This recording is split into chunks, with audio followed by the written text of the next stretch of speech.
Hello, and welcome to the humanity where we do things with stuff for the people. I am Matt. And I'm Tommy, and we are tired. Yeah, So, welcome in, and everybody. I just realized I'm not wearing the right glasses, so everything's blurry on the screen, and I'm texting to get my glasses from the car. I'm gonna send my lady servant out to get them. Uh, yeah, yeah. Well, hopefully that arrives soon. All right. I got. Yeah, that's supposed to be hi, tired. I'm Ember, but thank you. Who else we got here? They are getting a little out of hand. Oh, there are two of them. Oh, wait, that's Sith. Oh, hmm. I mean, I never said we weren't Sith. I mean, you've never seen us and Sith in the same room before. Ooh, That's so. we do wear black a lot. This is true. I'm wearing a lot of black right now. Well, it's about to show, but then I realized that'd probably look awkward and feel awkward for me. But I like darker anywho, t-shirts in general, but darker what? t-shirts. Mm-hmm. I have Yeah, a for white me, it's one, but I just feel weird in it, so I yeah, don't wear it. same. Yeah, for me, like people may or may not have noticed, most of the t-shirts I wear are band t-shirts, but not tonight actually. But and for kind of bands I listen to, most of they're pretty much all black. So, who else we got? We got Tori. Good to see you. And Facebook Ember. Found us again. Always We're find. bad at this. I know. Found so easily. On a platform where we kind of got our start. But anyway, all right. So let's get into what we're drinking because I'm thirsty.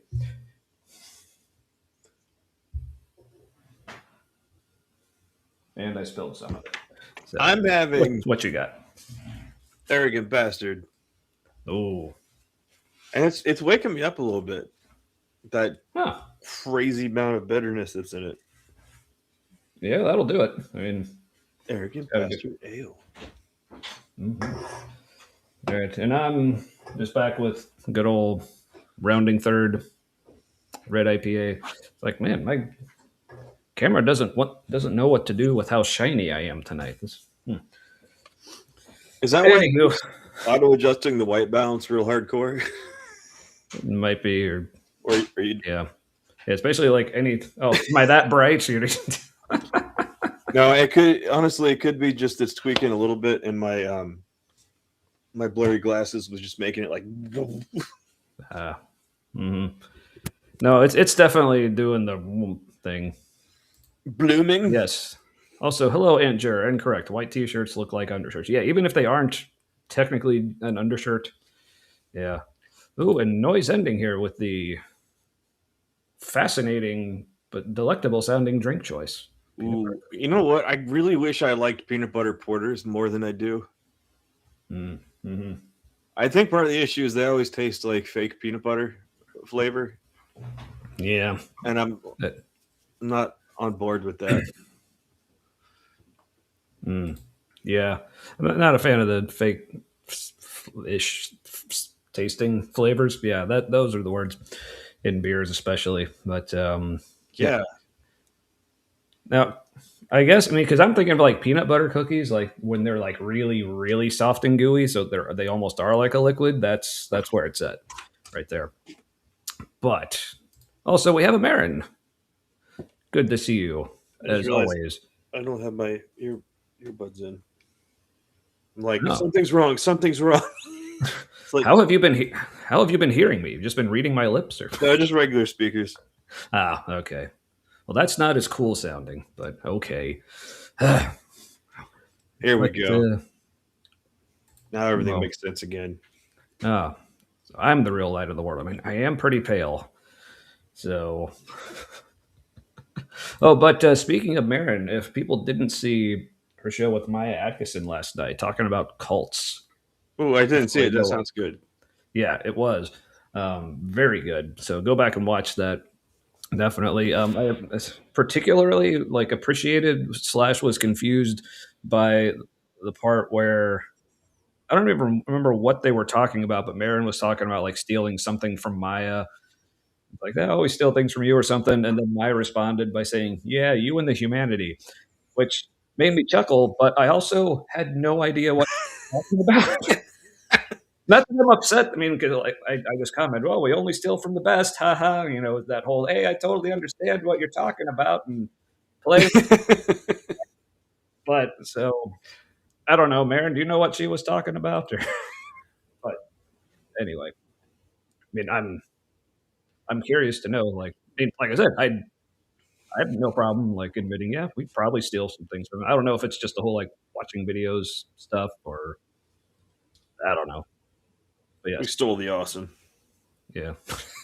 Well, she is awesome, and if for some reason you're not familiar with Maya and her, then yeah, go check her out. But here is her link to her show with Marin. Thank you as always, Aunt Jer. So the reference was to the practice of elevator pitches for guests. Do we do that? I don't know. We haven't had guests in a long time. Right. Hmm.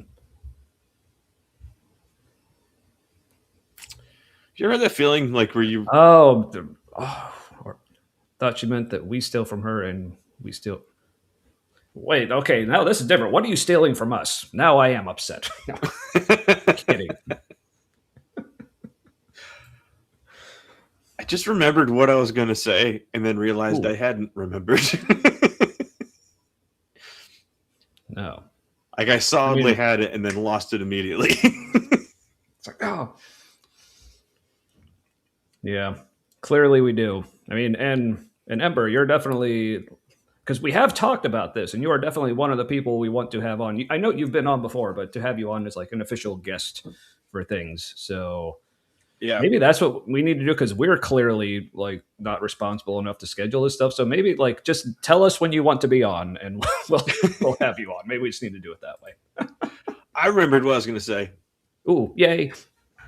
Fuck, I lost it. Now it's back. Look, everyone, I've been doing peel and stick wallpaper all day, which don't get peel and stick wallpaper. It's temporary. Lots. It smells like vinyl, like crazy. So I'm like huffing vinyl fumes all day, basically. Putting up like blue, navy blue, and like dark green plaid wallpaper. So I've just been staring at plaid all day.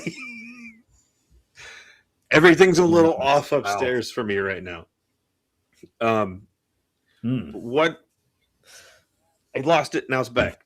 The interesting thing about that I love about cults is that there's a lot of stuff that people will talk about in cult research that also works for religion, but like they wouldn't address it so aggressively or succinctly if it was religion. So I feel like I can get a lot of explanation about religious experiences listening to cult information because it's like wacky enough that people will be blunt about it, Hmm. like just Indeed. scientifically blunt, and Mm-hmm. there's a bit more nuancing and dancing around when it's religion. And really, I think religion is just like cults we've deemed acceptable. Ah. Yeah, so that was actually part of the topic of conversation last night. They talked about like the definitions and is there like, and I think they did address the question of like, are religions just cults and it's just a matter of what people think of it? And from what I remember, it was like yes and no because I remember one of the big distinctions that Maya made was cults basically just have like a single authoritarian leader, but religions like the leadership structure is more democratic, so, which is a differentiator. But In religions, it's more now, democratic. yeah, because like they'll have like a pastor, but there'll still be usually some sort of like spiritual board or deacons or like the congregation will like vote on stuff. They'll have some sort of like leadership team at least. It's not just like one person at the top, being Well, the everything. yeah, in But most churches. Yeah. Yeah. Now they did say like, yes, some churches and some forms of religion definitely are cults, but just to say a blanket all Yeah, religions are cults isn't accurate. I know, but they So, have a lot of the yeah. same characteristics. Right. And it can be a lot of the same effects, kind of like because they also brought this up, the different, not necessarily in Like if connection it's with a this, but spectrum, yeah, then like the difference between like with ADHD and autism, how you can have like similar yeah, effects, but there's a overlapping different traits. underlying cause. Yeah, different Yeah. actual symptoms. But man, more people are finding us over on Facebook. Damn it. Thought I locked that door. Like, or Ember, Lock did it you leave it down. open on Ember, did you leave the door open on your way out? Damn it. Well, we also have a Jesse Riverbank, who I know you were in the show last night watching. So, and did someone steal plaid wallpaper? No. Obligatory Spaceball reference here, such as ludicrous speed.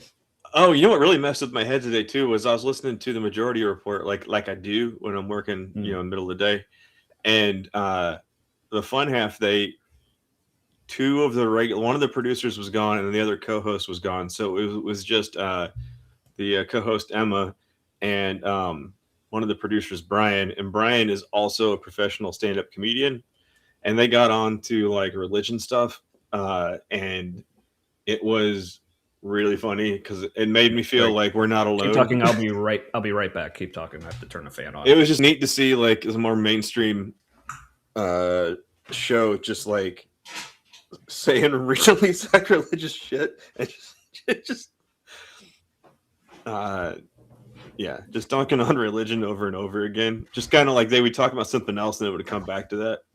Ah, that's always fun. Yeah. So yeah. Sorry about that. I just had to turn. I didn't want to turn the AC on today because I just been had windows open, but I closed all the windows here in my office, for show purposes. But now it's like just getting warm in here, so I just running the fan on the furnace. So, anywho, Is it better that in religion the cult leader is in your head? And that's why it's democratic because everybody's like, I think the cult leader is like this. I guess. I mean, yeah, I'll just say, at least like in our experience with the religion, as much overlap as there may have been with cult like practices and tendencies, at least we were able to just leave whenever we wanted. And Not without consequences. right, but it wasn't like You they can had you can people leave like some coming cults, after can't us you? or what's that? I mean, like I know there's like punishment involved with leaving some cults, but there's other ones like you can just leave, but like being in there, the experience is definitely culty. Yeah.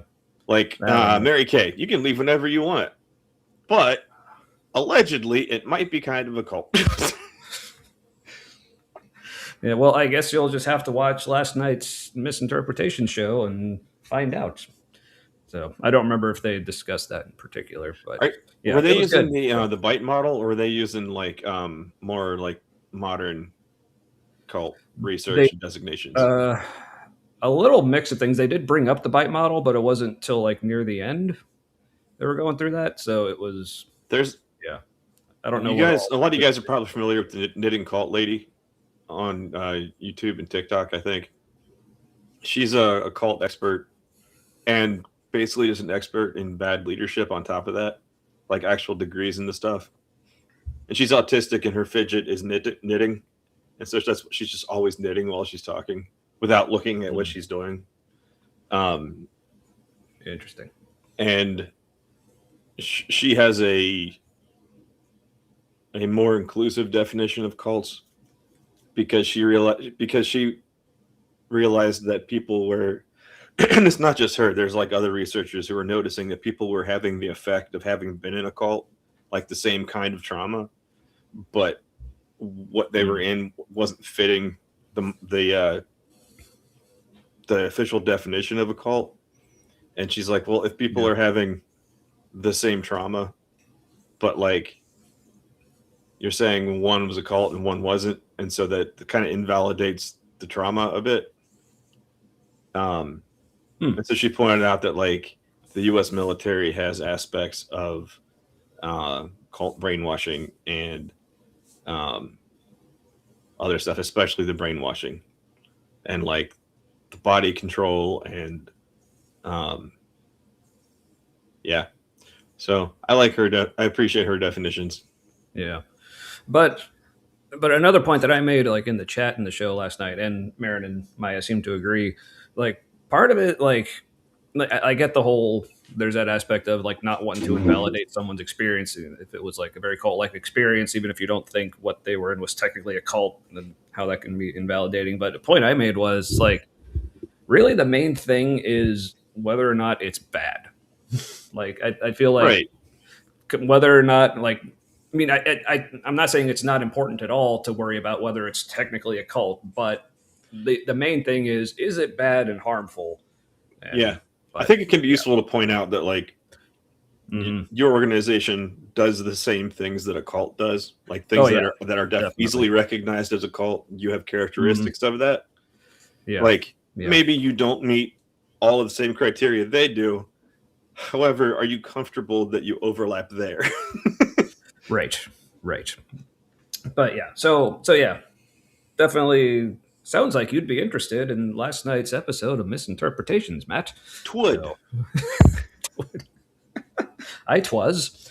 Um, But something else that came up in the show that I think would be neat for us to discuss sometime. They brought up the concept of anti-theism, which is something that I've been accused of being, like an anti-theist. I've looked at the definition of something like I kind of relate to it, and if it, at least maybe depending on my mood, I'm you could probably call me anti-theist. Yeah. But also just the concept of, is religion ever going to go away? Like, is it something that humans are just going to have forever? And it was said by at least somebody that, religion is just never going to go away. But I'm just like, part of it is this. There was a lot of things going on in my brain when I heard that. Part of it, just the autistic aversion to absolutist statements like that, saying it will never go away. But then also, just that's kind of depressing to think that religion will never go away. Um, Well, but I think it's gonna shift drastically. Like probably all of the major like world religions are kind of gonna morph into like of I think there's going to be like branches of them that morph into kind of like a merging of scientific understanding and mhm, religion, where you're kind of projecting like there's like layers of reality that we just don't filter because our brains just aren't set up for that because we didn't need to mhm, survive. Um, and so I think we're going to be projecting understanding as far as we can gather from what we're able to measure and interact with uh, onto the void. And so there's going to be yeah, kind of like, we don't know what's going on with that, but it's kind of like this. And maybe this metaphor helps us understand what's going on there based on what we're experiencing from it. Because we haven't figured it out, and maybe we can't figure it out, but mm, it's like yeah, this. yeah. And I think so. So sorry, I missed most of that because I just realized like several minutes ago, for some reason, the chat stopped auto scrolling for me, so I missed like the last like several minutes of. So I've been trying to look through it, like, sorry everyone. But yeah, there's knitting cult lady. Andrew shared that link. Yeah, her name is Yes. literally Knitting Cult Lady. Hmm. Yeah. By the And way, and also Maya, hi, and Maya agreed with something. Unfortunately, like I said, I didn't see when this popped up. it So, was a but cult thanks. something, I think. Oh, okay, Knitting cool. Cult Lady is only like 5'4". Okay, she's not tall, but like Hmm. her charisma puts her at like 6'1" or something. Like she Ah, just looks interesting. and sounds like she's a bigger person. Hmm, interesting. But yeah. So anyway, so back to the whole like anti-theism, is religion going anywhere conversation. So part of my thinking was, like I said, I just anytime anyone tells me a statement with some sort of absolutist language, it's almost Right. like my brain is just hardwired to automatically try to think of how that's there are either exceptions or why that might not be true. Basically, what it comes down for me is like I don't see how we can say that. I mean, even if you say yes, it seems like, people who've studied like anthropology and like the history of humans and all, like, first of all, like there's multiple problems here. Like, how do you define human? How do you define religion? But it seems like a lot of Right. people who actually study this agree it looks like something that we could at least refer to as religion or religion-ish has been kind of a part of humanity as long as we've been humanity for Yeah. however many hundreds of thousands or millions of years, again, depending on how they're measuring it. And you don't But need deities. yeah, Deities are not necessary for a yeah. religion. Yeah, so for me, like, one, I'm saying, okay, well, even if we say it's been like, I think the largest estimate I say for how far back the history of humans goes is like maybe like 2 to 3 million years. Like 2 to 3 million years, like on like the grand scale, is really kind of a blip. So I don't know how you can say just because something's been around in a species for 2 to 3 million years means it's never going away. So Right. no, I'm not saying it is, but I just don't see how we can say it isn't, and I still think that's a worthy goal to work toward. So at least we maybe Yeah. get like less religion, and like I have so many thoughts on this, like things like, Religious well, behavior, I think, mhm, is probably going to continue. I don't organize yeah, stuff. Probably not. yeah, and plus but the other part of it is like, well, we say like it's part of our culture is because we're a social species, but as those of us who have left religion have shown, like you can still have those community aspects without a religion. It's just a matter of actually building it, which is fucking hard. Which, like I said, I'm by no means saying it absolutely will go away at any time. I don't know, but the other aspect of it, and when you talk about this in terms of a conversation about anti-theism, because I've heard this like, well, religion's never going away, sort of as a reason to say why anti-theism is kind of ridiculous because it's kind of Well, pointless. Well, but even if religion of some sort would stay with humanity, even if your argument is because it's just been with humanity forever, the kind of religion that anti-theists are going after is not the kind that was with humans like 2 million years ago. Like, that's not right. what we have a problem with. So No, that stuff I was think actually it's like talking about two different things there. But yeah, like I said, I have so many thoughts, and that's not even what we're talking about tonight. no, and So somewhere along the way, like when people, because like initially religions kind of started. I think animism was one of the first kind of like that tree of religions. Have you seen that like maybe. circle chart where like I don't think so. the Or if I first have, I don't the remember. first kind of like established religions, I think that like we're able to recognize from past humans is animism, and then it was just kind of developed as people like grew an understanding of the world around them, and then at some point like we got like freaked out about that and put it down in books, and we're like, no, it's gonna stay this. Mm. We're done. We're done learning new things. We're done figuring God out. We nailed it. It's gonna stay this forever. And even if you're gonna do like midrash with the Torah and stuff, like yeah, you can look at it in new ways, but we're not gonna add anything to it. No one's adding anything to it. Mm. Just reinterpreting what's already there. Yeah, which Which is also a good time. yeah, But and it's also Kip, limiting Kip knows still about that, because I assume. Yeah. Dr. Kip's here. Goodbye, everyone. All right. So yeah, possible future topic of conversation: anti-theism. Is religion ever going to go anywhere? Speaking of Kip, that's who I was having the discussion in the chat with last night. So And does it have to go anywhere? yeah, yeah, yeah. Anywho, and is that really what anti-theism is? Again, anyway. So Anti-theist, not anti-religion. yeah, but I think in the official definitions of anti-theism involve like being antagonistic towards religion as well. But Do you have to be antagonistic towards like chill out Buddhism and Taoism and stuff? apparently, because that's the philosophical definition, so you got to do what the definition says. I mean, there's wacky versions of those too, but like there's a militant version of Buddhism. Go fucking figure.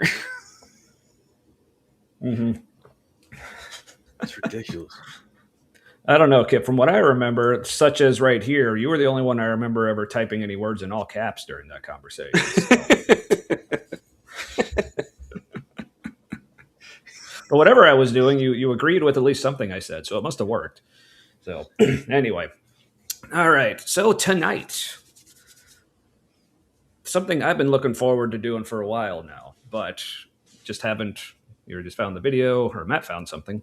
Just out of context. Oh yeah, Kip apparently. How's your finger?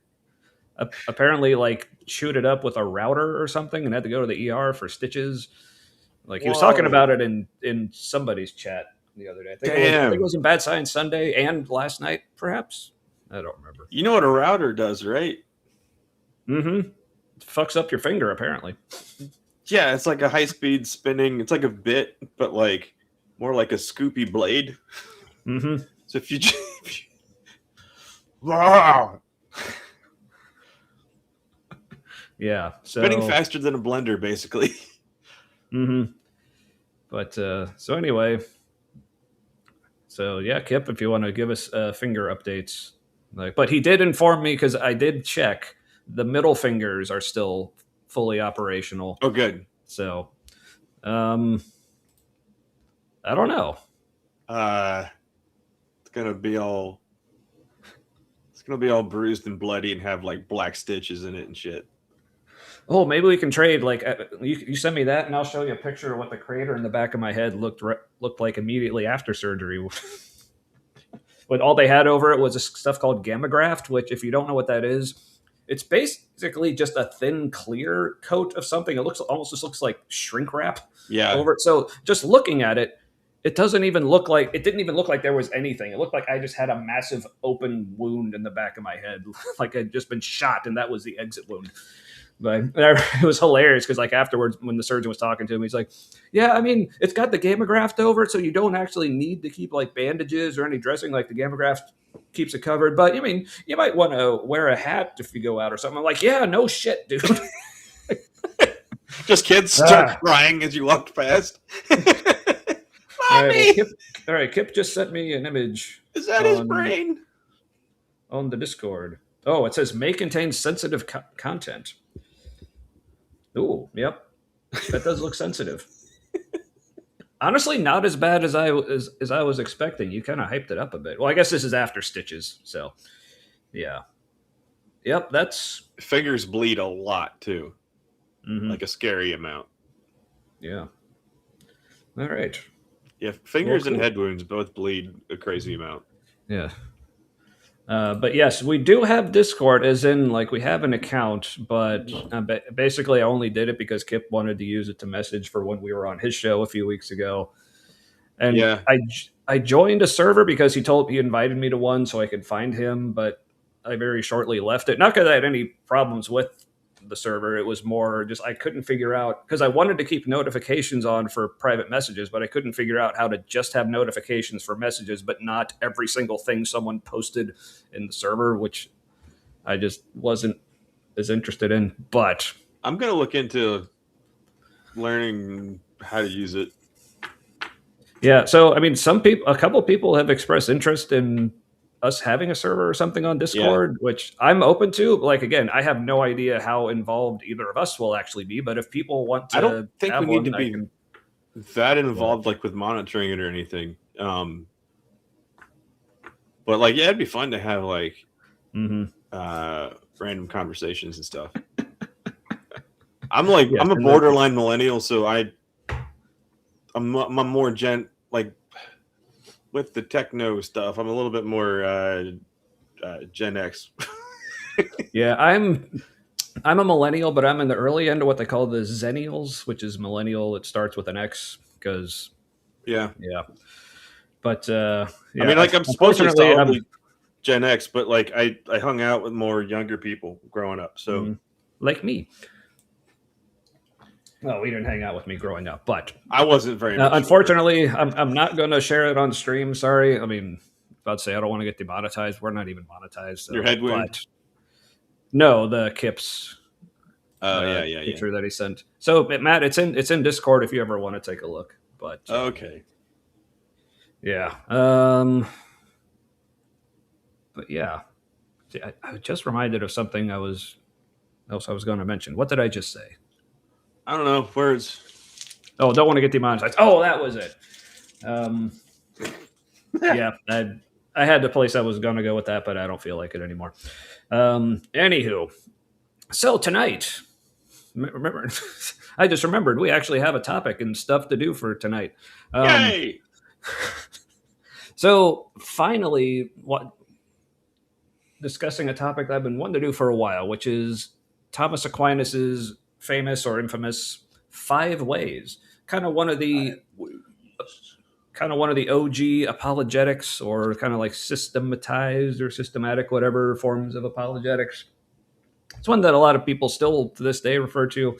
I remember obviously hearing them brought up a lot in conversations, watched other people like do like video reactions or video discussions about it on the YouTubes, but I was like, I figure we'll take a crack at it, see what we think, see if these apparently like super smart type ideas can work on a couple of just regular old jackasses like us. So, hey, Yeah, hey, no, bunch of jack booties. no, Ember, you don't need a topic. The tangents are the topic. It's what we come for. Remember, so never change. Anywho, all right. So I found a couple videos because the first video I found, it turns out he didn't actually get to the five ways till near the end. I mean, it's only like less than 9 minute video, so it's not like there's a whole lot with not talking about it. But it was a good. I think the lead in and like intro he had to them still had a lot of good stuff to talk about. And then once he actually gets to the five ways, he actually goes through them relatively quickly. I figure if we get through that. Back. All right. I figured if we get through that like super quick, I have another video that goes, that's a little more like just about focusing on the five ways and going into a little more depth. But yeah, every modern apologist uses Thomas's material. Well, dumbed down version. Yeah, not this Thomas, the Aquinas one. Yeah. All right. I just did my own soundtrack and realized other people might be able to hear it. I heard the tail end of it. Okay. It was riveting. No. All right. Well, so these are videos that I've watched. I was about to earlier today. I was wondering. I wonder if Matt's going to watch these, but then I realized I never sent them to him. So yeah, I was also working. Probably not. Yeah. And I mean, I could have listened, but well, hey, we got to keep something for like if we ever start a Patreon. So, I mean, what? I mean, I already showed my feet. I mean, I don't know where else we can go from there. All right, so here we go, hitting the buttons. So here's a dude from what's the name of this channel? It is the Thomistic Institute. I'm assuming that's referring to Thomas Aquinas. So, so yeah. Oh, you were muted. Was that on purpose? Oh, it wasn't. No, I'm not muted. Hello. Hello. So, is he a monk? Maybe. He just, to me, like just very Catholic. That's how I refer to this look. So it might be a Franciscan priest. I forget what their digs look like exactly. Yeah, they wear ropes for belts, though. I know that. Yeah, or is he just literally just wearing a brown hoodie, and it like just happened to be what he was wearing that day? Don't know. It kind of looks like a frock, like a hooded frock.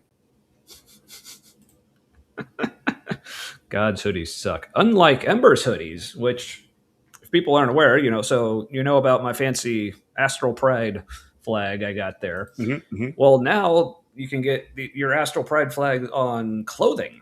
They got T-shirts, hoodies, and dresses.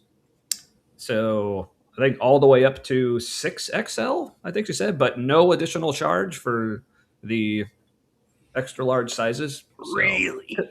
Because it's all about inclusion with Ember, which we appreciate very muchly. Yeah. But it's also more fabric, so I kind of get it. But they do really increase the price a lot. Mm-hmm. Yeah. I kind of get it. The monkeys. I used to watch that show when I was little. Oh yeah, it was one of my favorites. Yeah. I was a big fan of And then I the. learned it was like just a total put on. Like Yeah. it's a manufactured band. Yeah. But no, unheard fun. of. That never happens. Right. Speaking of Astral Pride, again, Dude. thank you, Andrew, as always, coming in with the links. So yeah, head there, pick up some clothing or flags or stickers. Promo code the humanity or promo code humanity may still be a thing. I don't know. Ember, let me know if that's still a promo code. I think Lil is still a code. There's several other codes you can use, I'm assuming. But if you want to use humanity, I think that's good for the trans and ally flag patterns. So check it out. Anywho. Oh yeah. So this guy wants to monkey around. Let's let him, shall we? Thomas Aquinas' famous work called the Summa Theologiae has three main parts. The first part deals with the presence of God in creation. The second part deals with the presence. Yeah, this is the first time I'm hearing these sound effects in an earbud. It's like, yeah, that's a little sharp, but What are you what are you doing with books and machinery in the background? It sounds like we're in the pit of despair and they're warming something up. but not the good kind of thing you warm up in a pit, like some good barbecue or something. He definitely has the tone of voice of a Franciscan. Yeah, I can see that. But I was correct. Use promo code humanity for I think it's $1 off. It's an amount off, like the trans and ally designs on things. So, all right, and that's the ally design, which I highly recommend for fellow allies. It's very cool. There aren't that many ally options. Yeah, it's kind of hard to find an ally flag sometimes in general. Yeah, so thank you again, Ember. But yes, it is that warm in Ohio today. We got into, I think we're still, let's see, what is it right now? Yeah, right. Well, right now it's 75. We got up to 83 today. Yeah. But yeah, and also it's just because like it was hotter, but it actually still felt pretty nice outside. So I just had windows open all day. I wasn't running the air. That's so a little warm in here right now because I had to close the windows. That's why I got the door cracked open back there. Yeah. Without the air moving, like the bedroom I was in working today, it was, I swear, 75, 78 in there. It was, yeah, my own little off and on personal hell today. Sounds like it. Well, welcome to this, whatever this is. So, all right. First part, the presence of God in creation. Second part, of God by grace in the souls of the just. And the third part deals with the presence of God in Christ and in his mystical body, the church. The sound effects are so distracting. What were his points? Yeah. Well, so they're still up here, but something I just now noticed here is apparently there's a distinction between the souls of the just and the church. So, is that where they get the distinction between saints and the rest of the saints? I guess because that's what I don't know. Like the Bible, like in the New Testament, isn't it in Acts where they refer to believers as saints in general? I think so. But then there's people who can like earn the title of a saint, like capital S. Much appreciated. Another fellow Dark Souls fan. Yes. Gee, we're negative 25. Is that your? I think that's like about 25. Oh, okay. I'm still a little blurry even with these glasses. Yeah. Kip was asking for conversions, and then Andrew like, Kip, Google is free. Thank you, Andrew. We don't work for free. Okay, we do, but yeah, let's kind of a boomer thing to do. Though, take a poll of your peers instead of seeking an expert. Yeah, but what is that like? Going into a YouTube chat to ask for conversions instead of ask. True, that is a little. That's like That's mixing. sexual. See, that's like a boomer trying not to act like a boomer. It's like, oh, I won't just ask my peers. I'll go into a YouTube chat and ask them. So There are so many people on Facebook yeah, who will I ask saw this like a Facebook discussion group like about something about a fact, and they're like, "Hey, did anybody else see this thing that happened? What's going on with that?" And you're like, "Just gonna take these assholes' words for it? Half these people are bots. Google that shit, man. Look at the news." It's usually Heard of it? conservatives doing that when they're like, "Hey, I don't tell me about this," and you're just like, "What? Like, just you look at the news or find an expert. They're all wrong. I don't trust experts or people whose job it is to know what's going on. I'm not going to ask a random fool what's going on." that I can't even see. So anyway, Yeah. The whole thing is really an extended meditation on the presence of God. But one of the greatest questions of all times is whether God exists. now, Kind of the question before you talk about anything else. but should that be one of the greatest questions of all time? No. It's like I don't. There shouldn't be much of a debate if it's if it's clear. Right. That's like someone telling one of my kids, "Oh, the greatest question of all time is, does your dad exist?" It's like that sounds like a horrible question to have to ask. Well, no, you could depending on the specificity that you of the characteristics you give this god. I could see, okay, if you strip it all down and you're looking at the universe, we got the science, and then we're like, is there a God? Well, the science doesn't really say if there is or isn't, so we can't know exactly. But then as soon as you start like giving like specifics to that God, you're like, well, yeah, there's a God that's like all loving and all knowing, and you start saying stuff like that. Well, now there's things happening that like don't fit the characteristic of that kind of person. It makes more sense to me to look at creation in quotes and Yeah. look at that and say, if there's a God of all this, based on what we can see, what are the attributes of that God? And I think when you do that, it makes it look more like kind of a watchmaker God, or a God that's indistinguishable from creation. It's like, okay, maybe that's a thing, but like, can we not get super specific about it and start having arguments about shit and wars and killing people and over a thing that we're just like everybody's just guessing at, and then we got like real friendly with our guesses and Real friendly with our guesses. That's a good way to describe religion. I love it. But also, yeah, what a time to join the stream. Mid Dr. Kip Davis bashing. I mean, honestly, the odds were in your favor there. So not exactly a long shot. But yeah, oh yeah, so this question of like, does God exist? Should that be a question? Damn it, what were you just talking about, Matt?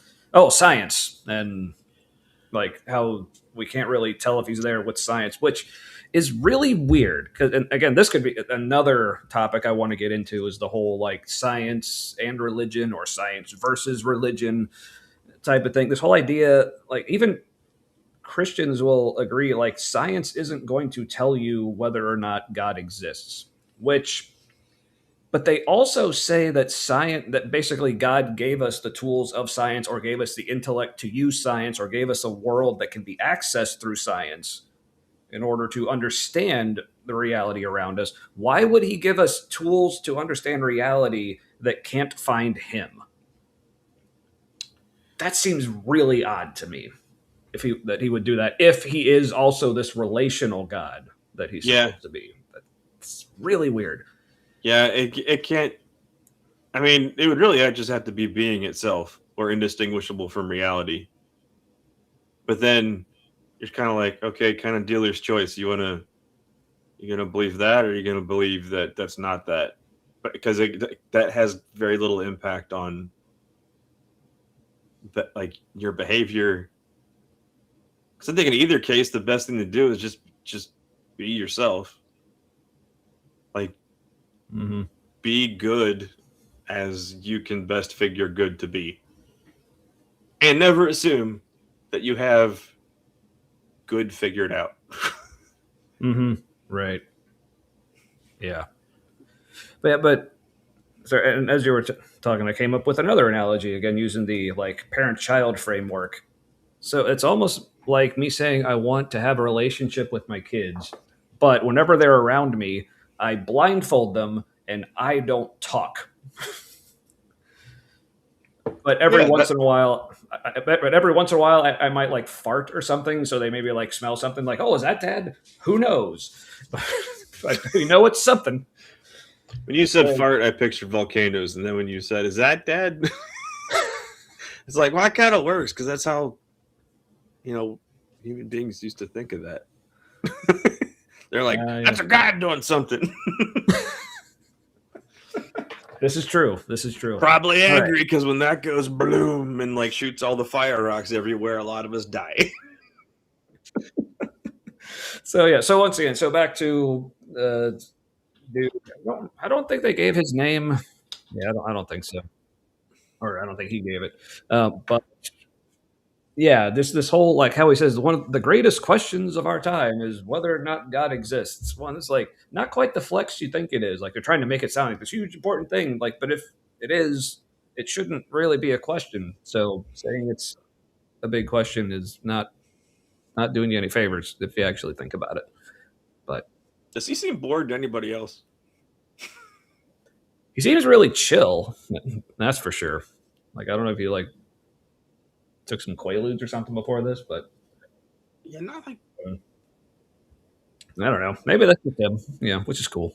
he's like super relaxed into what he's saying.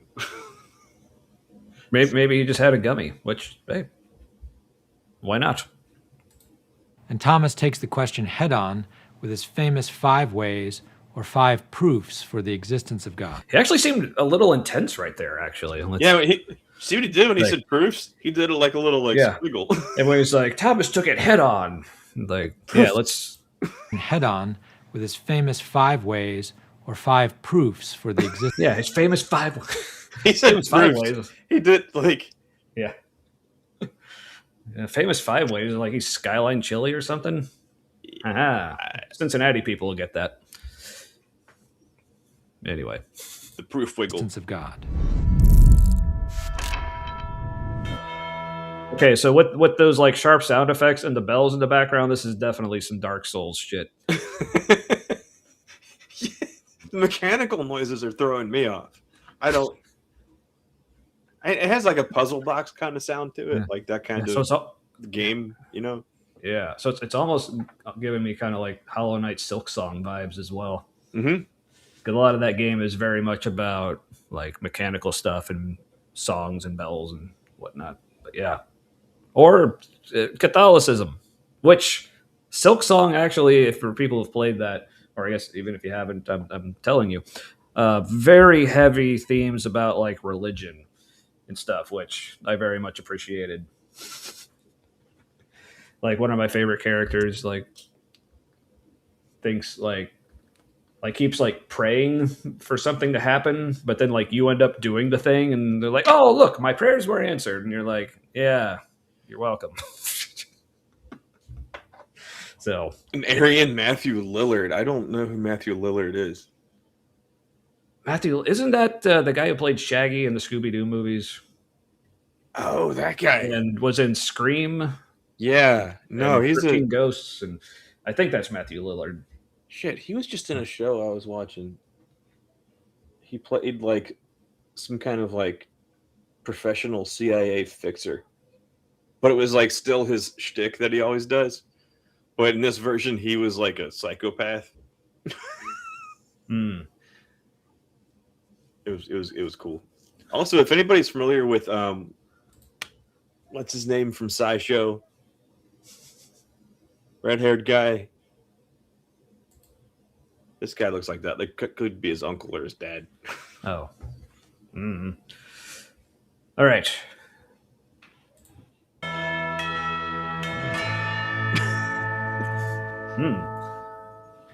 In this episode, we will give a brief sketch of the 5 ways. But let us first ask how human beings can know the existence of God. One way to know God's existence is by taking it on faith from what the Bible.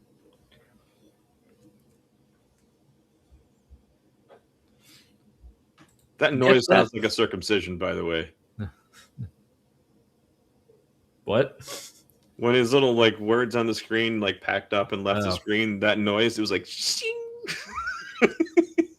So were you distracted by that, or did you hear what he just said there? Both. Those noises are so sharp. No, but this is Hank one of Green. my. Looks like Hank Green's dad. Yes, thank you. Huh. I will figure out to put them up before I say it now. All right, so I'll see if I back him up enough because this what he says right here. Oh, James Brent. Okay, cool. Something he says here is like, I think one of my favorite things he said in like how ridiculous it was. It's that thing I texted you about, I think, Matt. so let's hear that. Yeah, you even laugh reacted at it. Oh, yeah. It was late last night or early this morning, whenever that happened. But anywho, yeah, it was like 1 in the morning. But let us first ask how human beings can know the existence of God. One way to know God's existence is by taking it on faith from what the Bible says. One way to know God exists is to take it on faith. Yeah, that'll do it. I think those are like different things. See, what you got to do is you got to take the first step in confirmation bias. Because once you assume that that's the reality, now everything will be filtered through that picture of reality. And lo and behold, you will see proof for what you believe. Was it believing is seeing or something? Remember we were at Man Camp and they said, like, suspend your disbelief, just like assume what we're saying is true and you'll see that it's true and you'll have an experience. Like that. There was more flourish and like captivatingness to it, but it was basically that. Yeah. But also, hello, Mark. Good to see you. And yes, dogmatic assertion. Yep. But well, I mean, there's a. Yeah. Yeah. I mean, have you see the hoodie? But what? Here's the thing. I only get it with the onions. Yeah. But hey, to each their own. I don't mean to come out so strong. Like that's fine. No, I do think the conies are best with both mustard and onions. Yes, I always get with mustard and onion. Yeah. Yep. Indeed. And it depends what skyline, which location you go to, because some of them are a little like stingy on the chili. The one in Clifton that we used to go to all the time, that one would just like they would put that chili on the chili dog until it's like running off the sides back into the pot. Yeah. Now, so I guess for Noise Ending and others not familiar with the Cincinnati chili, like yes, it's served on spaghetti because don't think of what you usually know of as chili, which is more like Texas style, where it's like really thick. Now, this is more like a meat sauce, so it works with spaghetti. Apparently, it's actually Greek style because it was started by a Greek immigrant here to the Cincinnati area. But spaghetti. Yeah, I don't know. So, but yes, where's the thing? Yes. See, I don't think his definition, if he says by taking it on faith, I don't think, well, so JTB, I'm assuming that means justified true belief, which is like the official philosophical definition of knowledge, I think, which also, like, the last time I spoke with Missing Mod, like, among many other things that went awry in that conversation, I believe she said that was the definition of faith was justified true belief. Because he was trying to say, oh, you all just have faith in evolution and I have faith in Jesus. And I'm like, yeah. But if my faith in evolution is a justified true belief, then that means evolution is true though, right? But anyway, that was a whole thing. But it's all right because Kelly's here. Because we are all weird. I assume that's why she's here. And that's what she means. Missing Mod seems to confuse someone bringing up facts as trolling. And so like her response from what I remember, is normally to just ridicule, because like that's probably how she's interpreting what the other people are doing when they're like, Yeah. no, you're wrong because of this, and she's like, ah, you're dumb too. Like, but yes, and I'm like, I don't think we're having the same conversation. yeah, usually not. But Mark, I mean, isn't that the definition of like aren't we justified by faith? So doesn't faith like justify the knowledge as well? Or I don't know. But yes, talking with missing mod. Why would you ever do that? Bad idea, Fab. Going to burn your brain cells. Yes, the way I like to describe the talking with missing mod, which I like missing mod. Like if we aren't talking like evolution or something, if it's just regular chatting, she's cool. We get along. But talking to her about subjects like evolution, it's like trying to talk. It's like if we were trying to talk to her about music, and she's trying to convince us that the Beatles wrote the song Piano Man that we all know is by Billy Joel, and we're like, no, that the Beatles didn't write Piano Man. Why do you think they did? And her answer is like, well, of course they wrote it. They're Italian. Don't you know anything about music? And I'm like, you just want to be like, you're trolling me, right? Like, I don't even know how to respond to any of that. But anyway, this isn't real. Like, you don't. Yeah. You're not actually thinking this right now, right? Mm-hmm.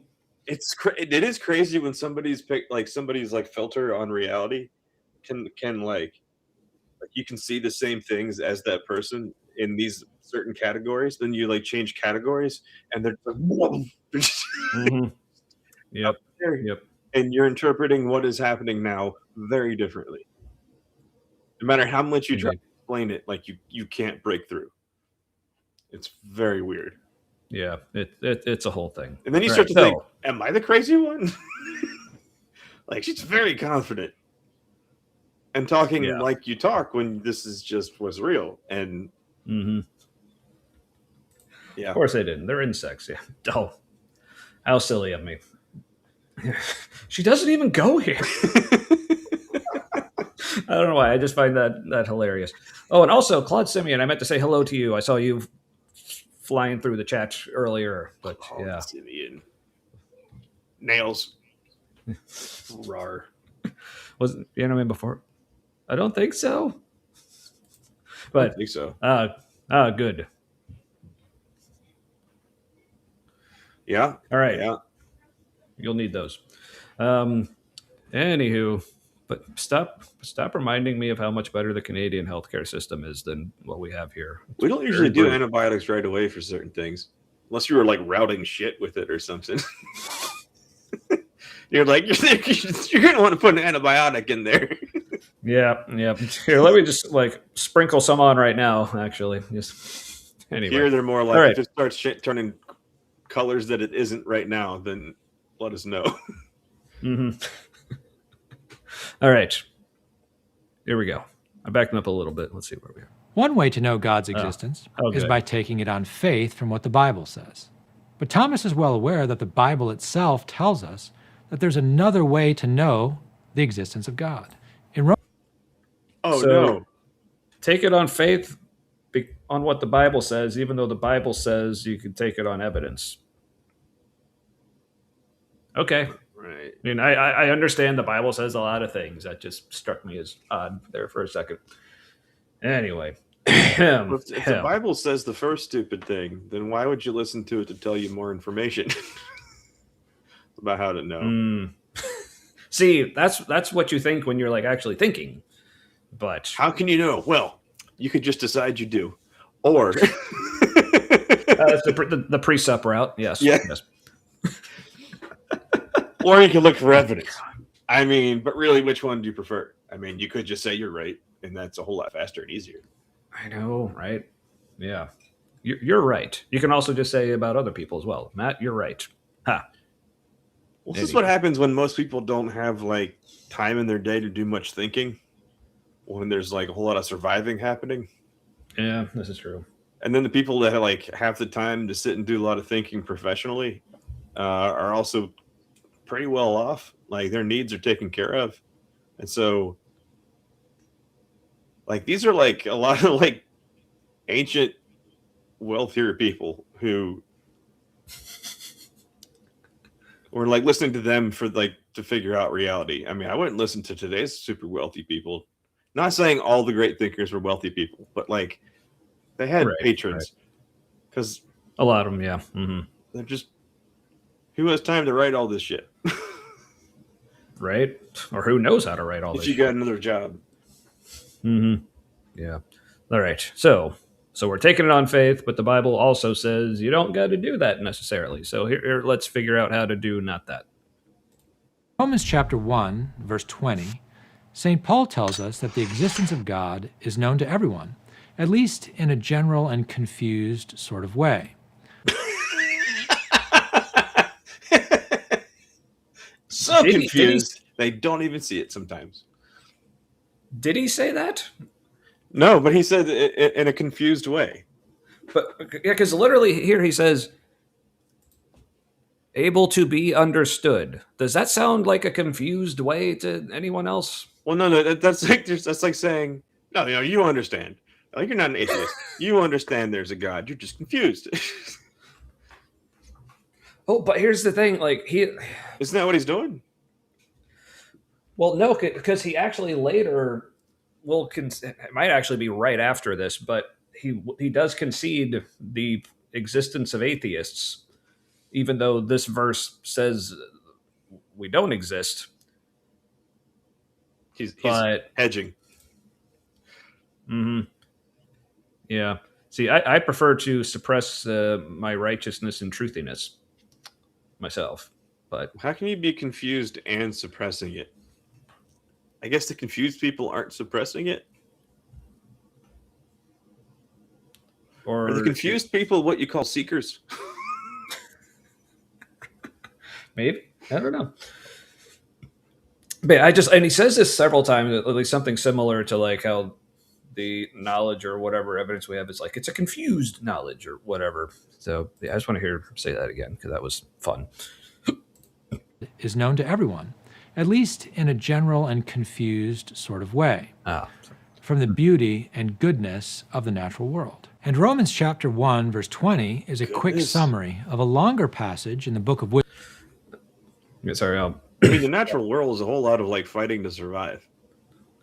Yeah. I mean, I guess depending how you define goodness, a lot of religion seems about coping with that reality that like it's super easy to die, harder to live.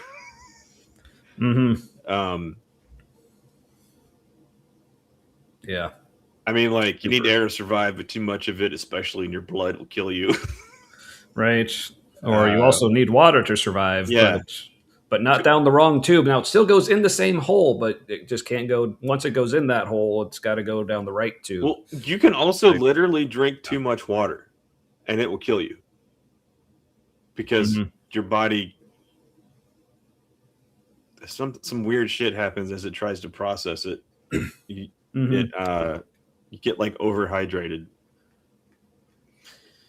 Yeah, no, I don't know. It's but there's just this whole video, if I remember from watching it earlier, is just so full of things where they say it as if they think this is like helping their case and making it sound good, but if you actually think about it, you realize this makes it sound really, really bad. Like that whole like what was the first thing you said that I was like, how whether or not God exists is like the greatest question of existence or whatever, and how that really shouldn't be such a big question. Or here, how he's saying, well, God set it up so we would have knowledge, but it would be like this strange, confused kind of knowledge. It's like, why would he do that?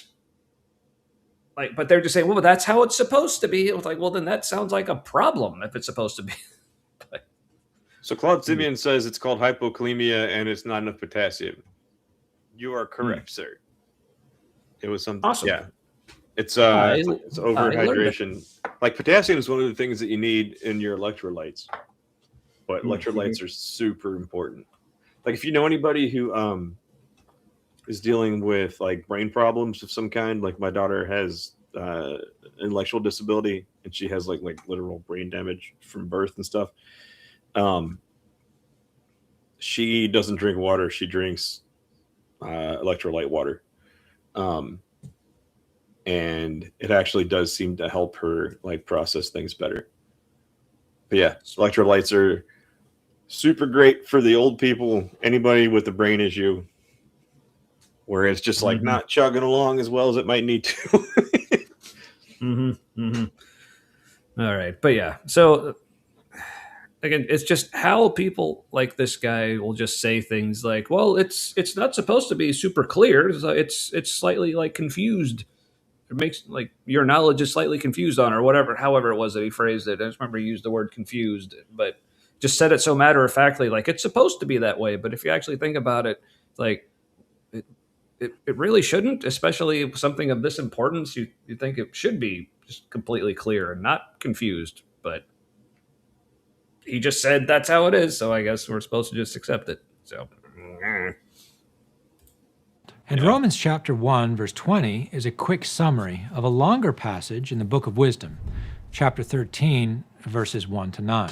The two passages tell us to expect to find human beings who have never even read the Bible, but know that God exists just from their experience and rational reflection upon the natural world. Okay. Yeah. God's doing a lot of, like, that term God is doing a lot of work there, because like it makes a lot of sense as a human being to look at the world and say there's a unified something much bigger than me. True. Yeah. Or even if they like personify it, like a lot of like especially ancient views of gods are like, oh, there was this being that's like much greater that made or group of beings that, and that's why things are so fucked up because they must have been fighting over shit, and that's how things got this way or whatever. But yeah, and that kind of stuff where it's like an indigenous religion, and it develops naturally over time. There's a kind of beauty to that where it's like, sort of like externalized human experience, that then becomes this like artifact that you get to pass on to the next generation, and there's an awesome utility in that and kind of an art to it. I don't know. I feel like when we started doing science and didn't notice that that was a continuation of religious processing of the world, looking for evidence, but now we figured out like measurement and the math behind it, and like coming up, noticing laws of how things function. yeah, being able to falsify stuff. Yeah, and then insisted that like the two were different instead of realizing that the function that the stories and the religion had, and now kind of blending it with like the new way of processing things. We're just like, no, it's different. And now where the two sides are fighting, where the one side isn't really fighting, they're just trying to know, and then the other one's like, you can't know, we already know. Or we admit that we also don't know, so there's no way that you can, because if we don't, then you're not allowed. But hey, Real Melly's here, coming with some food recommendations for potassium. All right.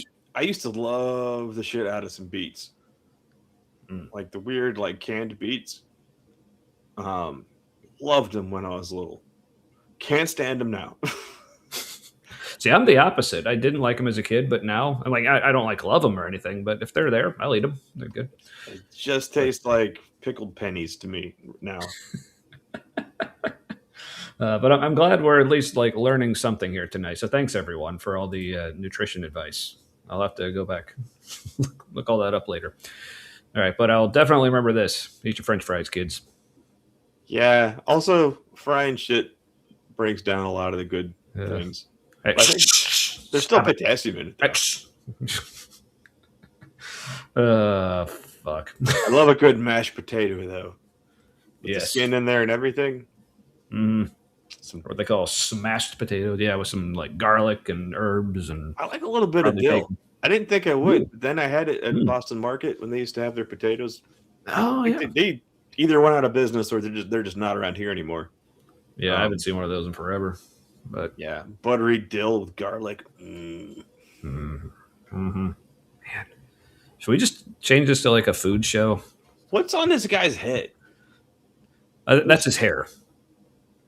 Why am I? But he's like mostly bald, but he's got like, I think that's the thing like monks would do, where they shave like the middle of their hair. Oh yeah. Okay, so he's got a receding hairline, but he also shaved a circle on top. Yeah. So But hey, we got a nitty. looks like a unicorn clown or something. Nitty. Hey. All right. Well, let's see what this guy's up to, though. Now, when Aquinas turned to the writings of ancient pagan philosophers, he found exactly that. He found people who had never read the Bible, but who had given serious arguments for the existence of God. The writings. Wait. A singular? I mean, And which God? right, they gave arguments for the existence of, perceived whatever. Mm-hmm. And they probably noticed or came up with similar ideas that you did. Yeah. Yeah, but again, like going back to like I guess this actually was relevant to tonight's conversation. What we were talking about before with how ubiquitous religion has been throughout apparently the entire history of humanity. So basically, you're saying, well, if our version of God belief is true, then that means that we should expect all of humans to have some kind of God belief. It's like, yeah, they do, but it has nothing to do with what your book happens to say. It's like, if anything, your book was just noticing something about reality, like maybe like Paul who wrote Romans. Yeah, it was Paul. I think that Romans is one of the ones that is like we are pretty sure was Paul, right? Yeah, I think so. Or whoever. So whoever wrote, Pretty I'm pretty sure it was Paul. So it's almost like Paul seemed to notice, like, well, and I'm not saying this was necessarily his direct, like, mental processes here, but it totally could have been like, hey, I notice everyone believes in God. I think I'll write in my letter here that it's proof of our religion that everyone should believe in God. And then what do you know? Yeah. I mean, but like when these pagans say the same thing about Aquinas, like, oh, you recognize that our God, because, you say things that overlap with us. So you're seeing our gods, not yours. Like, yeah. Yeah, it's basically him saying, like, I should expect everyone to recognize a thing that everyone recognizes. It's like, okay, yeah, thanks, Sherlock. Okay. But yeah, but I don't think Paul was necessarily talking about whatever gods everyone else believes in, like these pagans or whatever. I think part of Paul's and like other early Christians' point was like, no, this is different. It's not your gods. It's the J-Man. Yeah, it's this one. That seems very Jewish. No, they did. That seemed very Greek because you're Greek. Well, clearly they're wrong because they're not Jewish. Like, no, but also early Christians like Justin Martyr would notice, okay, our God, the Jesus dude, he is very similar to a lot of traits that you have in your gods. It's almost like he was specifically written that way. But that was just God having echoes in the past of Jesus. Also, I love that the potato conversation is still going in the chat. This is fantastic. Potatoes are so good. Instant potatoes are no joke either. But oh yeah, they have their place. That is for sure. Yeah, but it is nice to have like a Yukon Gold potato for mashed potatoes. Ooh, those are the best. Ooh. Mm-hmm. And also, so Gordon apparently loves science, but not Pringles. So no, Pringles are don't they have like wheat or cornstarch in them? I think they have wheat starch. Yeah, probably something. Yeah, I mean, but again, it's one of those like I guess I prefer the flavor to it. Like sour cream and onion Pringles are one of my faves. The pizza Pringles were scary because they tasted like pizza. I don't think I ever had those. Really? Yeah. They always did like a real bad job of putting the flavor on them. It was just like a poof. They just put like this pizza dump of like You know, they usually sprinkle it on there. But for some reason, the pizza ones, to make it look like pizza, I just figured it out. Ah. There's a bunch of like red seasoning stuff, and it would be more isolated in the middle, like away from the edge. Ah. So it's supposed to like look like pepperonis or something. Yeah. I don't know. Either that or they're Hmm. just bad at their job and never tried to do better. Which, hey. Oh, again, I don't know if I'd say the best, but definitely good. I do love me some vinegar. That's Yeah, and it does depend on which vinegar chips they are. The ones that where it tastes more, where it's like the vinegar solids are like from a good vinegar. I don't know. I can tell. Like the British ones, I think British potato chips seem to have the best salt and vinegar because it tastes more like malted vinegar. This is true. But yeah, I mean, I'll just go with David's interpretation of this. I think it's probably better than what's actually happening. But no, it's basically this is Thomas. So let's see. Yeah, this is Thomas Aquinas, and he's thinking, oh, because it says in Romans in this like ancient book of wisdom, like this other book called the Book of Wisdom, Thing in the sky. because of nature and such, we should expect that everyone believes in a God of some sort. It's like, well, hey, we found these pagan people; they have God beliefs, therefore our writings are true. It's like, well, yeah, it's because everyone believes in God, dude. Someone just noticed and then put it in their book. Yeah, everyone else is confused. Yeah. Anywho. Of ancient pagan philosophers confirmed the biblical teaching that it is possible for human beings to know the existence of God without ever even having read the Bible.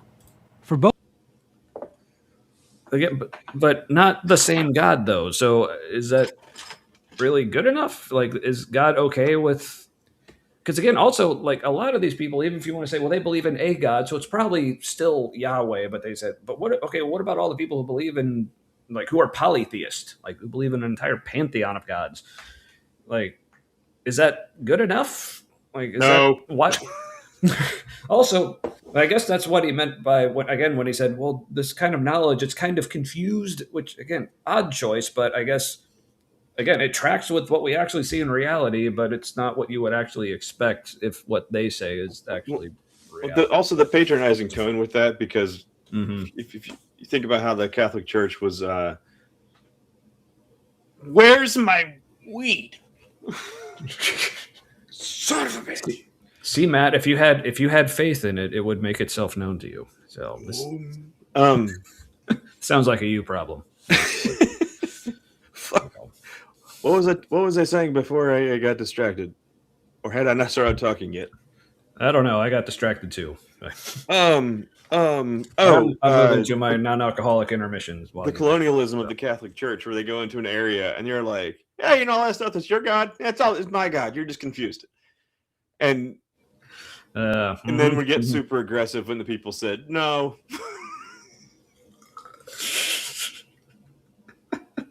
Well, you're suppressing the truth, and you're a dick. But if we set up those abusive schools, you know, where we'd put your kids in there, and then eventually they would, you know, begin to see the reality of things. And yeah, we just need to colonialize you and brainwash you a bit, and then you'll see our point. Yeah. Right, but as Melly says here, if they knew the existence of God without the Bible, why did the church need to convert them? Well, you see, it's because, and Melly, you may have missed this part at the beginning, but, well, the beginning of the video, not the beginning of the episode, but that was a whole other set of conversations, as you may expect. But he was talking about this knowledge that Paul says in Romans that we all have in creation, but he referred to it as a kind of confused knowledge, which, again, odd choice for God to give us knowledge that makes us think there's some God, may or may not be him, but you still need these people with weird outfits and hats to tell you about him or something. Catholicism has had this like weird ecumenical streak off and on, like since the beginning. I mean, and then you get like a little away from the beginning, and it's way more off than on with the Inquisition and shit. But then Vatican II, and they're all like, everybody's probably going to heaven if they're good. But I mean, there's a weird amount of groundbreaking new changes and things that happened along with keeping a lot of the old hits. Mm. This kind of feels like an attempt to be inclusive of other peoples and religions Nah. Yeah, which I guess I appreciate, but while still calling them wrong. right. But also, oh, hi, friend. Howdy, Hey, friend. Emily. Yeah, we need to actually like see each other again soon. Yeah, I got to build some solidarity network. Yeah, something. The resistance. See, so that's the thing, David. Nobody ever does expect it. Nobody expects it. Yes, it's always the other people. Like, because those pagans could probably say the same thing about this guy. It's like, okay, we know you believe in God, but you're clearly confused about him. Like, come on, do you even runes, bro? You know, what's funny? It's like the religious, like political people, like the loud ones right now, I do know them. are more easily fit the confused definition. This is true. This is true. Running around saying people are evil and confused. Mm-hmm. It's like a war on reality.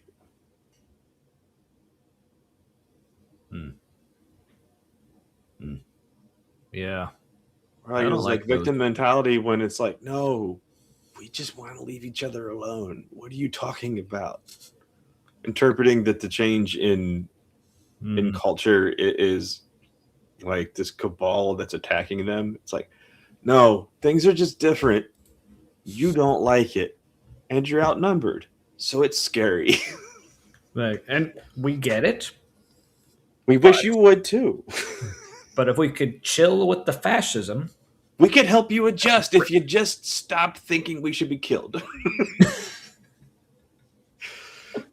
Just start there. I mean, we're not asking much. It's not going away. Like, literally, if you get rid of all of us, you can't run shit anymore. So, So it's like the South at some point realizing we have no factories down here. We've got a lot of agricultural goods, but we don't really do much with them here. They would go up to the north and then turn it into shit, and then it would come back down here. And now it's just like, now we just got a lot of the first shit. We got a lot of the first steps. Yes. Leave it to the South to still be stuck in very early phases of a process. Anyway, I think they kind of won. Yes, probably. I feel like they did eventually win, and now we're taking it back. Confused knowledge is his new something. So I don't know what that is. I don't know what that is, but apparently it's high in fiber. So, it's my new favorite. Are you trying to speak French at us? Yeah. Is that the antibiotic speaking, Kip? If so, let me know. Antibiotics in quotes. If so, let me know where I can get some. Sounds like a good time. Is that like in Pirate Days where like everything just got a dose of opium? Yes. Thank you for flying Church of England. Cake or death. Fucking love that. Death. Oh, I mean cake. I said death first. Death first. It's like, well, I meant cake. It's like, all right. You're lucky I'm Church of England. Cake or death? Like, cake, please. Well, we're out of cake. So my choice is or death. I'll have the chicken, please. Sorry. I haven't had good cake in a long time. Me too, actually. Have you ever had a good vegan gluten-free cake? They're amazing. No, I have had a good vegan cake, but not a gluten-free one. It feels like there's more in it. You know what I mean? Like it's a little thicker. Like a vegan gluten-free cake is sort of like a big yellow brownie, sort of. Oh, like a blondie? Sort of. It's like a little cakier than that. So it's like a hearty cake.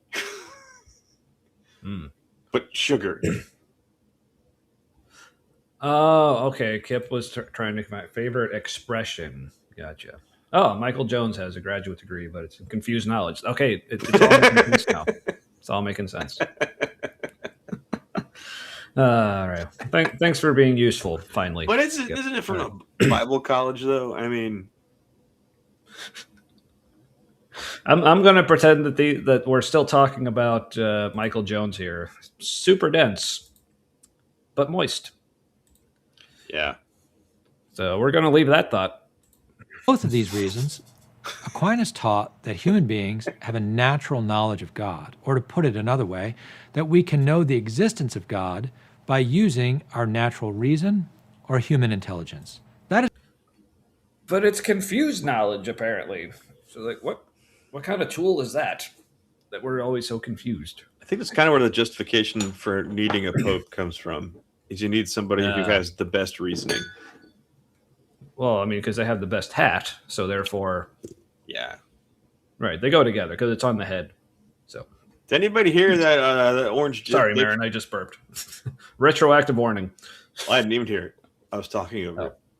Oh, good. See, you're helping Marin out. She appreciates that, I hope. So that orange bastard made that comment about the Pope being weak on crime. Because popes are supposed to be tough on crime. That's so amazing. I love this reality again. He's bad on nuclear weapons or some shit. It's like, what are you talking about? He's terrible. He doesn't even have any. Like, come on. Such a noob, I swear. No, it's like the same fucking week. Him as Dr. Jesus. Oh, but did you hear the possible explanation for that? Oh, I don't know if this is real or if this is pure speculation. Somebody told him to use the explanation that like the photo had been doctored or something. Yeah, it's like, oh, it's of a doctor. And he's like, right, doctor. I'm smart. But even if that is like even if he was supposed to use the excuse, it was doctored. Like, so what? Yeah. Obviously, it's a fake picture, but he still posted it. That's the problem. Whether or not it was doctored, it's like, yeah, we all know it's not real. That's not. Okay, but here's another explanation. Okay, like he's right. That's really what happened. Is he thought it was him as a doctor? Okay, because his brain is that mushy now. He saw the nurse and he saw somebody wearing like a white thing like a doctor but also a red sash, and he just doesn't know shit about Jesus and has been pretending for so long that he like just thinks he knows what Jesus looks like, and that wasn't Jesus as Trump as a magic doctor. He could be he could be so senile. He had like a senior moment and looked at it and he's like, it's me as a doctor. Doing magic on a patient. That also, for some reason, it could be true. Right, and also for some reason, the guy he's healing kind of looks like Epstein, which adds a whole other layer to it. Or Jon Stewart, or like a hybrid of the two. Oh yeah. But yeah, both of them are Jewish, so I mean, I also need a movie with a hard-nosed crime-fighting pontiff. Also, okay, yes, you did protect Marin from my little burp there. So good job, Matt. You're a hero. All right. Jumping on belch grenades. Yeah. I know, this is awesome. Yeah, keep it up. And why are we not talking about potatoes anymore? Blueberry chocolate brownies. A blueberry blondie would be also good. My second beer is a blueberry ale. Ooh. Interesting. But it's not like a fruit beer. The description intrigued me because a lot of fruit beers are kind of like weird and sweet, but apparently this. Sorry, excuse me. Sorry, Marin. No warning on that one. That was more of a grumble. It's like, Matt, why didn't you talk over that too? Hey, we got a fox. Howdy do. Name of the rose? What? Anyone? See, this is more of that confused knowledge that we're hearing about now. Are you Rosicrucianing in on us here? Rosicrucians are really interesting. Yeah. It sort of seems like an attempt to hack being a human.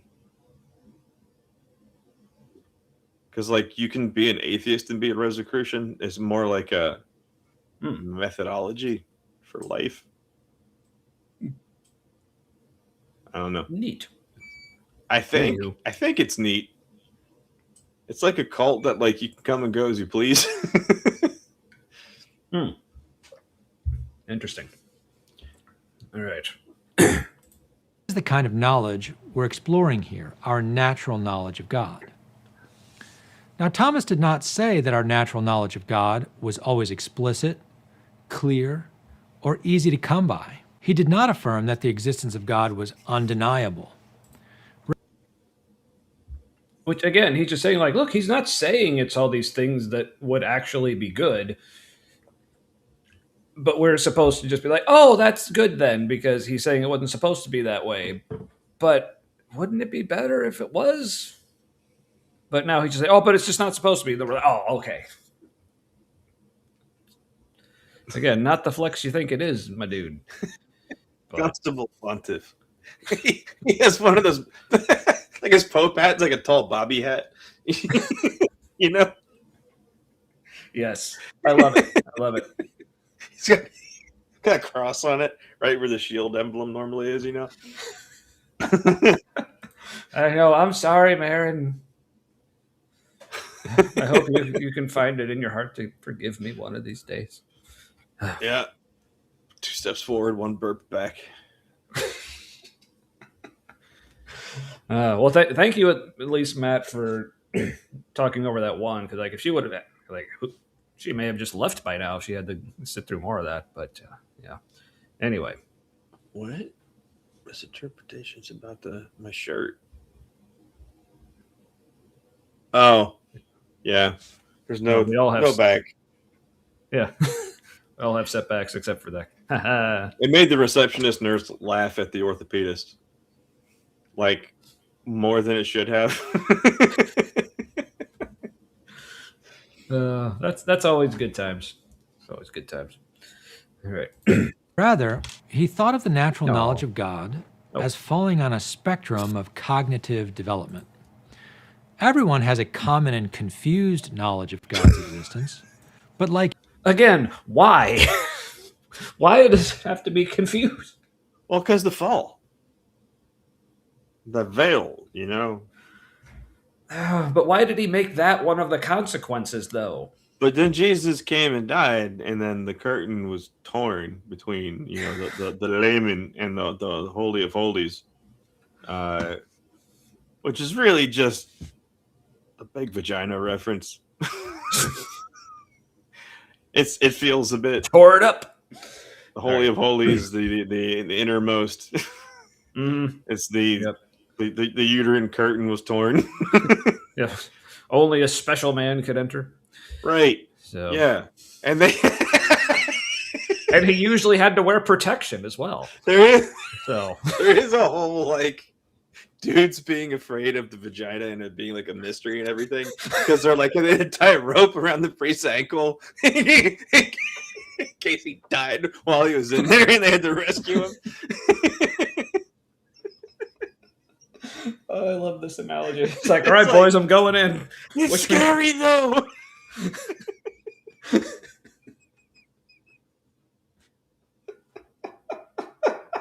All right. Tie this rope around my ankle, okay? Tell my children I love them.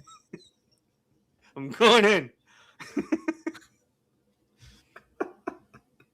For For some reason, I pictured the Jewish priests being Catholic and just like frantically doing a sign of the cross as they walk in.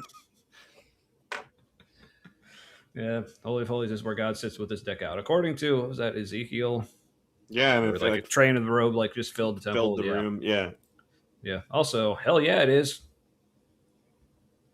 Woo. I already finished my first. It was 16 ounces. Ooh. Oh yeah, and wow, an arrogant bastard at that. So, but yes. I'm a thirsty boy. No, were you clicking on something here? Nope. Oh, okay. Now click on this. Wait, did he just say that God is somewhere on the line of cognitive development? Does he? He's somewhere on the line of your cognitive development. So apparently, if you're special needs, you can't quite understand him. You're confused. Yes. So pagans are less developed. brainially. Poor Sully. Yeah. Oh. Poor good little boy. All right. Milk is no good when you're a dog. Yeah. Because you're like, what is happening? I'm a dog. I'm just sad. Things just happened to me. Yes. Not drinking night for Emily. Still sober. Which is Dirty awesome. Taxi. That Wait, sounds is that the name of like a funky dank something? Ooh, yeah, that was strange, but Aaron, warning. There you go. I remembered to warn if you heard that, but I was like trying to speak and hold back a burp Well, at the same remember, time. muting is So- better. Well, I do now. No, that happened last time. When they're like, she's like, there's a mute button.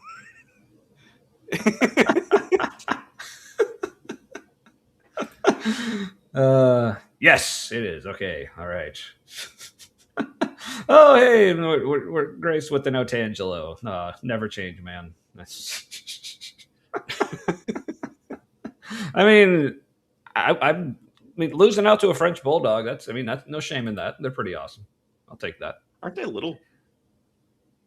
See, well, so am I. So it works. Mm-hmm. All right. Any other form of knowledge, this common and confused knowledge of God is open to development for those who have the time, interest, and intellectual gifts for developing it. Thomas also Okay, so Intellectual apparently you have gifts. so you apparently have to have the time, talents, and like basically want to do it. Otherwise, you're just like SOL. But Yeah, this is justification for a clergy class. Or you may not have the time or talents for it, but it's okay. We got you. Yeah. No, but that's totally how it is in Catholicism. Like we didn't read the Bible. We didn't like think much about it. Like we had people for that. Like that's what the nuns and priests and monks were for. Now, I do remember Richard Rohr having a pretty good defense of the whole why, like, one of the things Protestants would complain about the Catholics would be things like, oh, they only have one Bible and they keep it chained to the wall. They don't let anyone look at it, and they can only hear from the priest. But Richard Rohr did make a good point about that, where he's like, we got to remember this was like before the printing press. It's like it took years to make, and we only have one. So yes, we're going to keep it secure. And like even if they taught everybody how to read it, like there was only one. So what are you going to do? It's there was simpler.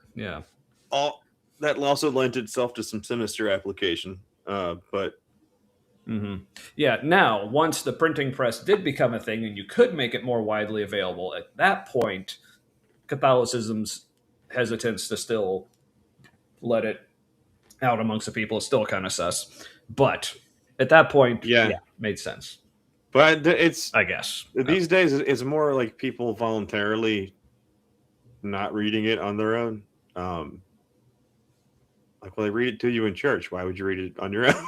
Like that, because there's a, like every time you go to a service or a mass, there's a reading from the Gospels, usually, or from some in the New Testament.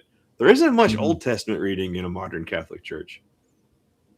The priest might reference it now and then, but interesting. Honestly, they're kind of phoning it in based on like the schooling they have to get. The homilies, which are like 10 minutes long at most. Yeah, it's like you had to go to school for this. This is garbage. Also, I'm assuming noise ending is referring to this video and not. You're not wrong about the video. Yes. Right. So yeah.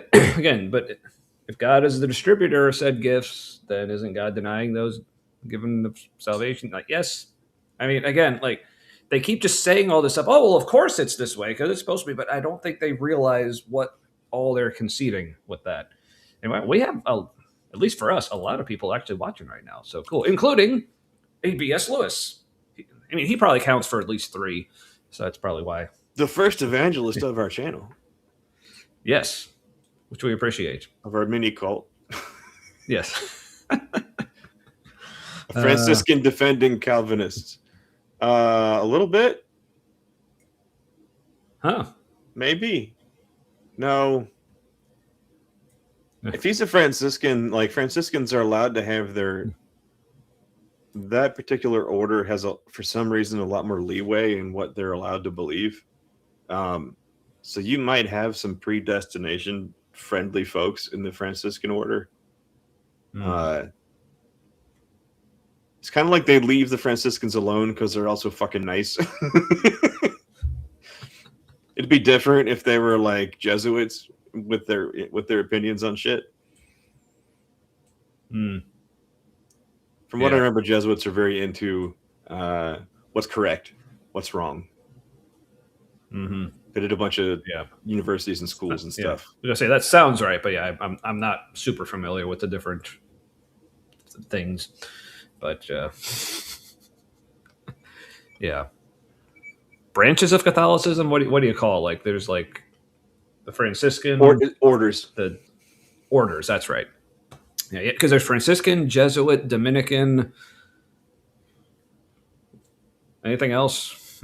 I don't know. Franciscans tend not to have a lot fewer villains in the Franciscan order. Yeah.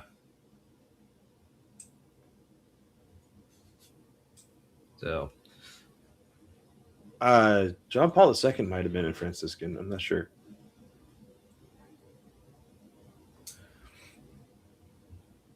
Mr. Rogers for Pope. Yeah. There you go. I'll take that. All right. What are we saying here? Yeah, we still haven't even gotten to the 5 ways yet. This is all set up. I think. Yeah, we don't get to the 5 ways till like where the chart goes up and people have replayed it a lot. Yeah, it's like finally got to the point. Yeah, they say we're still back here in like the valleys. Apparently something good's coming up. There's a lot of people are like, what was that? Oh, it's more cartoons. So well, that's all right. Yes. Also, like I keep forgetting to tell people, but also in the chat, like the thumbs up emoji looks slightly different. Like in the chat, the way it's like slightly different shaped and like smaller, it almost looked like a middle finger. I was like, damn, Aaron. But yes, please like and subscribe. It's like a teeny tiny follow, like notify. If you're on Facebook, you can follow and like the page, or if you're on Twitch. I still don't know what people do on Twitch. I still don't know if people do anything on Twitch with the show. Apparently, it's mostly just bots.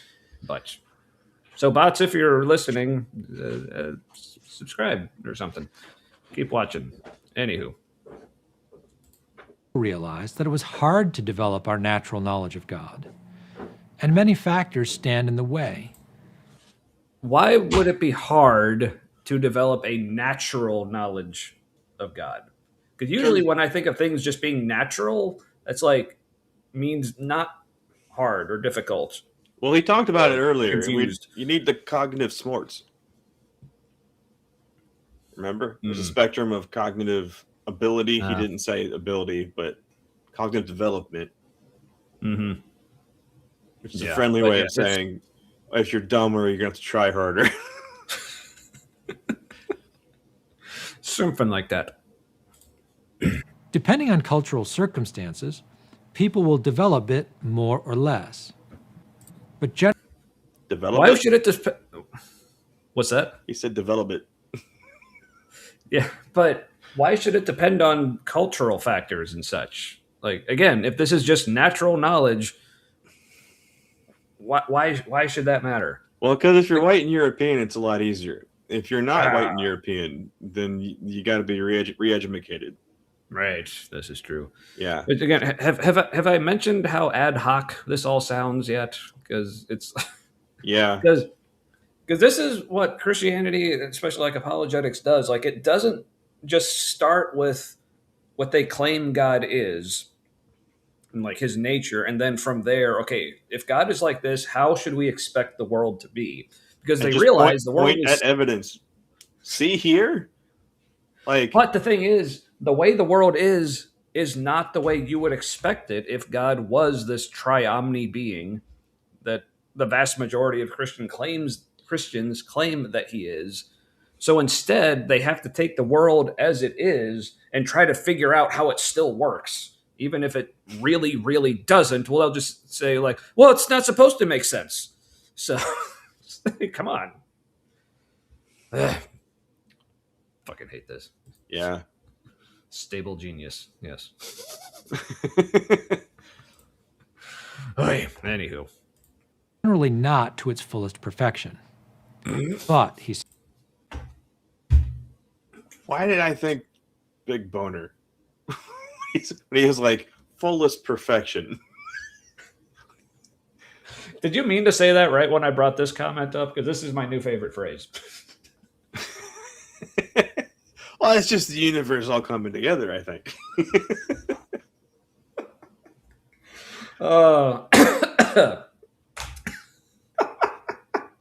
Thank you, G You Word. gotta spit on that thing. Thank you, G Word, for killing me tonight. That was Channel 5 News, which is like an indie YouTube news channel. He did an interview with the Hawktua girl recently about like all the stuff that just the rise and fall of her fame and getting involved in that crypto scam that she didn't really know, and the depression that she went into from getting like super famous and people like hating your guts, and then like I guess some people in her town, I guess like treating her like she's a whore here and there. It was an interesting interview. Don't watch the Bill Maher interview with her. It's creepy and uncomfortable. Gotcha. Noted. Speaking of creepy and uncomfortable, yeah. And sure, great idea. Yes, please just make it more efficient. Just good looking out. Appreciate you. All right. says, a few people, after a long time, and still with some errors mixed in, will develop their natural knowledge of God to such an extent that they can offer philosophically rigorous proofs for the existence of God. Again, he just said with errors mixed in. Again, we're just taking for granted, apparently, that What if they're right and you have errors?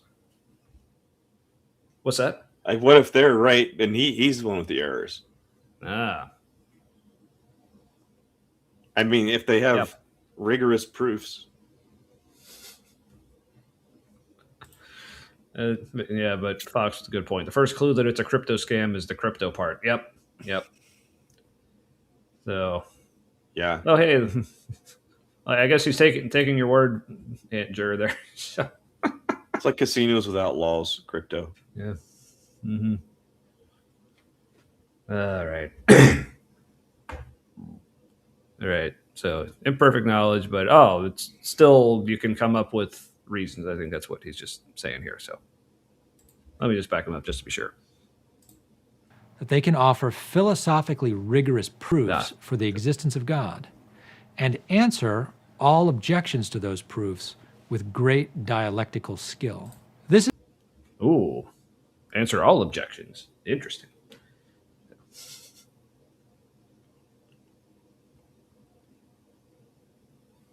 Sorry, I'm just looking at something in the chat. Deny them, and we didn't need to put it up. I'm just okay. Are you a bot? Deny them, and you lean on brute facts. Are you saying brute facts are nonsense? Because, like, there are just some brute facts in the universe that, like, that's not a nonsense thing. I know you have this effect on people, Aunt Jur, and I dig it.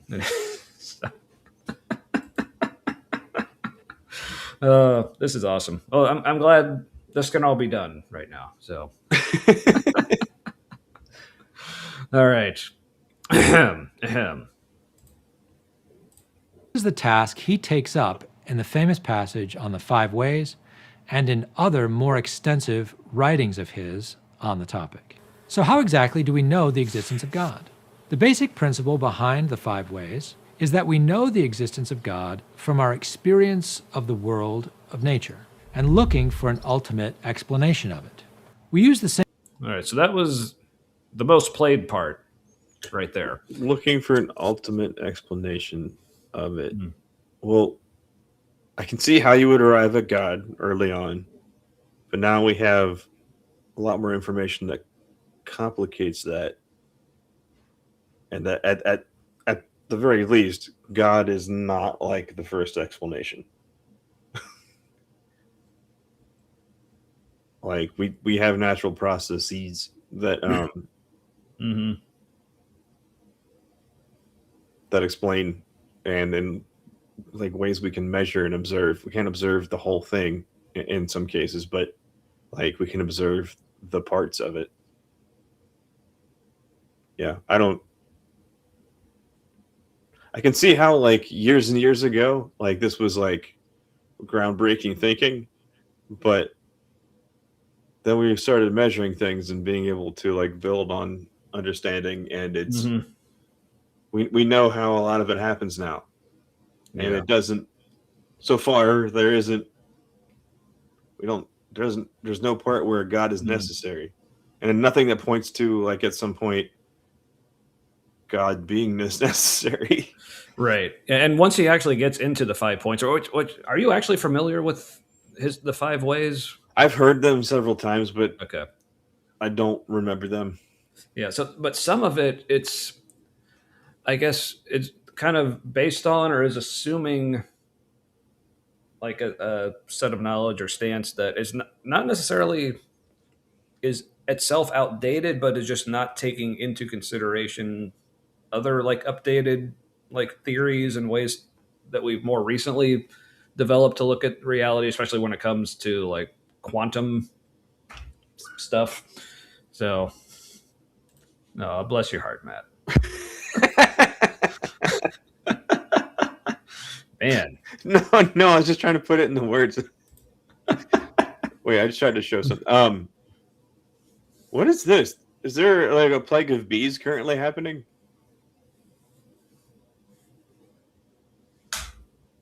oh, there was somebody else mentioned bees earlier, but I didn't. I was like, not the bees. I don't, but I didn't see what that was in reference to. But I just appreciated this. So, That would be really weird if like the bees are dying everywhere else, but then there's like too many in Israel right now. release the bees. Oh, oh, hey, and War bee. there's a Joe. Like, oh, they corner me. Like, well, we haven't even gotten to him yet. So thanks for the warning. I'll be sure to look out for that. I'll make sure they don't get me.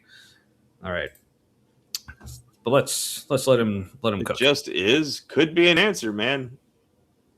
Yeah, you don't know That that. might be what it comes down to. Is like we can't explain. There's like a limit to how far back we can explain something, and Yeah.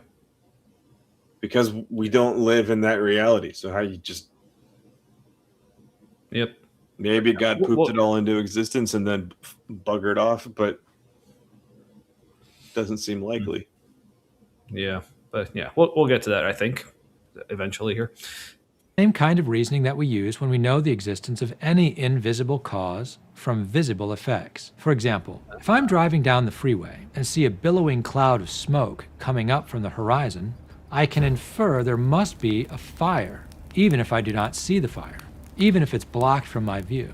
The fire is Sorry. invisible, but the smoke it produces is not, and I know the existence of the invisible cause from the visible effect. Or similarly, Okay. So, Couldn't it be just like the Israelites wandering in the desert? yeah, or now I will say I appreciate like where he took this analogy about like invisible causes because usually like Christians will just go the whole like, well, you don't see the wind. Does that mean you don't believe in the wind because you can't see it? Like, Yes. What now? see, they don't expect that.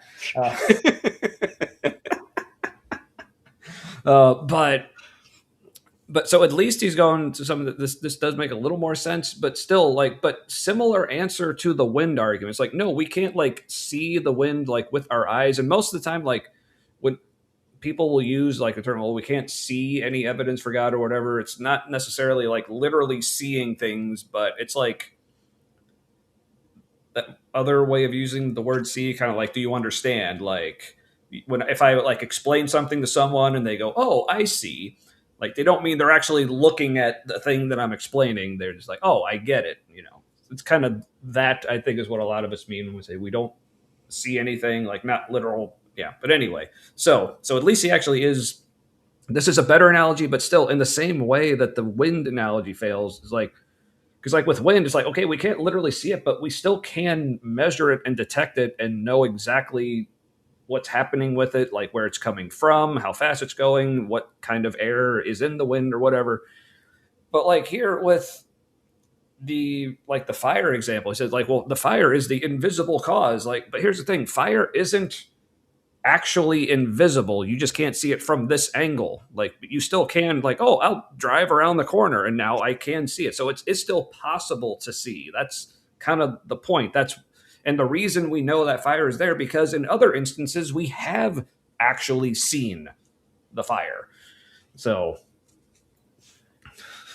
Yeah, I wonder that sometimes too. Like, how did I think these were good points? yeah. It was more like I wanted it to be true, and so anything that Oh like yes. helped me be comfortable with me thinking it was true, that made me comfortable with it in a new and like something or a way that felt new. Sometimes it was just like the same analogy with different things in it, and I'm like, oh, that's so deep. Mm-hmm. That's the craziest thing. Watching somebody, Yeah. like watching people comment on Wes Huff say shit, and they're like, "Whoa, that was so deep," and you're like, "What?" Well, I mean, he is an archaeologist, Matt. He literally held the Dead Sea Scrolls. Kip knows. But hey, well, it looks like we've been raided by Skeptic Haven. Right. Welcome, everybody. Right. Now, I've been told that I should be on Skeptic Haven at some point, but it was by a guy who said, hey, we'll chat. But then I had no idea how to actually get a hold of him and chat. And also, I'm not super familiar with Skeptic Haven, but from my understanding, it seems to be a call-in show type thing. They may do other things, but I don't know if I actually want to do a call-in show. I don't know if that's quite my speed, but I appreciate the rest of y'all doing it. It's great. But it would be kind of funny to, I don't know, really mess with the format. see, I have a feeling if I got on there and like some like crazy Christian caller got on and was like presenting like some dumb arguments, I might just go like, that's just dumb. It's just dumb. And then like not like I don't even know what to say. That's just dumb. Yeah, I don't. I don't. I mean, I'd be entertained by that, but yeah. Sometimes it's clear that somebody has their lens on reality, and there's nothing you can say to them. You could say anything, and they have like an answer for that filter. Like you, no matter what you say, it's going to be evidence they're right. Mm-hmm. The way they're going to perceive what's happening. Yeah, and I just don't see the point. I just want to ask them, like, do you think this benefits anyone that's taking part in this right now? Like, what are you getting out of this conversation? Yeah. Like, you're just going to say things. You're going to think that we're wrong. You walk away thinking you flexed on some strangers real hard? I don't. Yeah, it's kind of like Otangelo knows what that's like, right? Yeah. But the thing with those call-in shows, like I can't even really watch those hardly because it just like triggers my anxiety. So I can't even imagine like actually being on it. Otangelo shows up, dick in hand, getting real angry.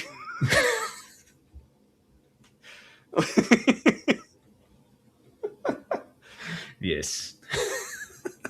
But anyway, so I'm gonna smart all over these people.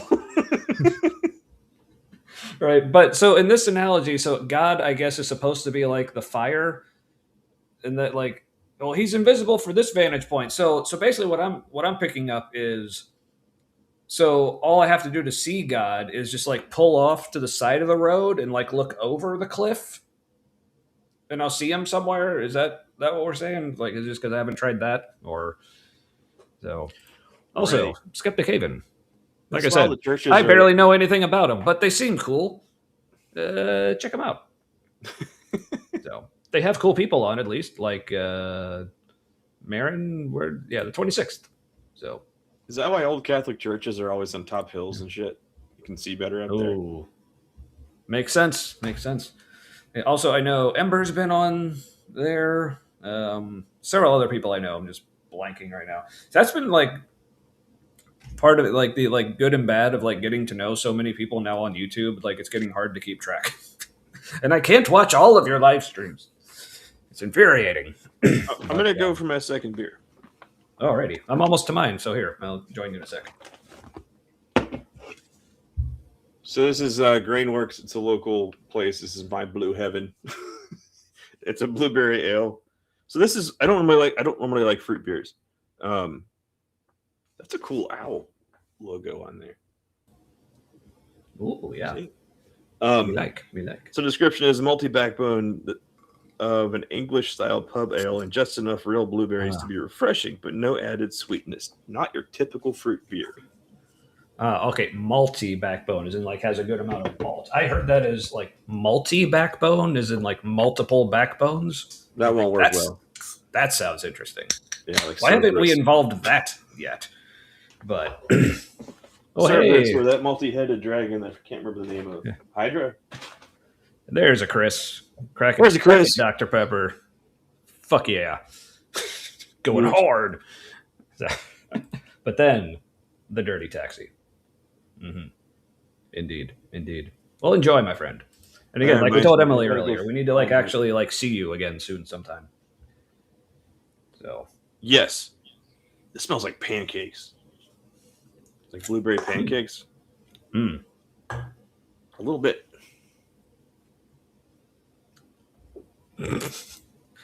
You said pre-suppers are the worst. I disagree. I enjoy lunches. Like second breakfast. I think that's one of those puns that like achieved be so bad it looped back around to actually making me laugh. I'll be right back. This beer is actually good. Ooh, but it is bonfire season, so yeah, Chris, definitely. Let us know. I'm usually pretty free every other weekend. So if you're keeping track at home, this weekend not free, but every other following from there, pending other holidays and such. Because enjoying the soundtrack again. That's awesome. That was a cool noise. It was cool. So was your soundtrack. I appreciate it. That's one of my favorite cartoon noises. Is that one that goes. Boing, boing, boing.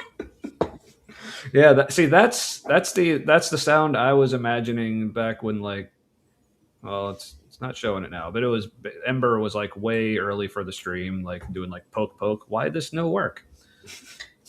And I told her it's like you have to you want it too much. You have to let go of your let go of your attachments. Let go of your detachments. No, you want to keep those. Mm-hmm. Detachments are the best. I do it all the time. No, that's disassociate. Never mind.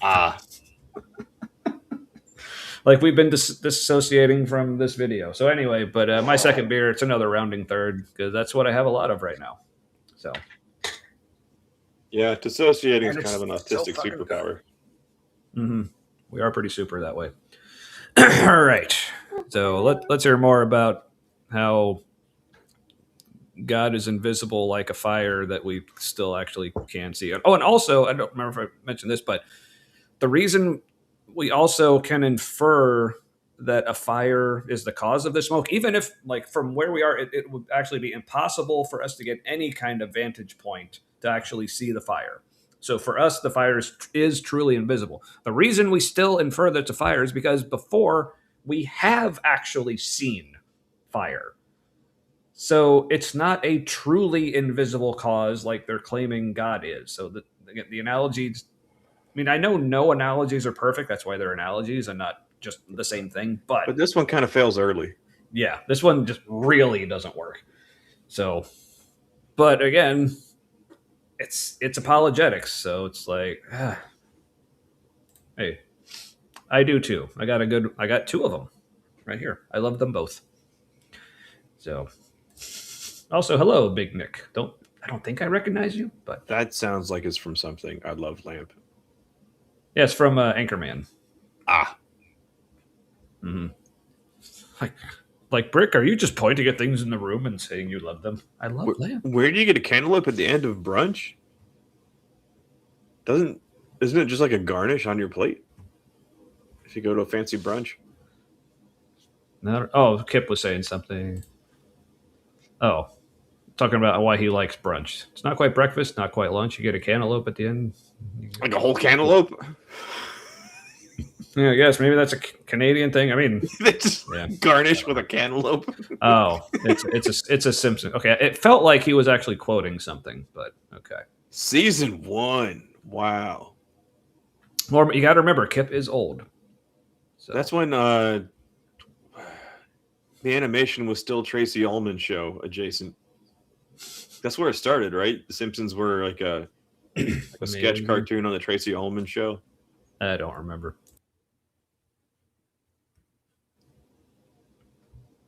Anywho, all right. Let's see where we're going with this bad analogy. And I know the existence of the invisible cause from the visible effect. Or similarly, if I wake up one morning with a sore throat, I infer that I have some kind of infection or virus. I do not see the infection or the virus. The cause of the sore throat is invisible, but I know. But here's the thing: we can see viruses. You know how I know that?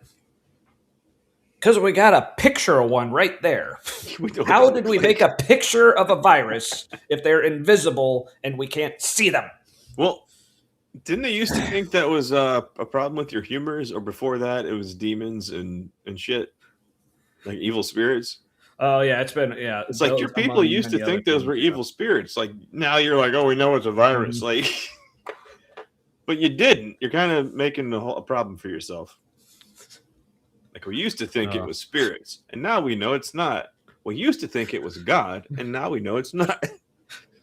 Apparently, this is Tommy unintentionally makes Marin angry evening. Well, yeah, if you're younger than somebody and you like complain you're old, that's always a problem. Well, I was talking about Kip being old. Oh, but yeah, well, but Canadian years. Yes, that's true. So what? So does that mean he's actually probably more like 700 years old, or I don't know the conversion rate, but for regular, like Canadian years. But if you go by like daylight hours alive, doesn't Canada have a little less daylight than we do?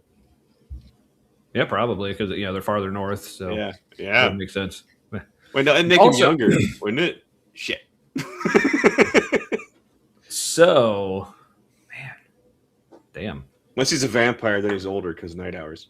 Right. All right. So, and also, Andrew, I was thinking the same thing actually the first time I watched this. It's like, I was like, that was literally the first thing that came to my mind. If you have a sore throat, it's like, oh, I probably slipped my mouth open again because that's how I usually get it. But no, apparently we know it's a virus even though we can't see it. So does that mean like this guy is just like taking antibiotics for like any sore throat that he has, whether it's viral or not? Like that's probably not good. Well, it won't work on viruses anyway. Oh yeah, that's right. Whatever you take for a sore throat. Bacteria. If it's a bacterial infection like strep, you take an antibiotic. That's right. So, but there's other medicine for sore throat, like Halls or whatever. Streptococcus. Yeah. Got that coccus in your throat. It's got to strep that coccus. Tangelo knows. All right. Know that it's there by reasoning from the experience of the symptoms. So it is with our knowledge of God. What we see or experience around us. Sorry, my head was like, It's like I'm just thinking Streptococcus, and it's like, so it is with our knowledge of God. It's like, Yeah, that was jarring. Also, going from viruses to God, like God would be the virus in that analogy. mm-hmm. I don't know. Seems problematic. Yeah, a bit. It's like, man, we're up to Viruses 26 are people. funky. They're just like almost like little automatons. Or they act. Yeah, They have some characteristics of life, but not others. yeah. Not that we've really nailed down what life is, because I guess some people would still do argue that viruses are alive, others don't. It's almost like nature really doesn't care about human categories, and it just does whatever it does, and we're limited and can't actually categorize everything. Yes, I might actually be a mereological nihilist, but There, that reminds me of. also, is that what they call it these days? Sorry. Dog dicks. What? Red Rocket. Sorry.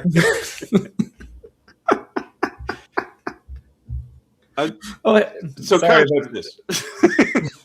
Sorry, but just interrupt you one more time because Spooky is here. Spooky right here. Live. Good to see you, as always. Well, if you're one of the Titans, don't you have to be really old? That was a long time ago. This is true. No.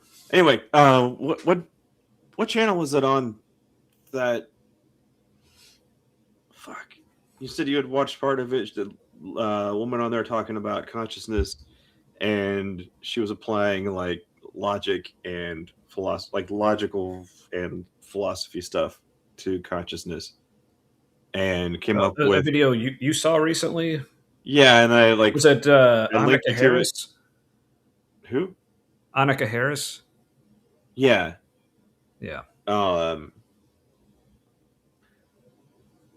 And that like reminded me of stuff that like I'd been thinking about, where like consciousness seems like it would be more of a spectrum, where like what we think of as being conscious is more like human kind of consciousness, and then the more like human consciousness it is, the more we say it is conscious, period. And it would make more sense that it's a spectrum, and there isn't like a magical point where consciousness is suddenly there and before that it's not. Found it really interesting.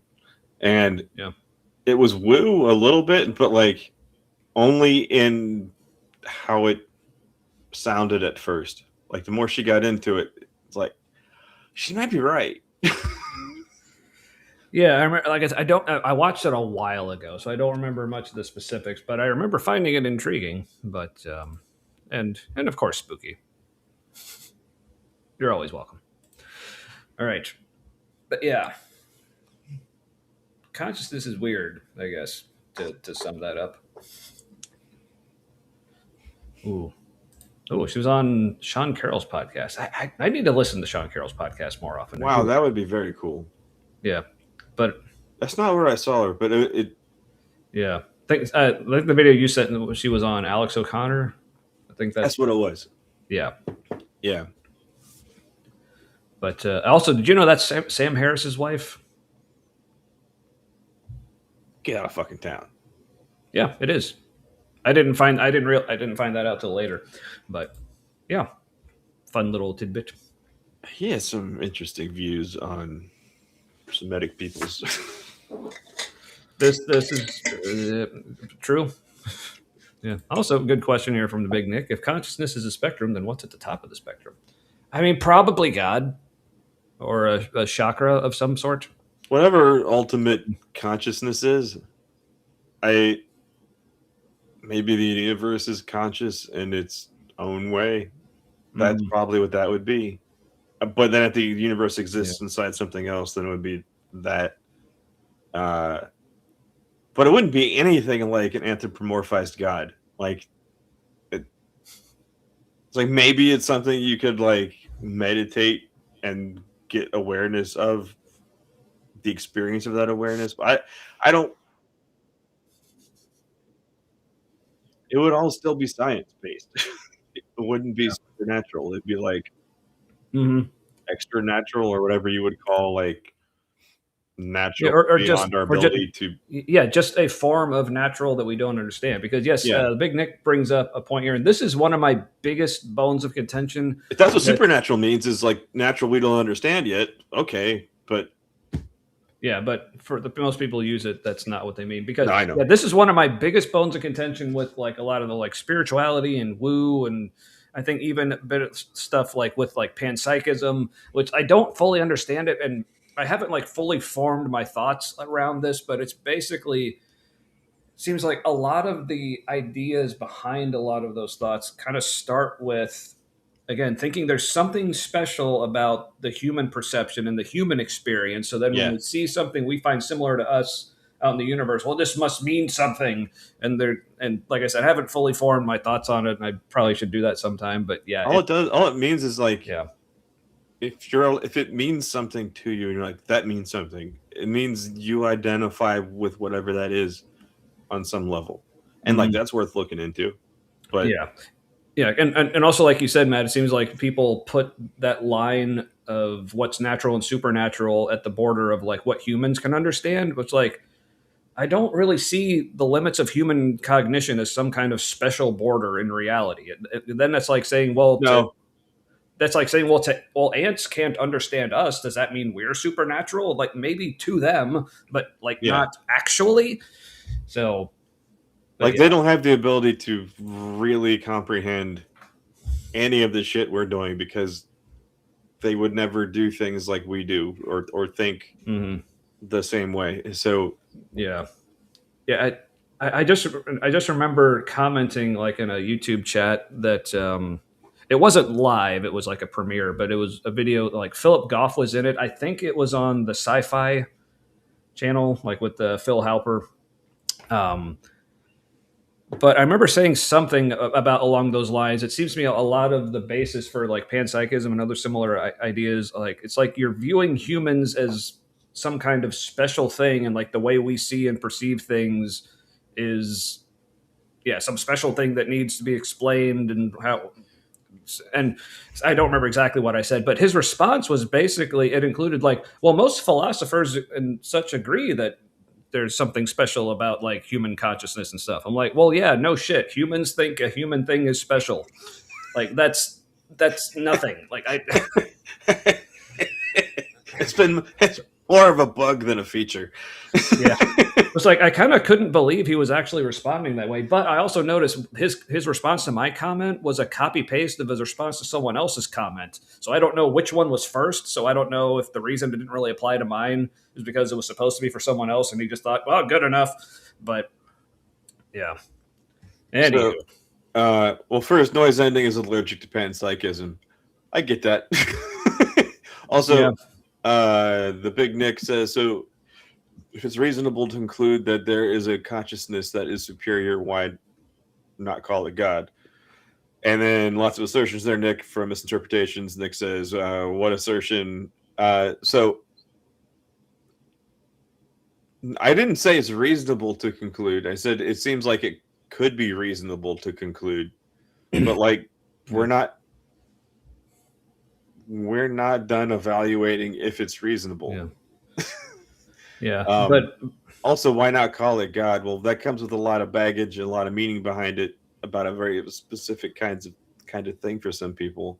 And also, just mhm, because it's an ultimate consciousness of some kind doesn't mean it has agency or will. It could just mhm, be an ultimate awareness yeah, of existing. yeah. Yeah, and also, I guess my response to why not call it God is like, well, why call it God? Yeah. I mean, yeah, sure. If you want to, yeah, sure. I'm not going to tell people not to call things whatever they want. I mean, Like within reason, obviously, but consciousness is just an awareness of yeah, existence. Also, like that doesn't have to be a gentle or agental. What's that word? Doesn't mean it's an agent with a yeah, will and a drive. yeah, yeah. Anyway, I think all I right. was having a Ew. parallel conversation to what you were saying. I think I just did an autism. Well, cool. Well, I didn't notice, so I was probably doing an autism too. Cool. So. Go team. All right. Is the natural world. God is invisible. We don't see him. But from what we do see and experience of the natural world, we can infer that something must be behind it all. I mean, you can, Yes. but should you? I think it's fair to assume something's behind it all. Sure. But therefore, God.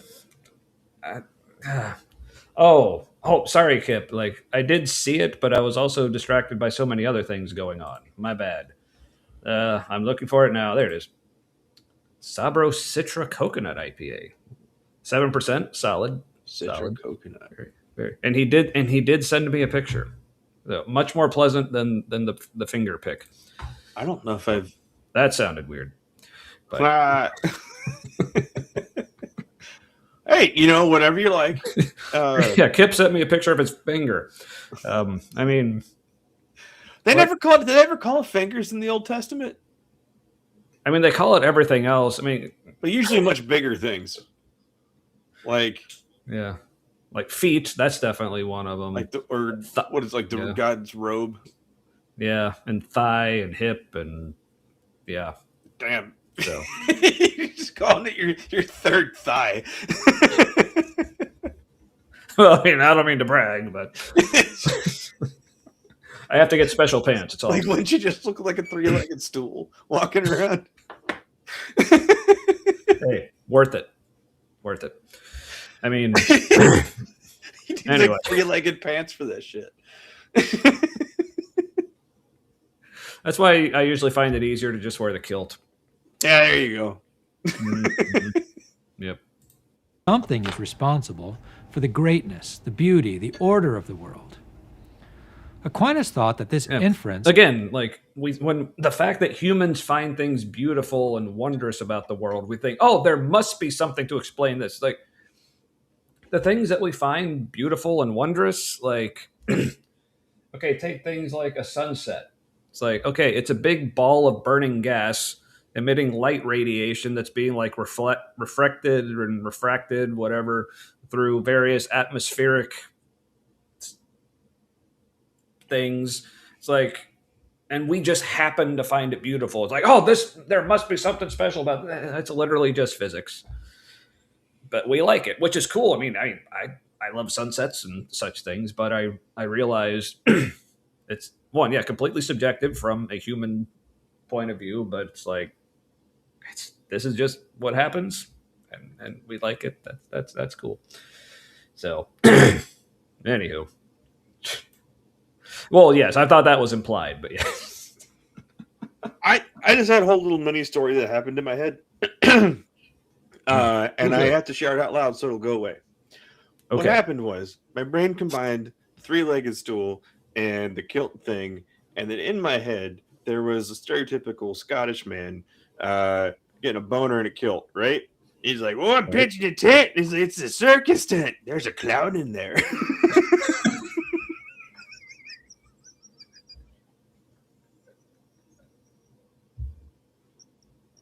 And that was the end of it.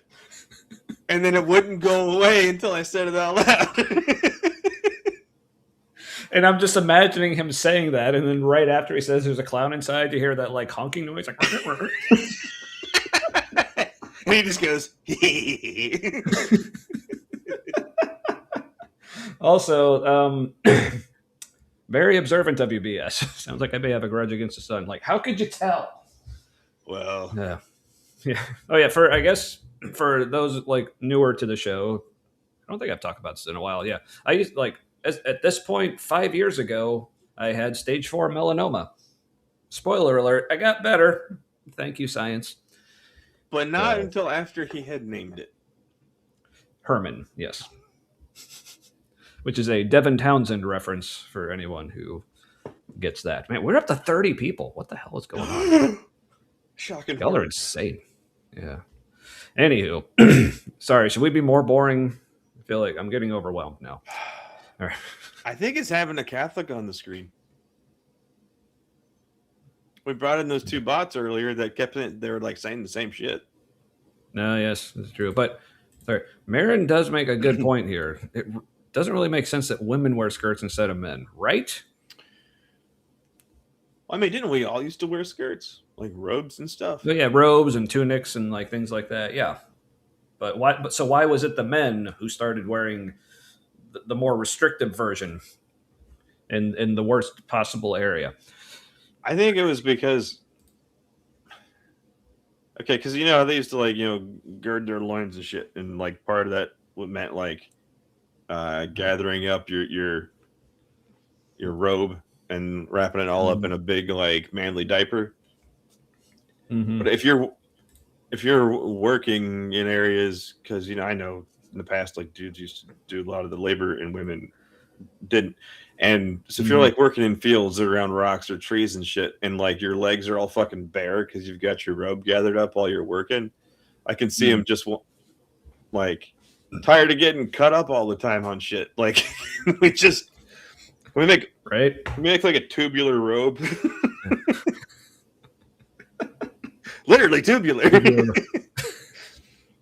All right, but Claude Simeon, like, he kind of gets to it eventually. Like, this video is meant to just be an introduction to it, so like he does get to it, but it's like the last just couple minutes of the video. Here, you can tell it's because it's the most played.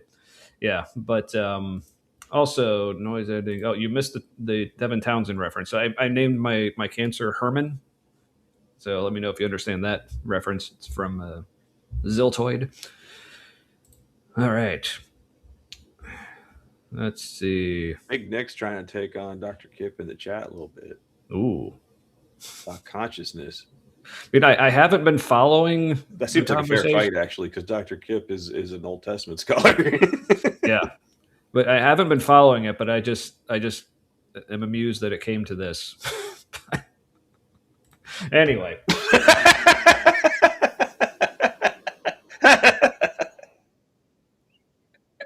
Oh, pants were to highlight the clown horn. Evidence the Bee Gees. Yes. Yes. Noted. All right. Yeah, why? I guess undergarments used to be more restricting. Kept everything tucked out of the way, maybe. Could be. Yeah, seriously, what Kip doesn't care about consciousness. That's why he usually sleeps during our show. So I'm surprised he's awake now. So, yes, I got that. Yeah, thank you. I'm glad I'm better too. So, yeah. Which also, fun fact, surviving stage 4 cancer was a big reason I became an atheist. So, yep. But not because you were mad and bitter. No. Because I was thinking about it earlier today. I think if I actually would have died of cancer and realized it, I think at that point I would have actually kept my faith. Mostly because I'm like, I'm about to die. What's the point of thinking too hard about stuff? So, yeah. What do I care about consciousness? Working on unconsciousness right now. Yep. Kip on an average Wednesday night. That's... Anywho. Oh, yeah, this guy's still talking. From the order of the world to the existence of something responsible for the order of the world was so fundamental that nearly all human beings reason this way. But he also... Or was it that it's so fundamental that all humans reason this way? Or is it just because all humans didn't have a better explanation because we hadn't developed the tools yet? Because keep in mind, all humans also used to reason that the earth was flat. Does that mean that flat earth is fundamental somehow to reality? Also, humans being mostly identical to each other probably would think through things the same way. Like the degree to which we are genetically different is ridiculously small. Right. I mean, or like the way I put it, it's like saying like, man, plants all over the world, no matter where they are, like from like different centuries and millennia, they all photosynthesize. That must mean photosynthesis is fundamental to like. okay, They maybe from figured it out. We got to worship the sun, people. That's what we got to Yeah. do. fuck the sun, bastard. Well, you know, you don't have to like bake in it to worship it. That seems weird. Yeah, but well, yeah. Anywho, what was I saying? Oh yeah. So if plants were conscious, they probably would have a like chlorophyll based religion or something. But yeah. Anywho. Also realized that this inference or argument was something like a seed.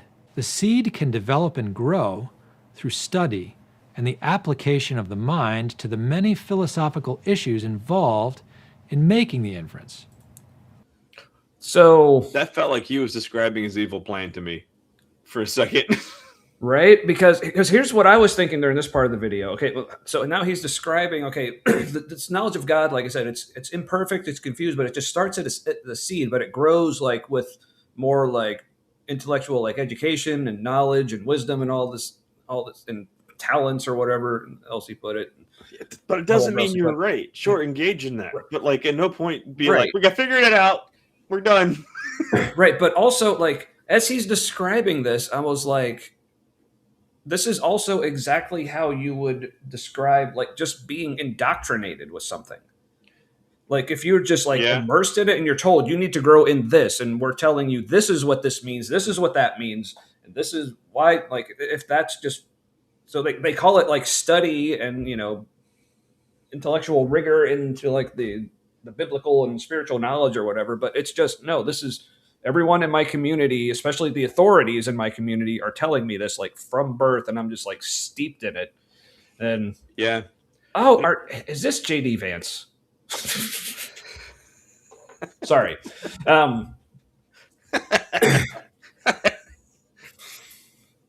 He knew we were talking about Catholicism. He would win. He would win the internet. He would win the next election if he just owned that shit. Yes. He just owned it. People would be like, well, goddamn it, everybody's on the same page now. Let's do this. I mean, he owned that meme of him, like with like the goofy face and like the hair and stuff. And like he dressed as that meme for Halloween. Like, just do it with the couch, dude. Anyway, it would have been cooler if he did the running mascara YouTube guy. If he went as that guy for Halloween, right? Because that guy's definitely more brutal. A lot cooler if you did.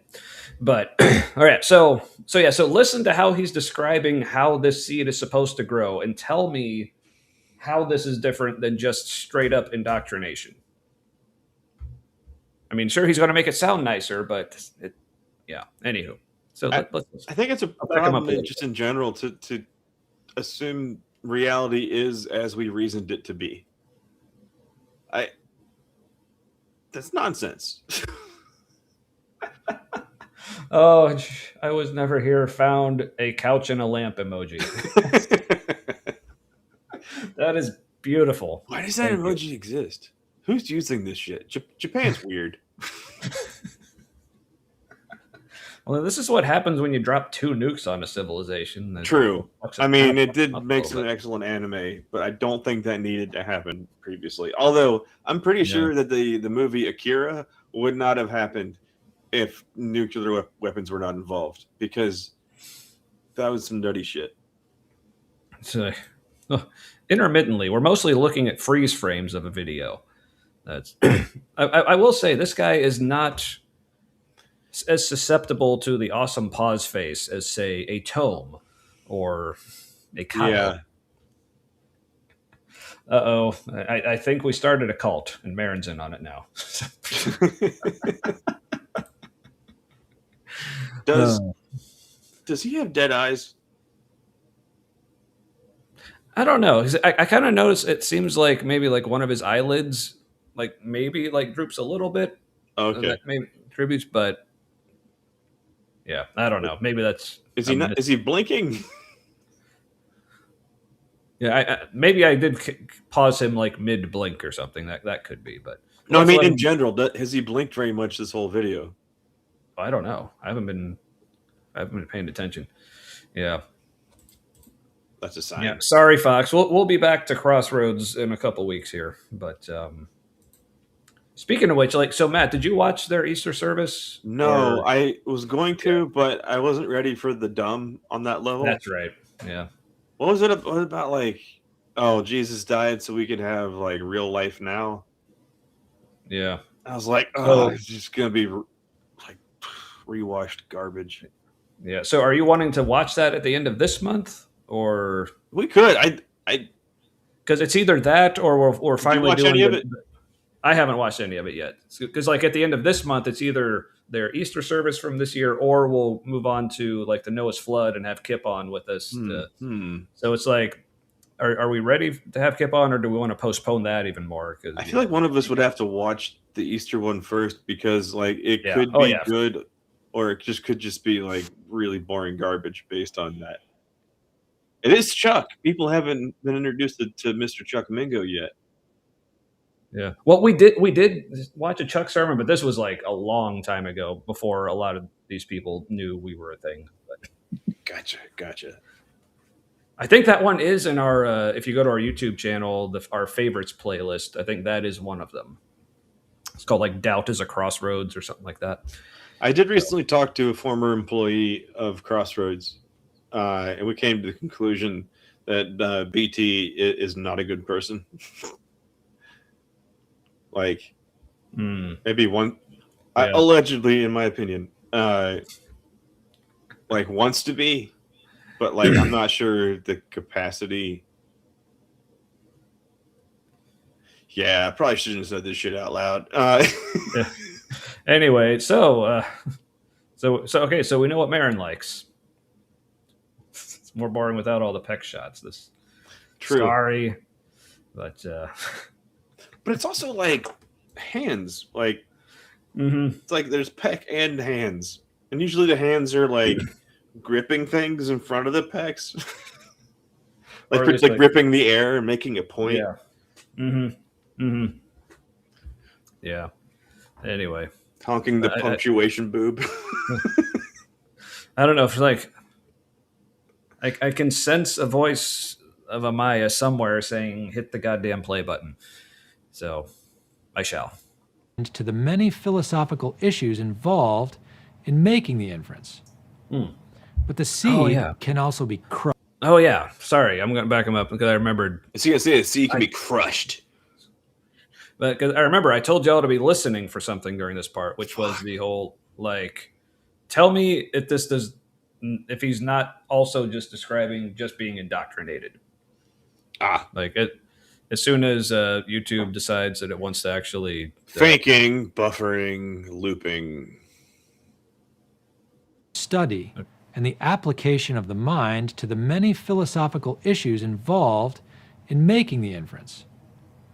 But the seed can also be crushed by attachment to sin, willful self-denial, false philosophies.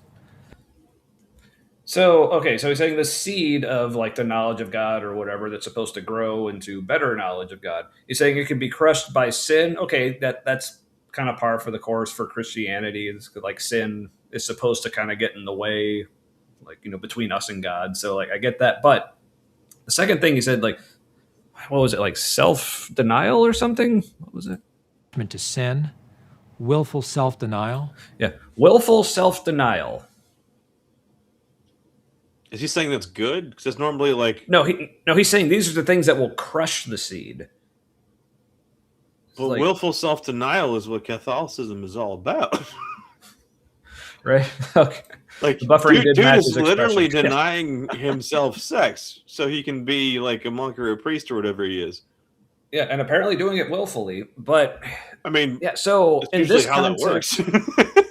Yeah, so Mary, in this context, I'm not sure exactly what he means. I mean, unless he's saying like denying the knowledge of God is on the level of denying the self. I don't know. Or maybe he said people automatically have a knowledge of God, just being people and all. And yeah, maybe that's like if you say no God, then you're denying what you perceive. That's self-denial. Yeah. I don't know what he's talking about. Yeah, but Yeah, but let's see. But it's the next one I thought was like particularly interesting. False philosophies. And So false philosophies, apparently that just means any kind of philosophy that leads you away from this knowledge of God that they Yeah. want you to have, right? So that would be my question to him. Okay, how do you know this philosophy is false other than it just leads you to a different conclusion than what you think people should have? It's loaded terms to describe events from the Christian perspective. It's like, do you follow what I'm saying? How, Say that again. like the false philosophies and stuff, Mm-hmm. like how they can lead you astray. That's just new ideas, new stimuli being introduced to a person that they haven't absorbed previously, and Right. now they're assimilating it into their knowledge of being alive. And Yeah. like he describes that as being exposed to false philosophies and stuff, and like leading you astray. But really, it's just how the human system responds to shit. Yeah, that's. I mean, I would call that learning, right?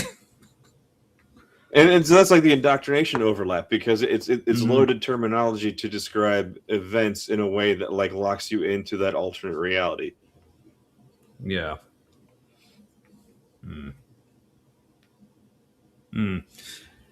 Yeah. You So got to again, reframe any challenges to it in the religious sense in a way that like still validates your beliefs. It's not a threat. It just means I'm right. But it's proof you're wrong. You got to have faith. See, you just helped my faith be stronger. Isn't that just like you're more in denial now? Potato, potato, potato, tomato. Potato rutabaga or something. But yeah, Fox, yes. More Catholic clergy could do with some willful self-denial, though. This is not wrong. I don't know. I don't. No. Maybe get your own dude. Maybe get your own dude or woman. Kip is capable of love. Starting with a shirt. That's good. Baby steps. Maybe you are old because this is boomer humor.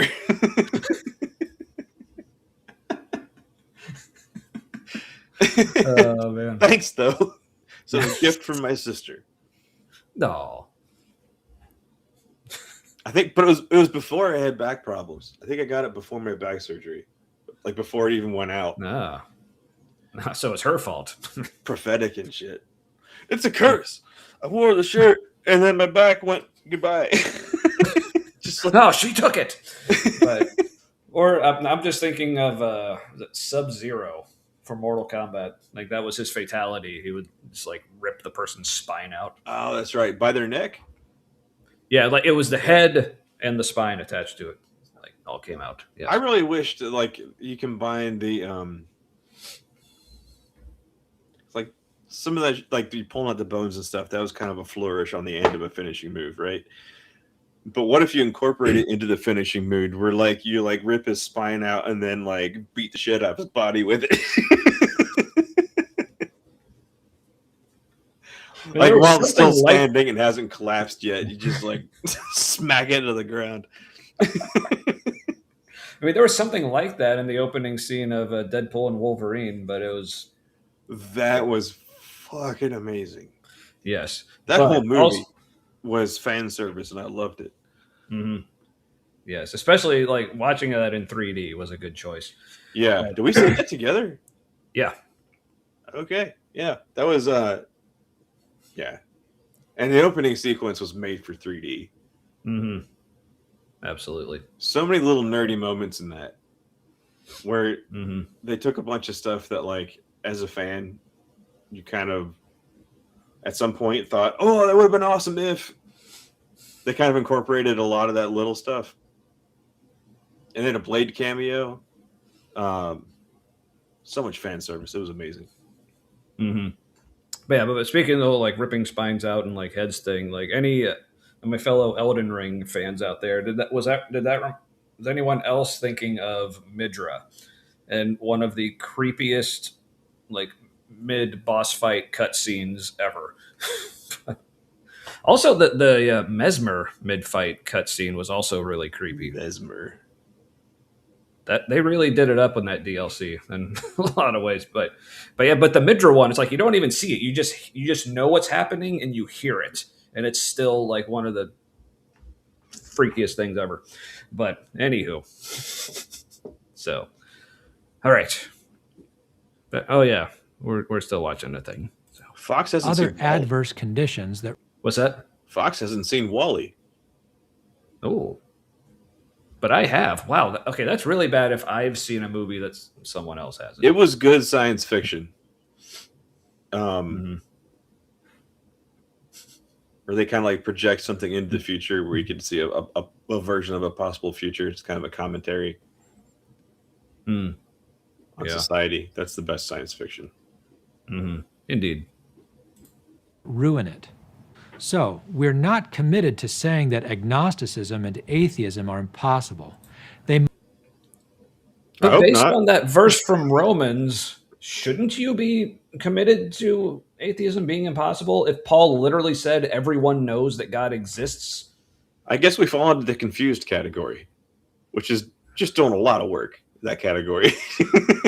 Yeah, this is true, but he's saying, but atheists, like, they're not confused. He said, like, no, atheists can still exist, like, but which again, like, they'll say these things because, yeah, in order to try to like remain relevant and like they make any kind of sense, like they have to, but this still contradicts what your scripture says about reality. But where it's like, oh yeah, but of course, like, atheists still exist. Yeah, we know, like, even though this was literally a passage that he said where we should expect that everyone knows that God exists with or without the Bible. But then he's like, no, but we're not saying atheists can't be a thing. It's like, you literally just did a few minutes ago. But, Well, if you say both, look, it's not important if the two things negate each other. What is important is that everyone can hear something they like in what he said. this is true. So, like, not only is the Bible not univocal, like, this guy isn't even univocal. Just in this one fucking video. God damn. All right. Damn, is Richard Rohr just like a super Franciscan? Because like I don't I agree with still his do take not on understand. everything, but like at least he has thought about it a lot, and I can't totally argue with his conclusion. It's just we didn't start from the same place, so I'm not going to arrive at the same conclusion as him. But he thought it through. The video's never been paused. This guy just takes very long thinking breaks, right? So, which is convenient, which is very nice of him. But to the big Nick's statement here is like true, which is why I don't reject God. I reject the idea of God. So This guy is literally always making the same face. I don't know what to do with this. yeah, it's like, oh, now Spooky's getting in on it. Why? Why is it a different color? Because like on here it's orange, but like Yeah. in our like chat window it's blue. It's just weird. Also, the couch was a different color when I put that emoji up on screen. It was green in here, but orange on the screen.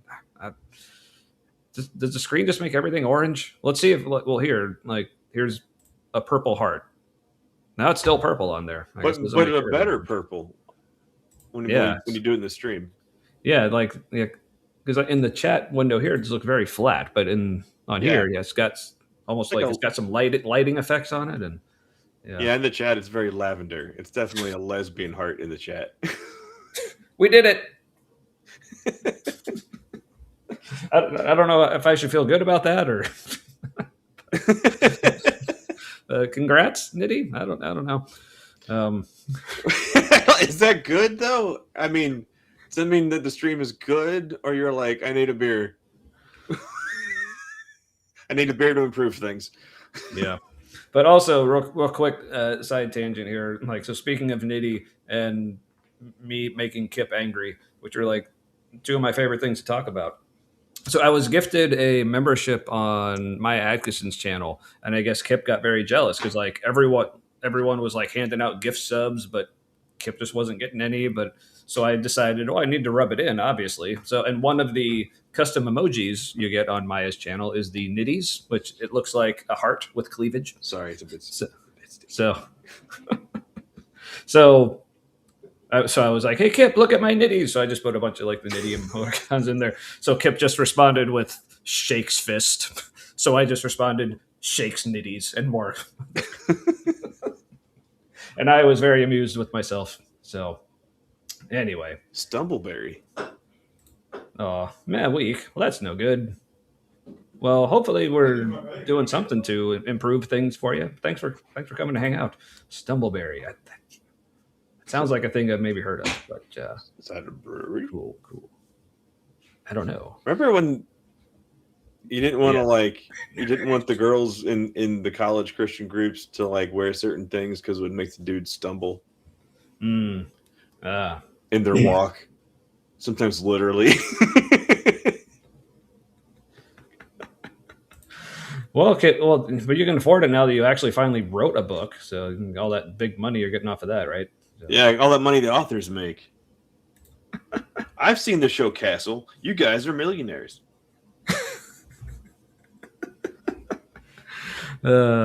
Anywho, no, I think the only reason he actually has money is because he's in Canada and he isn't going bankrupt from Got that medical uni expenses. money. Ooh, out of Cleveland. Cleveland occasionally does produce something good, like Great Lakes, one of my favorite breweries. Yeah, they've been around for a long time too. Yeah, They're about as old as Sierra Nevada. They were like one of the first. yeah. And for people who aren't familiar with Great Lakes, like they've started branching out into more like exotic styles, but for a while they used to be just that brewery about like just doing everything, like just nailing it. Like if you want a solid porter, they have a solid porter. If you want a solid amber lager, they got that. It's yeah, really good shit. If you want a solid vampire dark beer, they've got your Nosferatu. Yes, I was about to mention that. That's one of my favorites. I think it's like an Imperial Red IPA or something. It's kind of similar to Arrogant Bastard, but Yeah, maybe it's a little more like IPA like. Whereas, like almost the darkness of a stout. It's pretty intense. wait, are you talking about these guys? Oh, dude. Boy. Anyway, Look, I seriously doubt you Might make even much more become money than we do, dude. But I also don't care. yeah. So, The rich me is a lamer me. yeah, it wouldn't be hard to make much more money than me. That's unfortunately true. Making that big wallpaper money. Yes, I'm making that that big easy work from home job money that's being split between multiple households. So I'm super wealthy right now. But enough Wallpaper is about that. actually it can be kind of lucrative.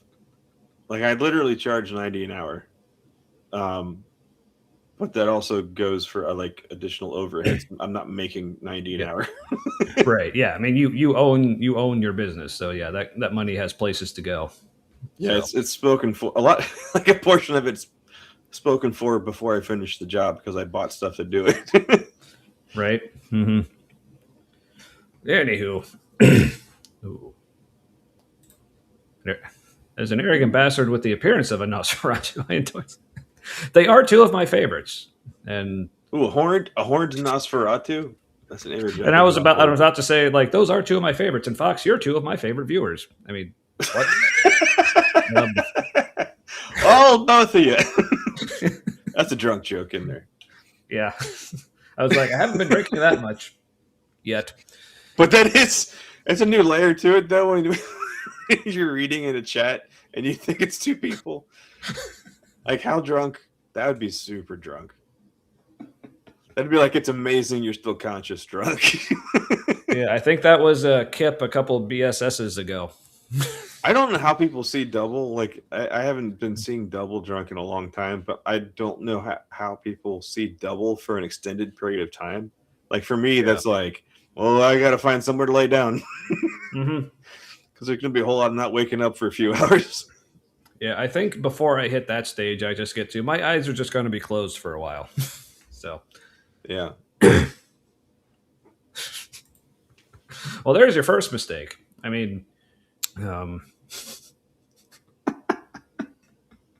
when you got the smart part, sure, I'll take that. How old are you? Guy with no sleeves. Like, do you know how many like rich white dudes like work out a bunch and then just like want to be seen with their sleeves not there? Like, Yeah, and trust me, this is not due to working out, as you can plainly see. Uh, Anywho, You must not be American. yeah. Also, it was also fun to see Vish give you a sobriety test. That was, On which I stream? think How was does that work? she it was reciting the Hebrew alphabet backwards. Oh, that does sound more difficult. And he did a great job. I was proud. So Did his Hebrew accent improve being drunk? also like something just hit me like, what is my life that one of the things that makes me proud is a drunk Kip? What Oh, is I happening to mean, me? last year you probably would have thought everything was broken if that was a possible reality. Oh, this is true. You're like, that's never Yeah. going to happen. Mm-hmm. Like, if Yeah. that happens, we're on the wrong timeline. Correct. Never in my wildest dreams in all my years of being a fan of Kip would I imagine, oh, I'm gonna get the shit on this guy eventually. That's fun. When reality Anywho. is satire, I think you're on the wrong timeline. You broke satire. Mm-hmm. Make it stop. Right? What a world! What a world! Is somebody melting? Sorry. Prevalent in some societies. Yeah, Wizard of Oz. Like, Yeah, when that they was dump- funny when the yeah. witch got all dramatic, like dying, and then all of a sudden gets like super dramatic. What a world! What a world! All of a sudden, just Yeah. Which I guess if there's a time, to be dramatic, I guess that's it. Well, she was super dramatic the whole damn time. That was her character. Everything was just over the top, which was great. That's true. They're like, and your little dog too. It's like, really, lady? Anyway. Wait, okay, you know how witches But are we are spiritual. Sorry, that's like my gift. Tommy, hit the play button. Matt will start talking. Wait, no, is the play button the Matt button? Is that It might be a little bit. I think we crossed the wires. Damn it. The Matt button. What was happening? I don't know. You interrupted me. Oh, so witches, like they took on a lot of like the negative, like stereotypical negative female characteristics. Like they're always ugly. Yeah. For a while in some cultures they looked Jewish, like the cartoonish kind of Jewish look. Mm-hmm. Like whatever you didn't want to see like locally in a female member of society, or was like cast onto a witch. So I'm wondering like what that witch character was supposed to be, like a negative portrayal of. Huh. Maybe girl boss. That could be. I don't know. That's interesting though. Huh. Like at that time when the Wizard of Oz was written, like what aspersions were being cast onto that character. Yeah, it's true. All right then. Committed to saying that natural theology is possible for human beings. And Thomas Aquinas is an example of someone who developed this natural knowledge of God. Which again, like to say something is natural, it's possible for human beings. Like that's almost like saying breathing is possible for human beings. Like these like things that are supposed to be like natural and like fundamental to just our very existence. To say it's possible for us, it's like that just sounds so weird. But we're just gonna try to figure things out, and we're gonna think we're right. Yeah. To an extremely high degree. What he did was take the general argument from the order of nature and think it through along much more specific lines. To spell this out, let us give a sketch of each of the 5 ways. In the first, Okay, now he's finally getting into them, which yeah, he just said think about it through a Christian filter. It's kind of in specific ways. Yeah, but also, when was Aquinas around? So maybe Big Nick says maybe the witch was supposed to be a negative image of a witch. Maybe. Yeah. You see, now you're just being needlessly combative.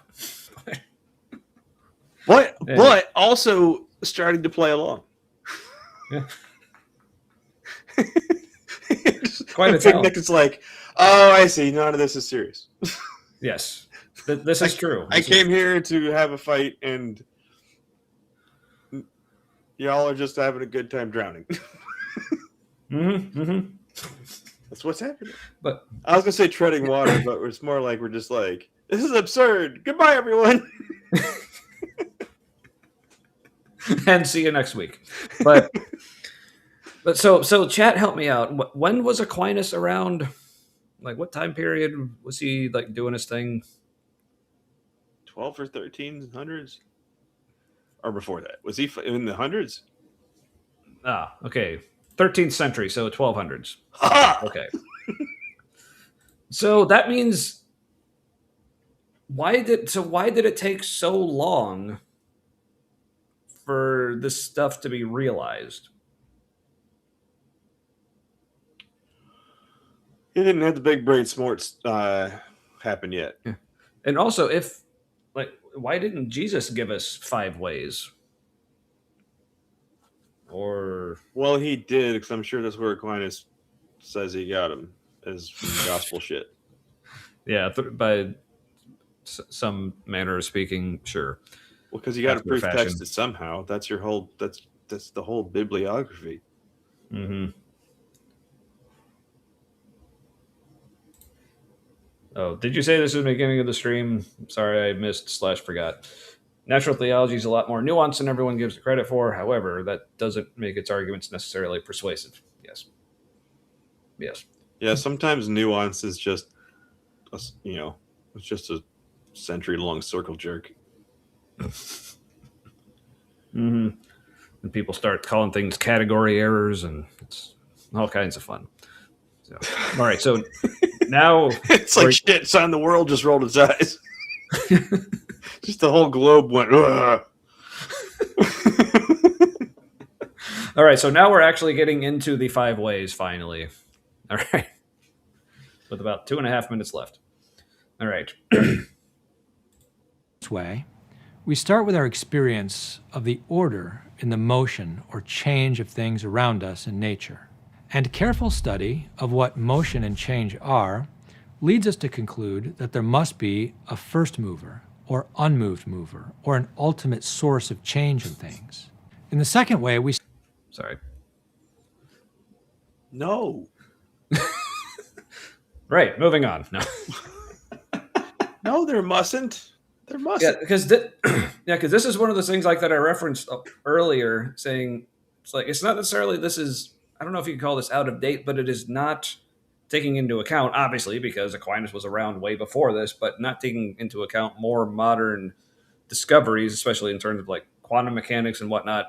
Basically, like I said, this isn't exactly necessarily established, but strong support and thinking behind ideas like sometimes effects can come after, sometimes a cause can come after an effect, and stuff like that, and how time isn't necessarily fundamental to reality. So this whole idea of like, well, if something is, it must have had a thing before it to cause it. It's like, maybe not necessarily. So. This got some laughs in the chat. Yeah. So here's the thing. No, they only say the fool says in his heart that there is no God. The wise say it out loud. So also, because my book though isn't helpful, because first we need to think that the Bible's correct. Otherwise, you're just like, in my cookbook it says this, and we're just like, right. And also, I don't know if you know this. What? But also, like, I don't know if you're aware of this, but the Quran also says that people that don't believe in Muhammad are wrong and foolish and infidel. So you got to contend with that.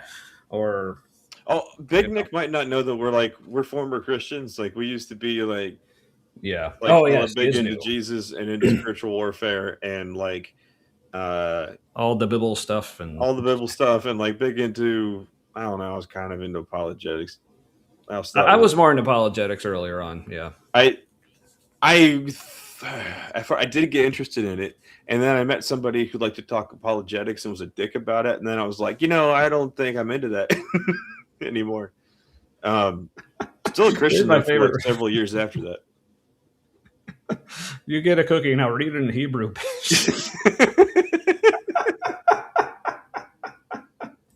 Right, I know. That's why it's not hard to understand. Like, but I understand that someone just made that up because that's what they believe. They wrote down their thoughts. Yeah, I get it. That was their That perspective. doesn't mean it's true. Like, okay. Also, it just kind of is an attempt at a lame ode. Just it's like, oh yeah, only you don't believe in God. It's not okay. Imagine somebody in that time period, right? Somebody's like, I don't believe in God, and then somebody else says, well, God says only fools say there is no God. Ah! And then the person goes, what? Like, yeah, that's kind. I thought I made it clear. I don't care what you say God says because I don't think that's real. Right. So why are you talking to me like I'm you? Do you think everybody else is you? This is a problem, Nick. Yes. Please we have get different that checked perspectives. So, yeah. But it's okay. Ember has returned, and thank you for your service. Come at us with better. Mm-hmm. Also, we're familiar with the stuff that you're saying. Like we were there, and it holds no sway anymore. Like you'd have to bring out like an ultra Bible with like logic shit in it. Yes, please. But anywho, all right. So this is the first way here. We know that God exists, or we can argue that He exists. Again, I don't remember exactly what the point of these are, how definitive they're supposed to be. But there must be a first mover, or unmoved mover, or an ultimate source of change in things. Like, okay, so but even if we do take like a linear, like time-wise, a linear approach at like cause effect, then it's like, okay, we got something caused it. That's all you've established. You have not established that thing was God. But yes, first God something. Yeah, this is one of those things where it's like, that's one of, I think that's a huge problem. Have you met my no true Scotsman? Yeah. To me, that is one of the huge problems for Christianity, that verse is in their Bible, because no former Christian is going to take you seriously anymore, because we know we were really in it. But also, that verse should make all current Christians fucking terrified, because how do you know that you won't eventually walk away? Every single Christian who used that verse against me, saying I was never a Christian, like, they knew me when I was, and they were convinced I was a real believer.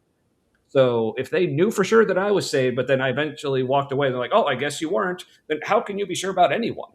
If you don't know who's going to walk away when, including yourself. So have fun with that, I guess. Yeah, King James. 1611 now with more logic bullshit. Yeah, hit us with that. So, and now we're talking about cookies. This is great. So, Erin got some awesome cookies from Whole Foods for her birthday. We've had them before. They're like sugar cookies with like fudge icing dollops on it. Ooh, they're too good. Mm-hmm. That sounds good. So, anyway, all right. So, any final thoughts on the first way here? Like, well, things are moving. That means something must have did the moving to begin with, and that thing has to be God, right? Well, I was blacked out when it reminded me of William Lane Craig, but because that cause has to be spaceless, timeless. Oh, Nicholas. So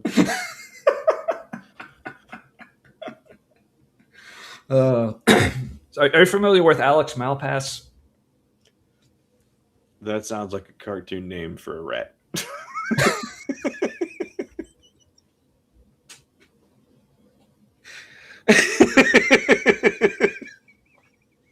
Correct, but no. He's a philosopher. I don't remember if he more specializes in philosophy of science or religion or maybe both. But he's on like the Sci-Fi Show with Phil Halper, like him and Dan Linford. Okay. but he actually has a debate coming up with William Lane Craig, and he's been posting on his YouTube channel just like his like debate prep. Like he'll go through like some of his like presentation and his lines of thinking.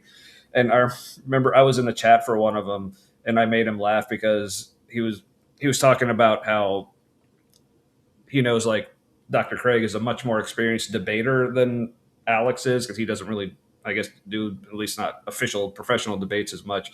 But so I just in the chat I was like, well, just start pronouncing it space lass and time lass, and you'll be fine. And he was amused by that. So we'll see if he actually uses that in the debate. I'd be very, very pleased if that happens. But anyway, Man, William Lane Craig is such a dramatic queen sometimes, the way he says stuff. It's like, all right. who says shit like that? Mm-hmm. See, we have common ground. I love this. Actually, my daughter actually made cookies the other day, and I still have some. I had some earlier today. So people just love cookies. It's good times. Anyway. William Lane Craig is what happens when an autistic person has been convinced by everyone around him that he's neurotypical. Mm-hmm. Because you're like, Yeah. dude, what is your accent? No one has that. That's not just like your personal way of talking. That's a regional dialect. Yeah, like at base, like I think it sounds like he's from Michigan to me, but everything has a flourish on it. Yeah, but yeah, like I said, at base, I think that's where he's starting from. But then it's like he's in a one-man play playing himself. Or what, Oh, Low Bar Bill is the witch from Oz. It's full circle now. Nice. What a world! What a world! Oh, and yes, this he went to orator class instead of Logic 101. This is what one of my favorite quotes ever in any discussion and like debate about religion is William Lane Craig, like seriously, without the slightest hint of irony, said Christianity, unlike Eastern religions. Dude, it's literally from fucking West Asia. Yeah. Yeah, we call it the ancient Near East. Like that is. Anyway. Oh! I have not heard this. Oh goodness! He said more than once. You don't need logic to be a professional. Yeah. So, was he shitting on logic or shitting on professional philosophers? What the heck? It's kind of a backhanded compliment for logic. He's definitely getting. It's definitely less kind of philosophers. Mm-hmm. Yeah. Anyway, all right. So, any final thoughts on the first way before we move on to the rest here? No, it's wrong, but like, good try. Yeah. Which, okay, yes, I'll grant you. Like, if something moved, something had to move it. It's like, okay, but then we learned that. Yeah, that doesn't mean there's always a cause and always a mover. There could be a brute fact. Yeah. So, and it could be something other than God. So, yeah. Anyway. All right. Or unmoved mover, or an ultimate source of change in things. In the second way, we start with our experience of an order of cause and effect in things around us.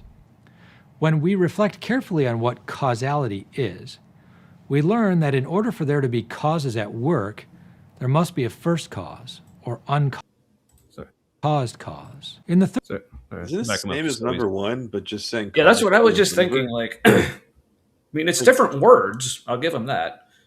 But all right, as soon as YouTube decides to stop thinking here,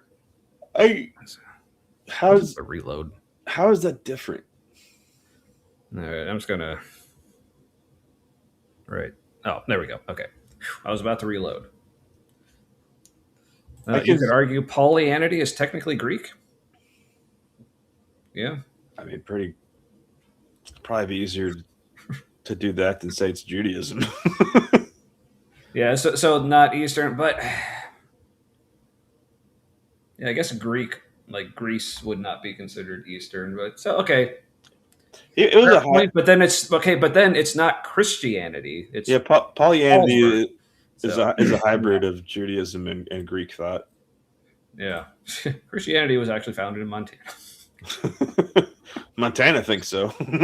Yeah, which I mean, prove it wasn't. You've never been to Montana. Idaho for sure thinks it was started in Idaho. There's outright Nazi armband people walking around in Idaho. Mm-hmm. Idaho's going to be a problem for a bit. Yeah. Sucks to be in Canada. I mean, they have a little nubbin that pokes up into Canada, right, or rubs right up against Canada. Yeah, it's like they're just like getting you with their just the tip. Yeah. Anyway, Just all right, grazing so Canada. yeah. So I guess any thoughts on this? Is it any different than the first one? It's like again, it's like okay, something had to be first. Sure, maybe that didn't have to be God. Number 2 feels more philosophical than the first. Cause and effect versus movement. I don't know. I love how he gave his name. I think it was like I don't even remember what it was. I love how we're still just calling him Father Steve. So thank you, thank you. I always appreciate you, Ember. Yeah, it's not. Oh, that's not what the first argument is. Father Steve here needs to stop reading Craig's re-scribbling. Ooh. Oh, what? Well, if, Yeah, because it sounds a lot like the first one. yeah. So I'm glad. So, yeah, something definitely seemed off here. It's good to hear he's wrong, because Yes. I was starting to think Aquinas was stupid. Well, I mean that still can be true. I mean, of course, it's an option, but like, Yeah. stupid enough that people should have noticed hundreds of years ago. Mm-hmm. The potato conversation just took a dark turn. Yes, with Idaho. Oh yeah, it all. Mm-hmm. Yeah.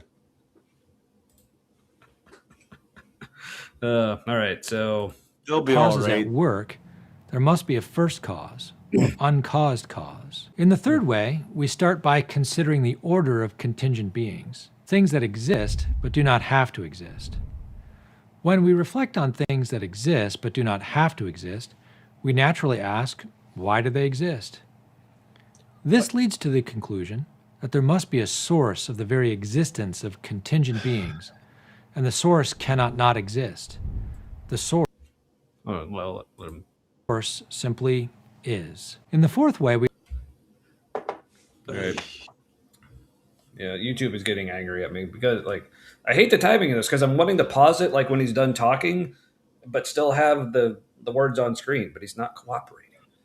So I keep having to do this bullshit. Okay, there it is.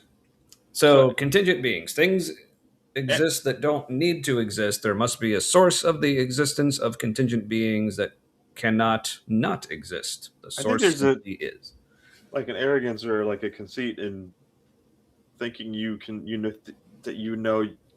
that you think you can label what doesn't need to exist. Yeah, that's another little arrogant, but also just because this reminded me of, I think it was somebody's argument. It doesn't matter. It's like an argument from Infinity that I was listening to on Apologia video.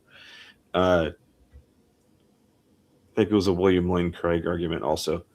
But just because everything that came before a being that currently exists also had to exist for that being to exist, it doesn't mean that that you can trace that all the way back to an initial necessary being. Like it could be an initial necessary something that developed into beings. right. It could have just been a necessary fluctuation that happened in the vacuum at the beginning that then led to all the stuff and the new equilibrium.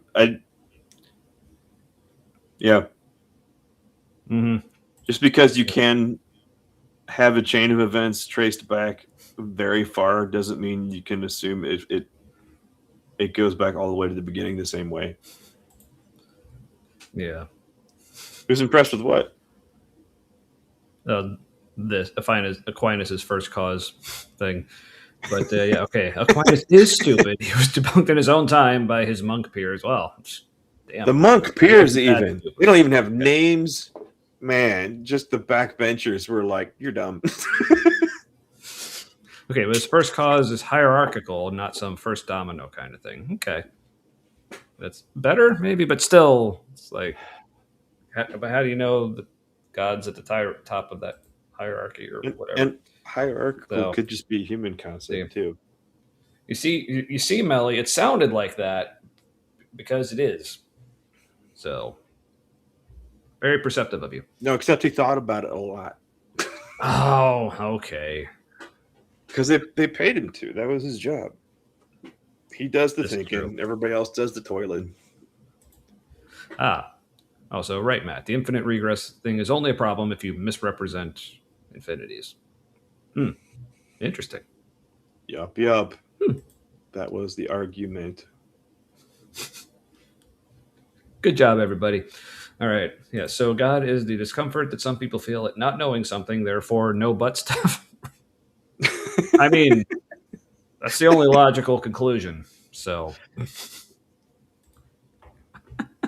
Well, butt stuff's Anyway. scary. right.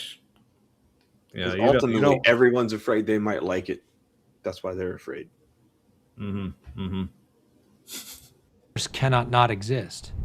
The source simply is. In the fourth way, we look at how things around us exist in grades of perfection, and the grades of perfection lead to the conclusion that there must be a perfect being, the source of being in everything else. And finally, Perfection according to what criteria? He's just like, that's it. Like, he doesn't elaborate anymore. Perfection according to what criteria? Like, Yeah. See, inevitably, like some kind of human criteria. Yes, and see, this is that argument, and I mean, I know many others have used it because, of course, it's Aquinas, but I'm just particularly remembering Frank Turek's use of this.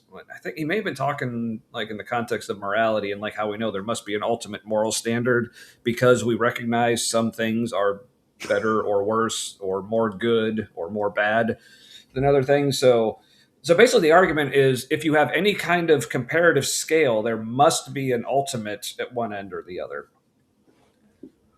The Mind Palace thing, it was in the Sherlock Holmes show, Sherlock, with Benedict Cumbersnatch, whatever his name is. Yeah. One of my favorite memes ever. Like someone like just took a picture like at a store of this bag. It was I think it was a butternut crinkle fries, and they're like, "Is that the guy who played Sherlock Holmes?" Butternut But crinkle anyway. fries sound amazing. Right. But speaking of sounding amazing, what was It sounds I like icing on French fries, which now I really, really want. Anyways, but speaking of sounding amazing, what was I talking about?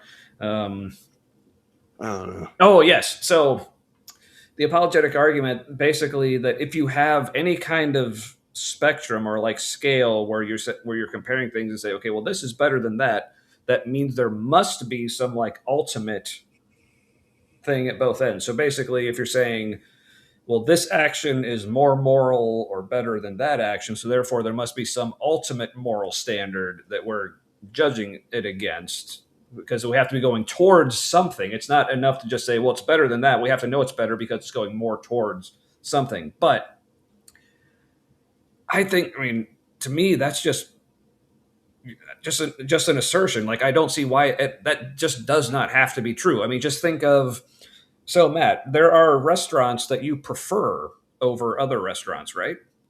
Does that mean there has to be one ultimate perfect restaurant that you're comparing this to, or that this is all pointing toward? I mean, hypothetically, I guess there could be, But like, there doesn't actually It's have not- to exist one yeah, in it's not actual necessary. reality, right? We it's just comparing. Like, we just prefer certain things over other. That doesn't mean that there has to be an ultimate good or an ultimate worse thing or whatever. It's just, yeah. So differing grades of perfection of being led to the differing grades of perfection of being led to the conclusion that is it me Well- or was that worded really oddly? That was cumbersome. Yeah. So differing grades of perfection of being led to the conclusion that there must be a perfect being, the source of being, and everything else. Oh, so which also this is Sounds like something a else. bad Like, translation. yeah. So because here's the other thing: like, what does perfect being even mean?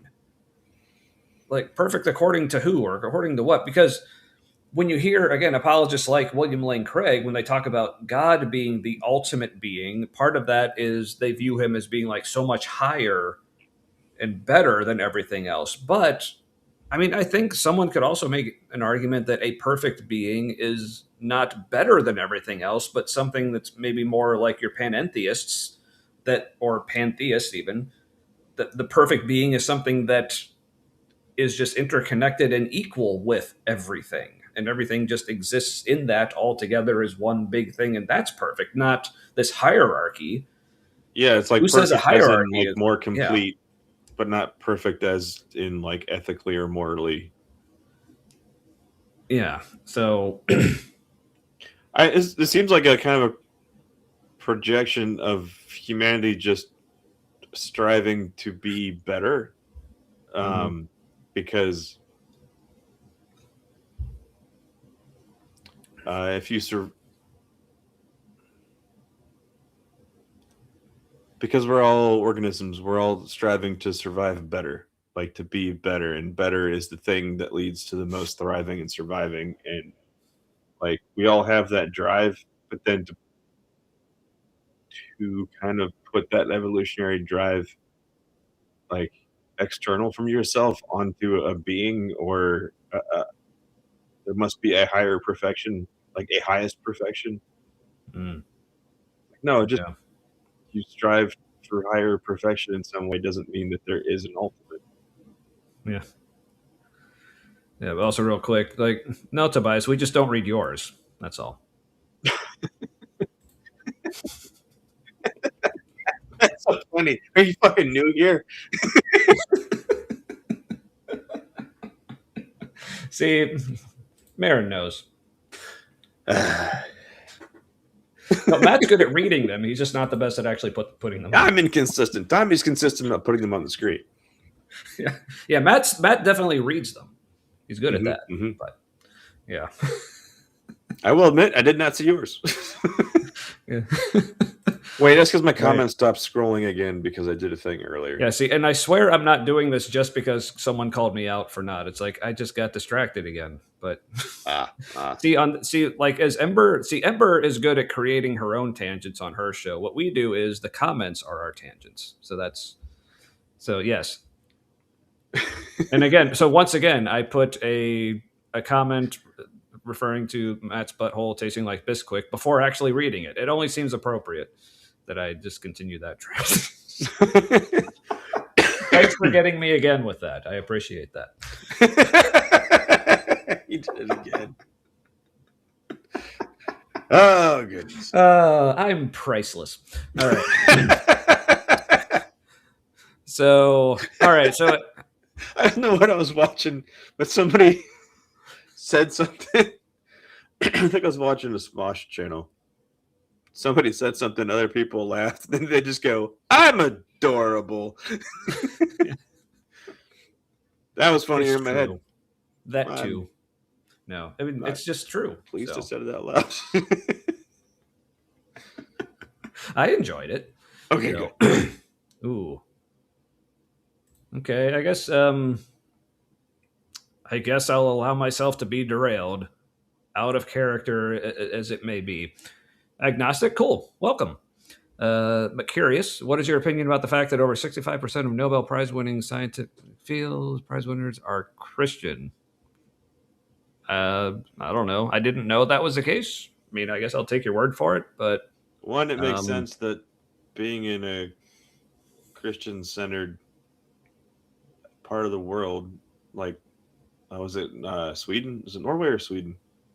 yeah, somewhere in Scandinavia. Yeah. One of the Scandinavian countries is giving out Nobel prizes, so it makes sense Yeah. that like people would just be more familiar with people who are like them for those prizes. And also a lot of the more privileged countries where it's probably easier to get a really good scientific education and therefore a good career in science also just tend to be more Western countries where Yeah. more Christian. Now, obviously, that's not fully the case. There's still plenty of awesome science coming out of like parts of Asia and other parts of the world that aren't predominantly Christian. So Early universities were Yeah. Christian. Yeah. Plus, started by like Christian or like Catholic orders. Yeah. Plus, I mean, this whole like the Nobel Prize winners and type that's just like one metric. But by other metrics, like this is something Neil deGrasse Tyson has talked about, among others. But when you take like groups of scientists and you keep like narrowing it down to like the more like higher levels, like the more like elite of the elite scientists, the amount of Christians goes way down and the amount of atheism goes way up. Like the deeper you get into it from that metric. But if the Nobel Prize had been around further into the past, a lot of those fuckers would have been Muslims, because like a whole lot of math, like our whole number system is Arabic numerals. So it's kind of like in history when it happened. Also, I wouldn't be surprised if a bunch of like Christian white people just wanted to congratulate themselves for being so smart. Right. Well, I mean, yeah, sure. But as far as like what I think about most of like I said, assuming you're correct on that stat, like I'm not saying I distrust you, I just don't know. Yeah, just assuming it's true. Yeah. Like I don't really think anything of it, honestly. It's like, okay. It just makes sense.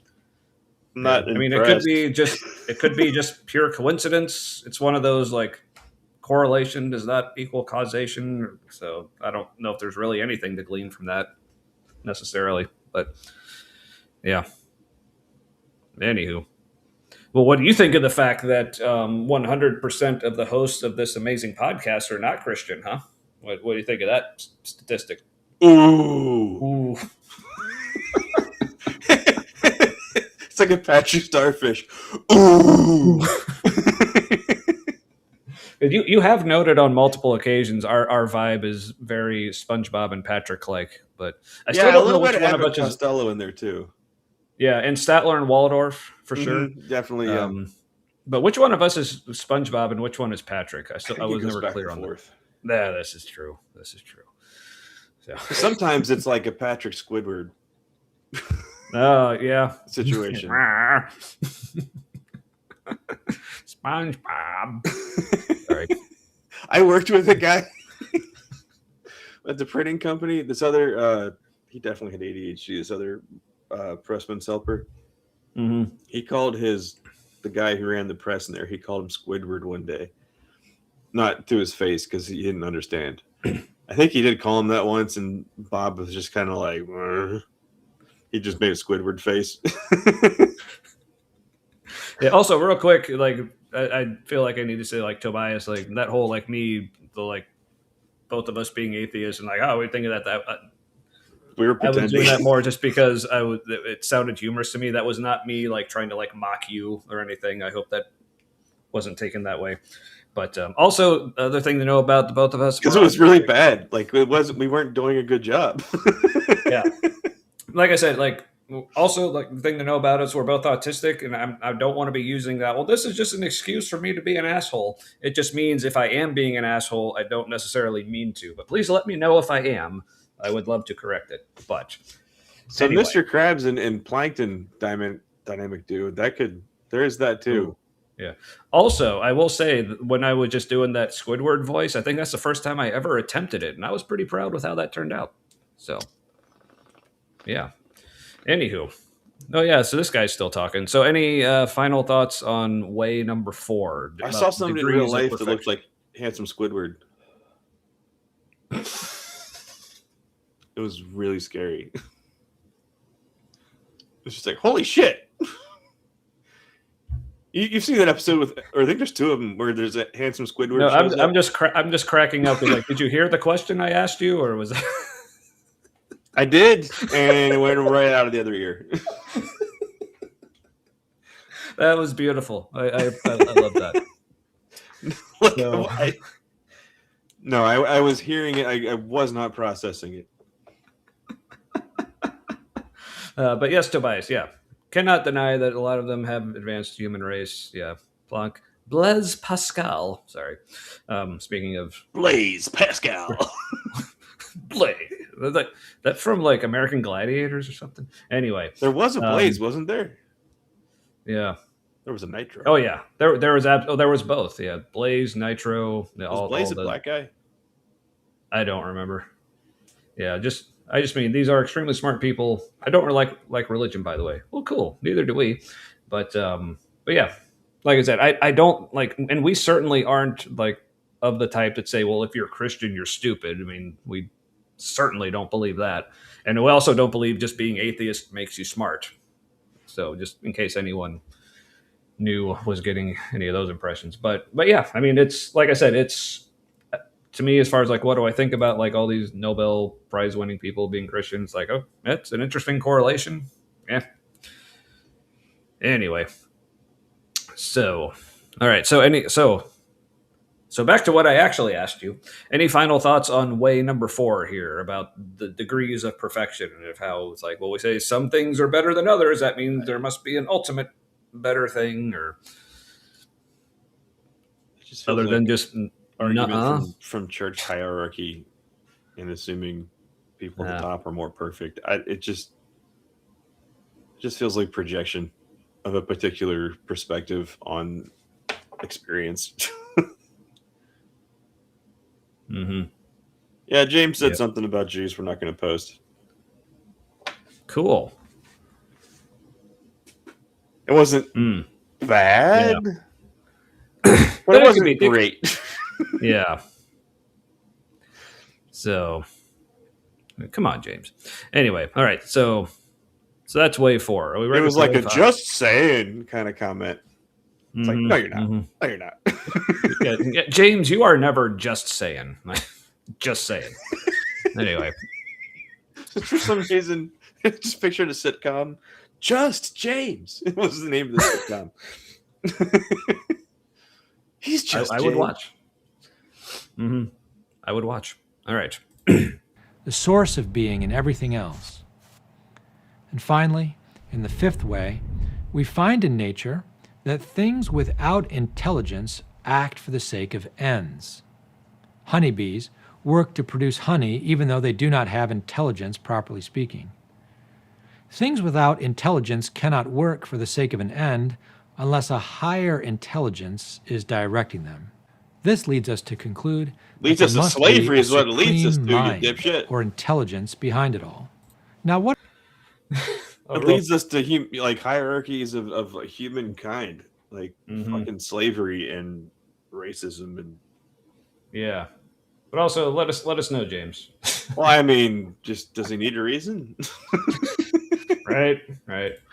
Oh, so Ember has some thoughts here. Again, putting it up before reading. Let's hope it doesn't involve Bisquick. The degrees of perfection is a supremely silly argument. There must be a maximum heat for temperature to meet. Yeah, that's yeah. No. Yeah.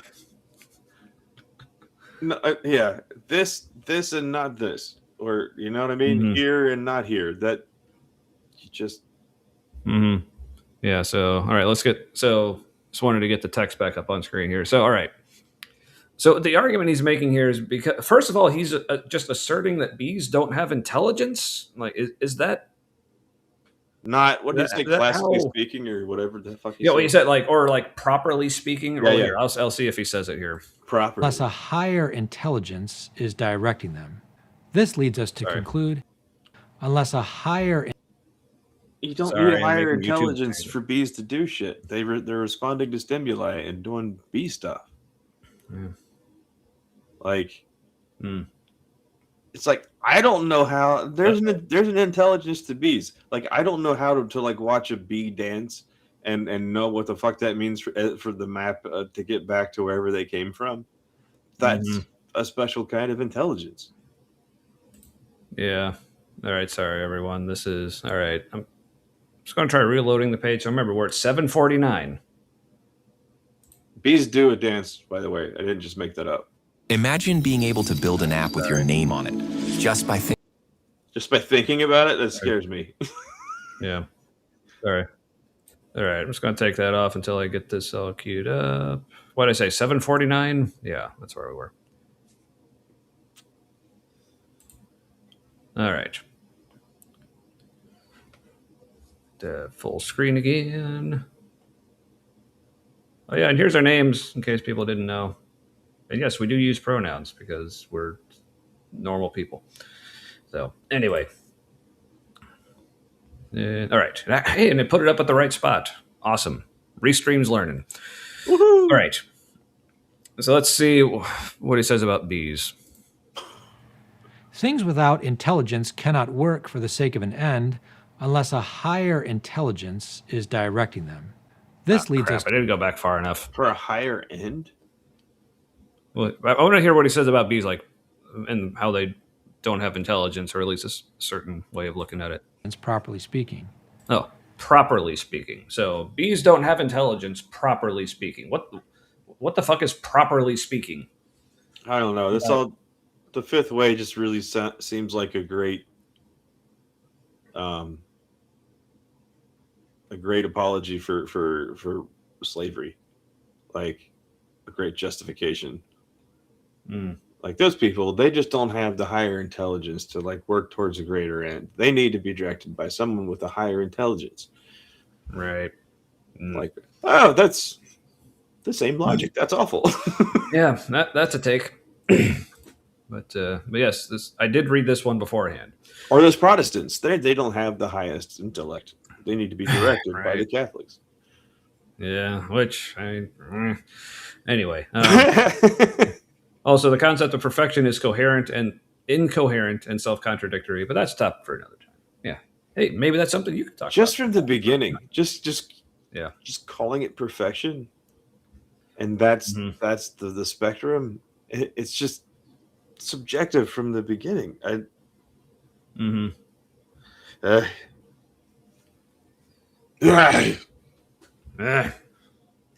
Anyway. Grumble. All right. So, yeah. Things without intelligence cannot work for the sake of an end unless a higher intelligence is directing them. This leads us to conclude that there must. What the fuck is why do you on about in the chat, by the way? What? Tobias might be a troll. I don't know. All I saw was I only worship Yakub because he created us. Okay, son. Yeah. Anyway. So let's hear this again. Higher intelligence is directing them. This. All right. So he's saying like things can't work. Non-intelligent things can't work towards an end unless a higher intelligence is directing them. Again, this is all based on what humans view as an end. So say in the instance of like bees making honey. So okay, let's grant his assertion there that bees are not intelligent. Why do they need to be guided by some higher intelligence to make honey? What if that's just what they do because of instinct? Like we consider that, there must be an explanation because we as humans think honey is awesome. So therefore there must be a higher intelligence behind it. But when we see a leaf falling from a tree, I mean, you could make an argument that a leaf falling from a tree is working towards an end of hitting the ground. But since that's not an end we care about, we don't say, that must have some intelligence behind it. But I mean, at some level, this may be more of a difference of degree than kind, but it's still like the same essential natural processes at work here. Like sometimes that looks like leaves falling from a tree. Sometimes that looks like bees making honey. It's also like a higher, I don't remember exactly what he said, like a higher purpose or a higher function or a higher end or whatever. Higher end. Yeah. Again, that's from a human perspective. So like bees make honey. They make honey for themselves, for their own purposes, but they don't make enough for human consumption unless you like have a beehive and you need like a honey farm and all that stuff. So then you're imposing your will on them and organizing them in a way that does a thing that's helpful for you. But that doesn't mean it's a higher it's just a thing that works better for you. Yeah. But yes, Zictomorph, welcome. I too also need citations for these claims. And define higher intelligence. Yes, please. Yeah, problematic. Yeah. Now, also in the defense of this video, this is meant to just be like a quick introduction, but still, like, yeah, I have a feeling. Seems like it could be better. Yeah. Or it's just but I have very deep. Yeah, but because that's the thing, like, because I have heard like these ideas gone like more in depth into, that kind of made sense. But yeah, it's still so many just assertions, unanswered questions, just kind of assuming, oh, this means this, right? It's like, maybe, but sure thing, boss. Yeah. Anywho, give that man a Nobel Prize. Yeah. Yeah, he's a Christian. He's clearly deserved it. So, are we? By the way, just like, to conclude, I think Nobel Prizes might be a little bit of a farce for a little while after they give the Nobel Prize to the Venezuelan activist woman who like doesn't have popular support, is definitely a tool of the CIA, and is a little bit fashion in her own right. And they're like, cool, Nobel Prize, because I don't know, just kind of like invalidated the importance of Nobel Prizes by doing that. And then it was kind of sort of given to our president, even though you can't. Yeah. He but just then has it. Yeah, but then also Obama won like the Peace Prize, like for kind of no reason. Basically being black and president, which was messed the fuck up. Yeah, because it'd be one thing if the rest of his, because he got it like right at the beginning of his presidency, and be one thing if the rest of his presidency actually lived up to it. But no, he ended up just like dropping bombs like every day he was in office, basically, and then expanding like the dropping of bombs. It's like we did get the Iran deal, didn't we?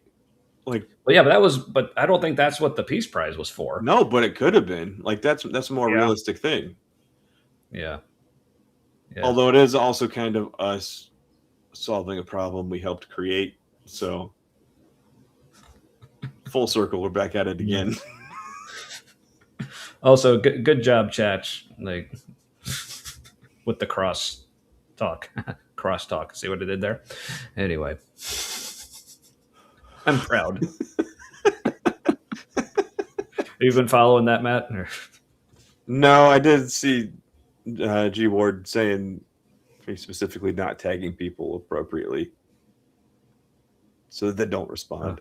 Oh no, I'm thinking like the cross talk was a pun, because starting with this, apparently God of Heaven 777, I am the cross. Then noise ending, I am lacrosse.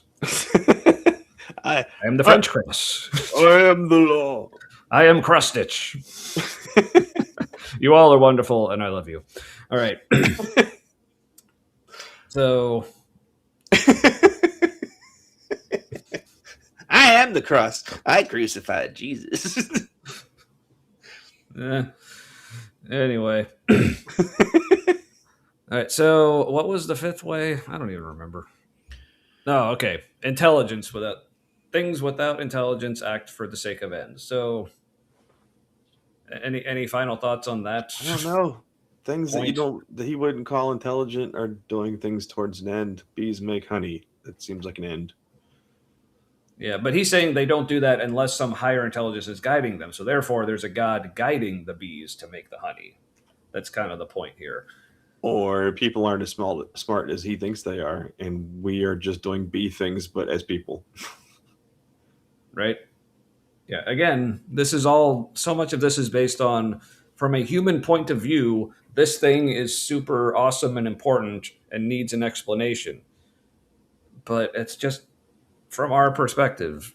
Well, okay, so bear the number. Like, I know that's what he got it for, but like he hadn't really done any of that yet. Like he started to, and they're like, prize. Yeah, he hadn't really accomplished anything yet. At least that's how I interpreted. I remembered it at the time. Yeah, I could be wrong. Like I said, this was. I was also. This was a few lifetimes ago, but Yeah. Yeah. That was You as still- filtered through Republican talk radio, I think. So Yeah. could be wrong. Yeah. But I mean, I still definitely have my issues with Obama because like he still was objectively like dropping Yeah. bombs like every damn day. Judicial killing. Expanding the Patriot Act, not closing Gitmo after promising to do so. Well, he saw how awesome it was when he was president. He's like, look at Yeah. all the good work they're doing. Mhm. You know, torturing people, getting Yeah. no information that we apparently know about. Yeah. And then the whole handling of Chelsea Manning and like that bullshit. And so, A little heavy-handed. Yeah. yeah. So, anywho. They're like, you're releasing information that is legally supposed to be out in the public, but you did it in a way that's like militarily illegal. There's a process for that. You're supposed to so there's the whole problem. They didn't follow the process of going to Congress to release it to the people who had clearance. It's just, yeah, very aggressive on a technicality. Yeah. But anyway, so any final thoughts on Wave 5 here? About It's all been underwhelming.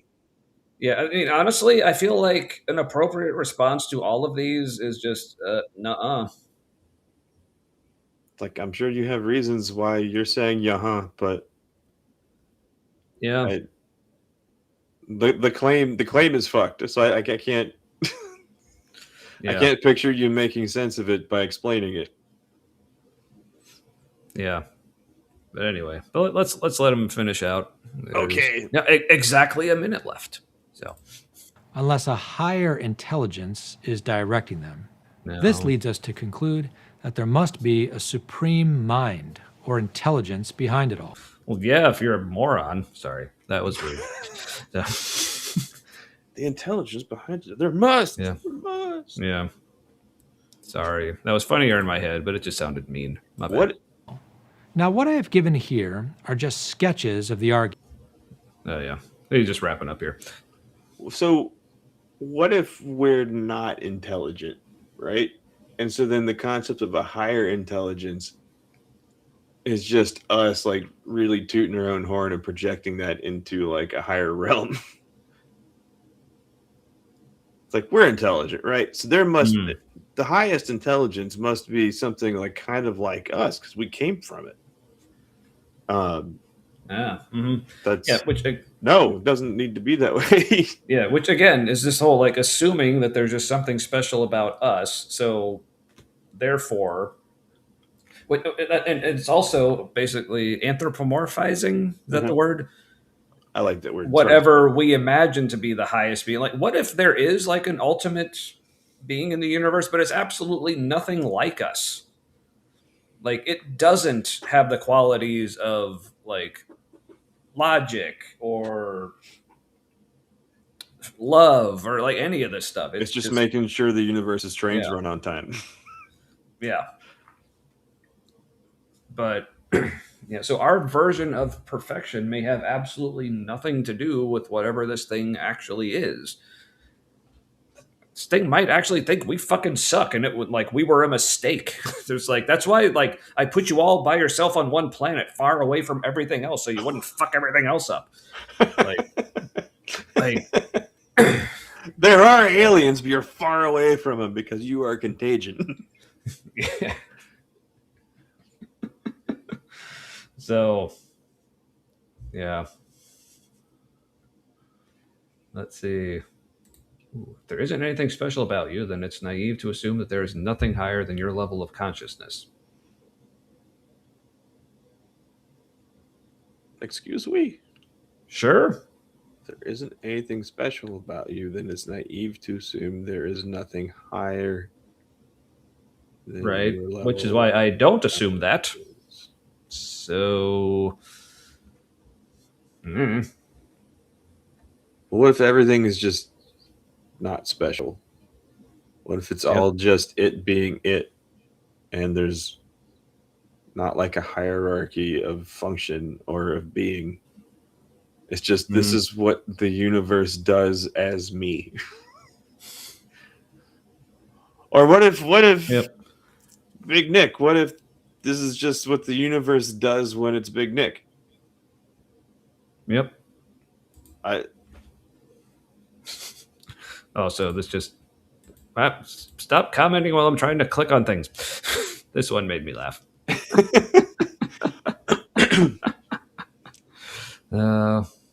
Okay, I'm sorry. I thought that comment was interesting, but yeah. All right. There was something else. Okay, this one is more properly put as the final cause, which comes from Aristotle's four causes. See, Aristotle only needed four. Take that, Tom.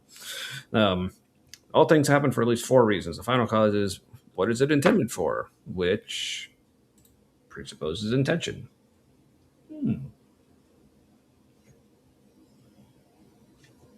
Interesting.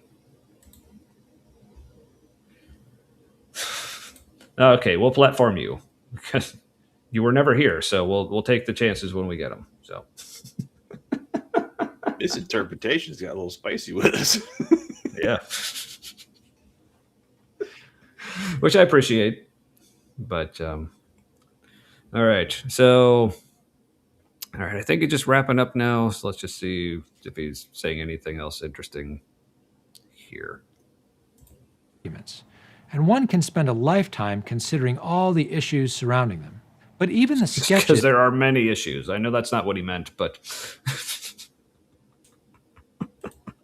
As I heard you the first time, but it still amuses me this time. I'm sorry to laugh at your anger and pain, but sorry. We love you, Marin. But that's what he wants to do. I think he wants somebody to be a little pissed off. Or confused. I'm not sure which. That's all right. Fox has cookies. Yay! All is good. So thank you, Fox. give us a way to begin meditating on the presence of God in the world around us. God is present in things, moving them, causing them, giving them being, and directing the course of everything. Yes, so if you already are of the predisposition to think that a God exists, then these 5 ways will help you continue to assume that God exists. Okay. Yeah, they're not convincing otherwise. Yeah. I got it. I Well, cool. Right? I guess. I like the little architectural motif thing. Yeah, I think it continues to animate a little bit. Let's let it finish out. For readings, podcasts... Never mind, it just fucked off. And then there's a bong church bell right afterwards. And then this guy's back just to tell us about other things, but I think that's it as far as the actual substance of the Vidya. So My hair is very curly right now. yeah. All right, so what did we learn? Were we convinced of God? Did it work? Well, I learned why I always forget what the 5 ways are because they're dumb. Yeah. And they're all kind of, a lot of them are very similar.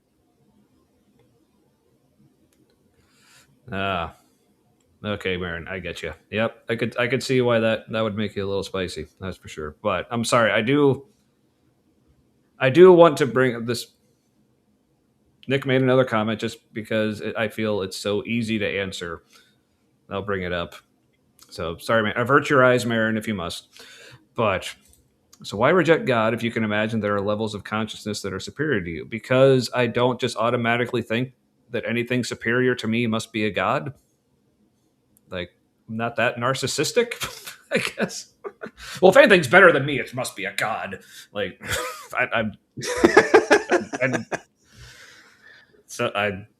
No, it could just be other natural beings. Which again, like the argument I made earlier, like we are superior in like as far as consciousness in other ways to ants. That doesn't mean that we are gods. I mean, like if there's life in the universe, so that much more. Like if advanced to the evolved to the point that we are like ants to them, like we're gonna think they're gods, but really they're just doing regular them shit. Like it's not supernatural. Yeah. Mm-hmm. Yeah. Yeah, it's just like 'cause that's one of the questions that I get as an atheist, and like other atheists get it as well. That just befuddles me among the most. Lots of things befuddle me as far as things that theists ask atheists, but the whole when I would say something like, "Oh, I'm an atheist," and like with some people, like their first response is like, "Well, how can you not believe in anything greater than yourself?" I'm like, I do. I just don't think it's a god. It's really that simple. But So other, yeah, exactly. That's what we said. and above them, I mean, I don't know if there's anything above them or not. I don't know, man. Maybe there's just the highest capable for natural beings, and it just stops Yeah. somewhere. And also, Kip, what the fuck are levels of consciousness? Is there a metric? Right. Yeah, I'm going to need some measurements and some units. I just So additionally also, aware.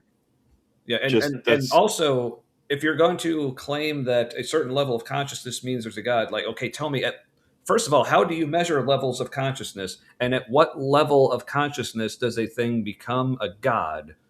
And then we can find out if anything hits that level, and then if it does, okay, then it's a God. so. If not, In this case, the way I would describe higher consciousness is just aware of more information and more reality.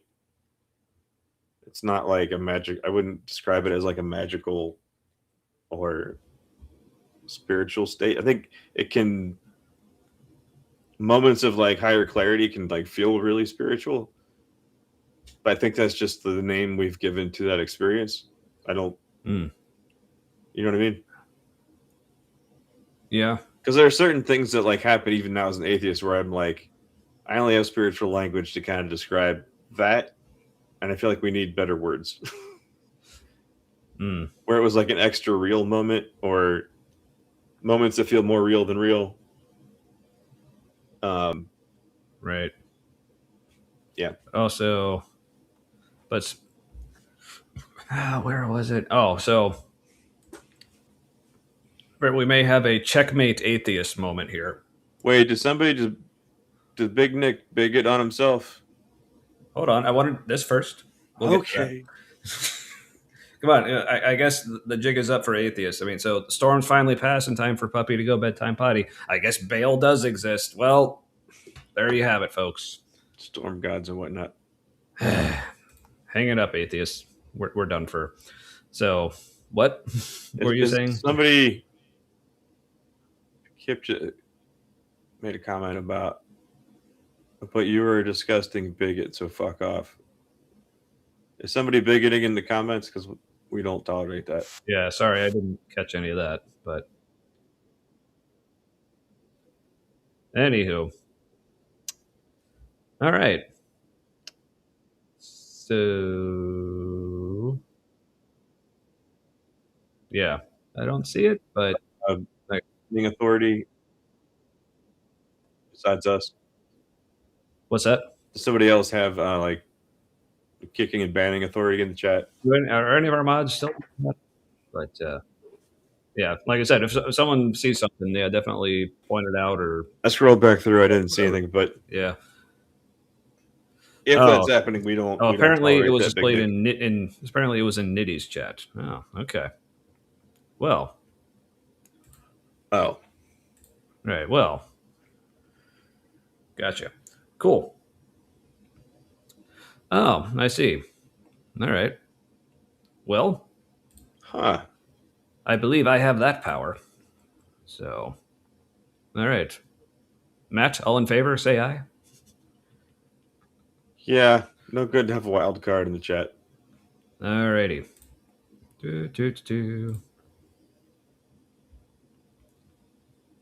Where'd you go? There you are. It's getting that something went wrong. Reload. I don't want to reload the page. I'm in the middle of a live stream, dumbass. Anyway, all right. I tried, so maybe someone else might have to do it for me. Anywho, all right. No slavery apologist. Okay. Oh, No, thank you. That won't. That's not just a yeah, change in behavior. That's a worldview. yeah. That's That's not like keep it together here. Just no thanks. mm-hmm. Don't want that grenade waiting to go off. Okay, I'm sorry, everyone. It's not letting me block it. So if any of the other mods in the chat who are able to, if you It want might to, have worked. Sometimes it says it didn't do it when it did it. yeah. Well, someone, well, we're being thanked, so I don't know if that's just like preemptive. Oh, okay. Okay, so I guess it worked. So, I think that happened a week or two ago. yeah, where even like when it, like even when Restream says it didn't work, it still did. But Good work, everyone. yes, and we don't want that. I'm all for the preemptive non-Naziing. So thanks everyone for pointing that out and letting us know. Like I said, we wouldn't have known that without you. So thank you, and also apologies for platforming him as much as we did. But again, for me, I was just so tempted because, like, without knowing that about him, I was like, but all these things are so easy to to just knock down. So it was kind of fun for me. But yeah, knowing that, I'm like, yeah, no fucking time for that. Anyway, Yeah, this is how you make sure your bar doesn't turn into a Nazi bar, Dr. Kip. mhm. Yep, indeed. All right. Well, yeah. See, this is why I love our little community here. So, anywho, all right. So do you believe in God now, Matt? Because I mean, there were five whole ways. I've got so much God now. I've got God 5 ways. Sorry, I didn't hear that last part because my earbud was telling me my battery's low. As I've got so much God now, I've got God 5 ways. Oh, so you got the beans and onions and Yeah. That's a whole meal. That is definitely a meal. You get the Skyline 5 way. Mm-hmm. It almost doesn't fit on the plate. Right. Yeah. See, everyone needs a Vish, but I don't know why we don't have a Vish. But speaking of which, it was something that made me laugh very much one time. This was a while ago, but like I'd like commented something on one of your live streams with Vish, and you like brought my comment up, and you asked Vish like if she had ever heard of the show or if she watched it, but like I think you asked her like, "Oh, there are Wednesday nights. Are you in on like the Wednesday night viewing or something or whatever?" But the way she responded was just no. But I think it was because she was saying like she is like super busy on Wednesday nights. But I love the way it sounded like, "Do I watch the Humanity?" No, what the fuck is wrong with you? Of course I don't. But yeah, so that made me laugh. So it, but also appreciate her. She's apparently a fellow metalhead, so it's always good. So she recognized my Meshuggah references. Talked about seeing them with Cannibal Corpse. So I've like, only had 2 beers tonight. what's wrong with you? What is happening? How many beers have you had? Well, 2 actual beers and then 2 non-alcoholic. But What the fuck? well, the first one was an arrogant bastard. To be fair, Well, and it was a 16 ouncer, so that's like 2 beers. Well, it's a beer and a half. Where'd you learn how to do math? Well, tonight apparently not you, Bartholomew. I mean, we love you. Thank you for being here. And sorry if you were here, but just not vocal in the chat. But yeah. Really weird that Nick was quiet when I was mentioning that, like, that's an easy, like, justification for slavery. Seems like that was teed up pretty easily for a bigot. Yeah. Huh. Yeah. Huh. Maybe that was maybe that was part of the trolling.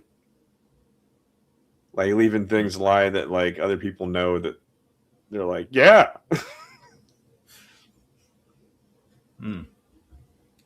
Oh well. Yep. Ooh. Maybe we need a divine image to summon Vish's presence. Ooh. Is that how you got your Vish, Kip? Is that what you're saying? Signal. The Vish signal. What would that look like?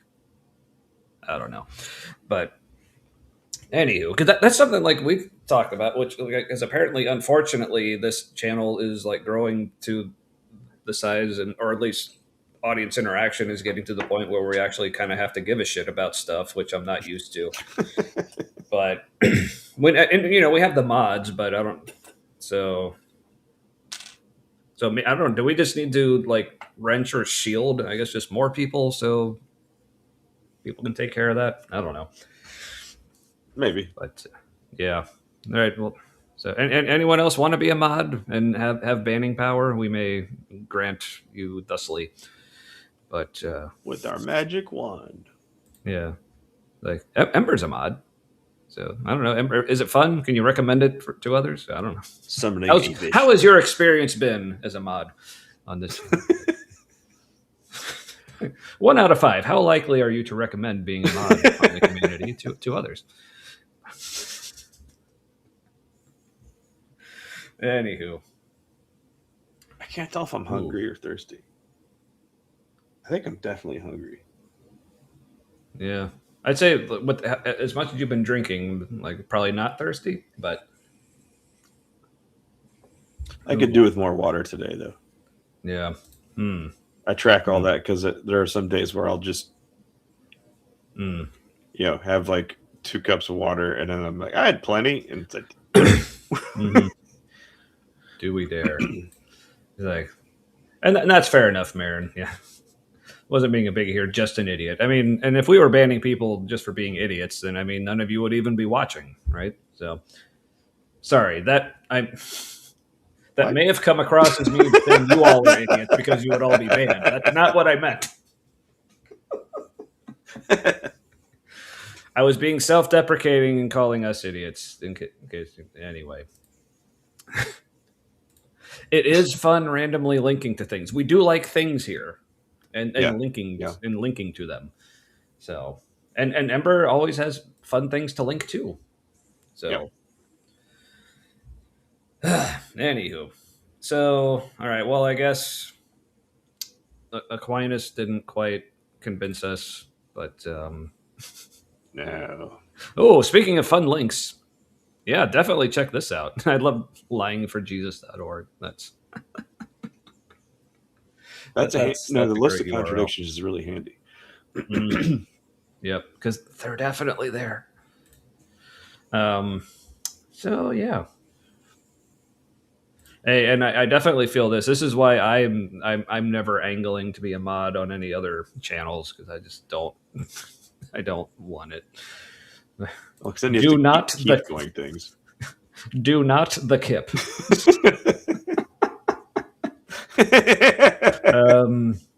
Yes. That would be. Honestly, I'm fine with that. Well, here, let me actually. You know what? I'm going to do a thing. While you do a thing, y'all. Did anybody else find it fascinating that it was that AI image of Teabag as Jesus that really triggered a bunch of Christians away and woke them up to what's been happening? I think it was just because it made it explicitly clear, it was in an image where the reflection of what was happening and what they were in was just undeniable. But I think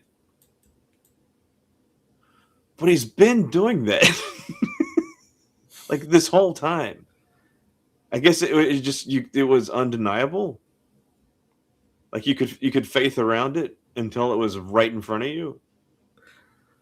Mm-hmm. Yeah, sorry, I'm admittedly only half listening to you because I'm doing things at the same time here. So first of all, it was just a magic image that woke people up. It's a big deal in the evangelical Christian community, especially. It seems lame and ordinary to the rest of us because this has been what's happening, and then so many of them are waking up now. It's amazing. Mm-hmm. That was the thing. Their reflection, basically. Like that was the thing. Mm-hmm. Let's see. Not the Eh, genocide. Not the ooh. bombing of the girls' school. Nope. Fucking AI meme. Yeah, that's what did it. Yeah. God. All right. So I've given powers to some of the more regulars. So let me know if I've like missed anyone or if anyone wants it who doesn't have it. But there's I don't know. I'm just feeling super benevolent tonight. So all right. Yeah. So if I missed anyone, let me know if you're interested in Shield. I guess is what it is now. So Don't make us regret this. yes.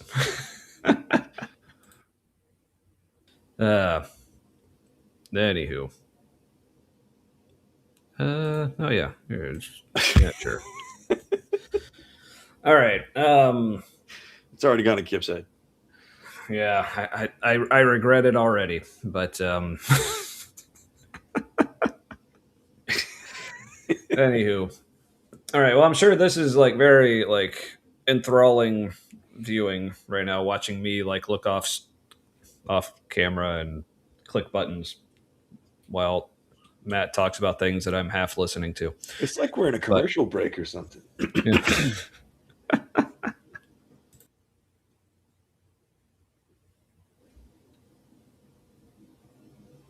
Yeah, I think you asked if I'd given mod status to Maya. I think so. But I mean, if I haven't, that's something I would definitely remedy. But yes. But yeah, excuse all kinds of bigotry and crimes against humanity, but draw the line at making light of their precious savior, who was a god and therefore defend himself. Allegedly. That is true. Mm-hmm. But why does it matter? Sorry, Marin. Belchmore. Why are they threatened? Because like supposedly no one mocks God and gets away with it. So like, what's the big fucking deal? Isn't that like an admission that like they will get away with it unless they do something to stop it? Isn't it like saying, well, God won't do shit, we can't count on him? God won't protect us, we must. We will smite because God will. What? Yeah. I don't get it. I don't claim to understand it, but but also, I was never here. Like, keep coming, keep behaving yourself. If you want it, like I said, clearly I'm rather generous with the modding, but I just loved, whose idea was it? Melly's, or someone said like just if everyone in the chat was a mod, that'd be fun. But and yes, also Marin, like feel free, if it gets out of hand, feel free to ban me for that if you feel if you so choose. I'm fluffing my hair. Get that. Get that. It was like a clown hair. There you go. All right. So does this mean we're done? It could. They're like, I'm just like distracted with like mod stuff, and you're fluffing your hair, whatnot. I think we're probably done. Yeah, sounds good. And I am working overtime tomorrow, so I should probably go to bed. Damn it. What am I fucking day? Tomorrow's Thursday. Mm-hmm. I think I'm priming for my next job tomorrow. So it's like a partial day. No. Okay. I still got to be there in the morning. It's the worst part of the day. Damn it. Anyway. Oh, cool. Yeah, I started looking closely at your profile picture. I'm assuming that's not your real hair. But my hair started when it started going gray. My hair went from straight to like wiry curly, and the grayer it's getting, the more frizzy. Mhm. Yeah, Yeah. it's Yeah, but also, it gets yeah. big. But yeah, I also miss the wrench because I mean, if you can dodge a shield, you can dodge a ball. It just doesn't have the same ring to it as well. But yes, Oh, Ember, because you only put the bestest wrenches into things, so we appreciate it. Oh, and also we got Bryce Vining apparently has been here in the background. But yeah, cool, awesome, good to see you back here. Even if you're just lurking, that is also welcome. So yeah, awesome. Oh, and hey, Better Than Number is on Critical Call tomorrow, answering intersex questions. Ooh, fun. all right, all right. So that should be very informative. So We everyone, have check a that out. Dark Crystal reference, Fizz Gig, Oh yeah, fifth gig. which is just like a hairy Right. mouse, basically. Yeah. Was that Dark Crystal or Labyrinth? I think it was Dark Crystal because it Was it? wasn't it. I don't know. Noise ending. Let us know which movie was No, it? it was Dark Crystal Okay. because the you're like, all right, don't cry.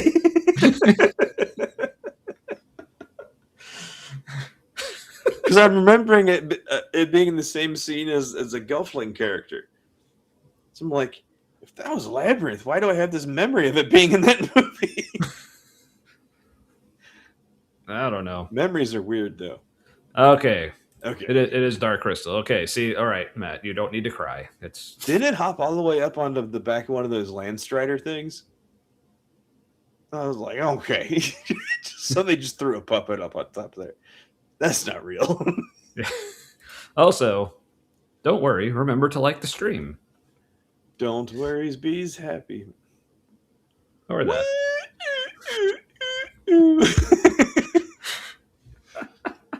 Uh,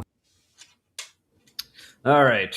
So yeah. So in addition to liking, like yeah, you can subscribe if you have not, or follow if you're on the Facebook side, or like or whatever it is you do with YouTube pages these days.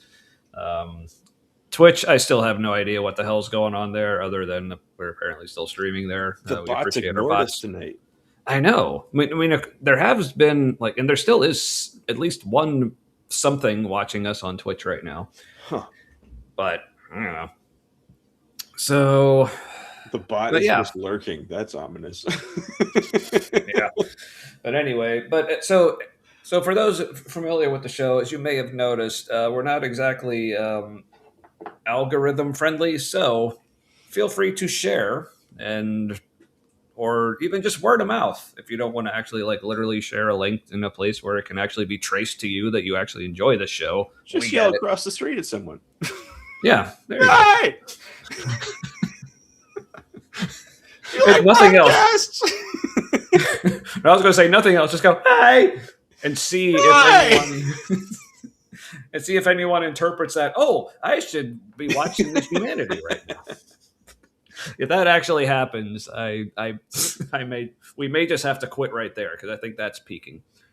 So Yeah, just shout the humanity at people. even better if you just go, "Oh, the humanity." Like, oh yeah, I should watch. Much fewer Hindenburg explosions, though. So, and that's a guarantee. That would have been nuts because the thing was so big and just like hung in the air even like while it was burning. Like it didn't come down in a hurry, so it was I can imagine the experience of seeing that really felt like slow motion. Mm-hmm. Yeah. Yeah. Yeah, that must have been surreal. But anywho, oh, so apparently Bartholomew ended up here just by magic of the algorithm. Huh. What kind of fucked up shit have you been watching that this got recommended? And the Kipgorithm, that might be even worse. Ah. Well, you need that higher authority. Was that the fifth way? Higher authority, yeah, directing things towards ends. Yeah. So So clearly, again, like that was about to come out in a way that sounds like I was insulting our audience because, like, oh, so if unintelligent beings came to this end, and like, no, that's not No, right. that's unrecoverable. Yeah, sorry, I did not say that. But there, boy, what day is it today? Be it Wednesday, then watch this random stream. Yes, we've had indeed. we've had a few random viewers that they tend not to come back, Yeah. even though they're like, "This is great, I'll be back," and then you're like, "Goodbye, forever." Yeah. Oh well. Well, again, the damn notification bell apparently gets moody with things.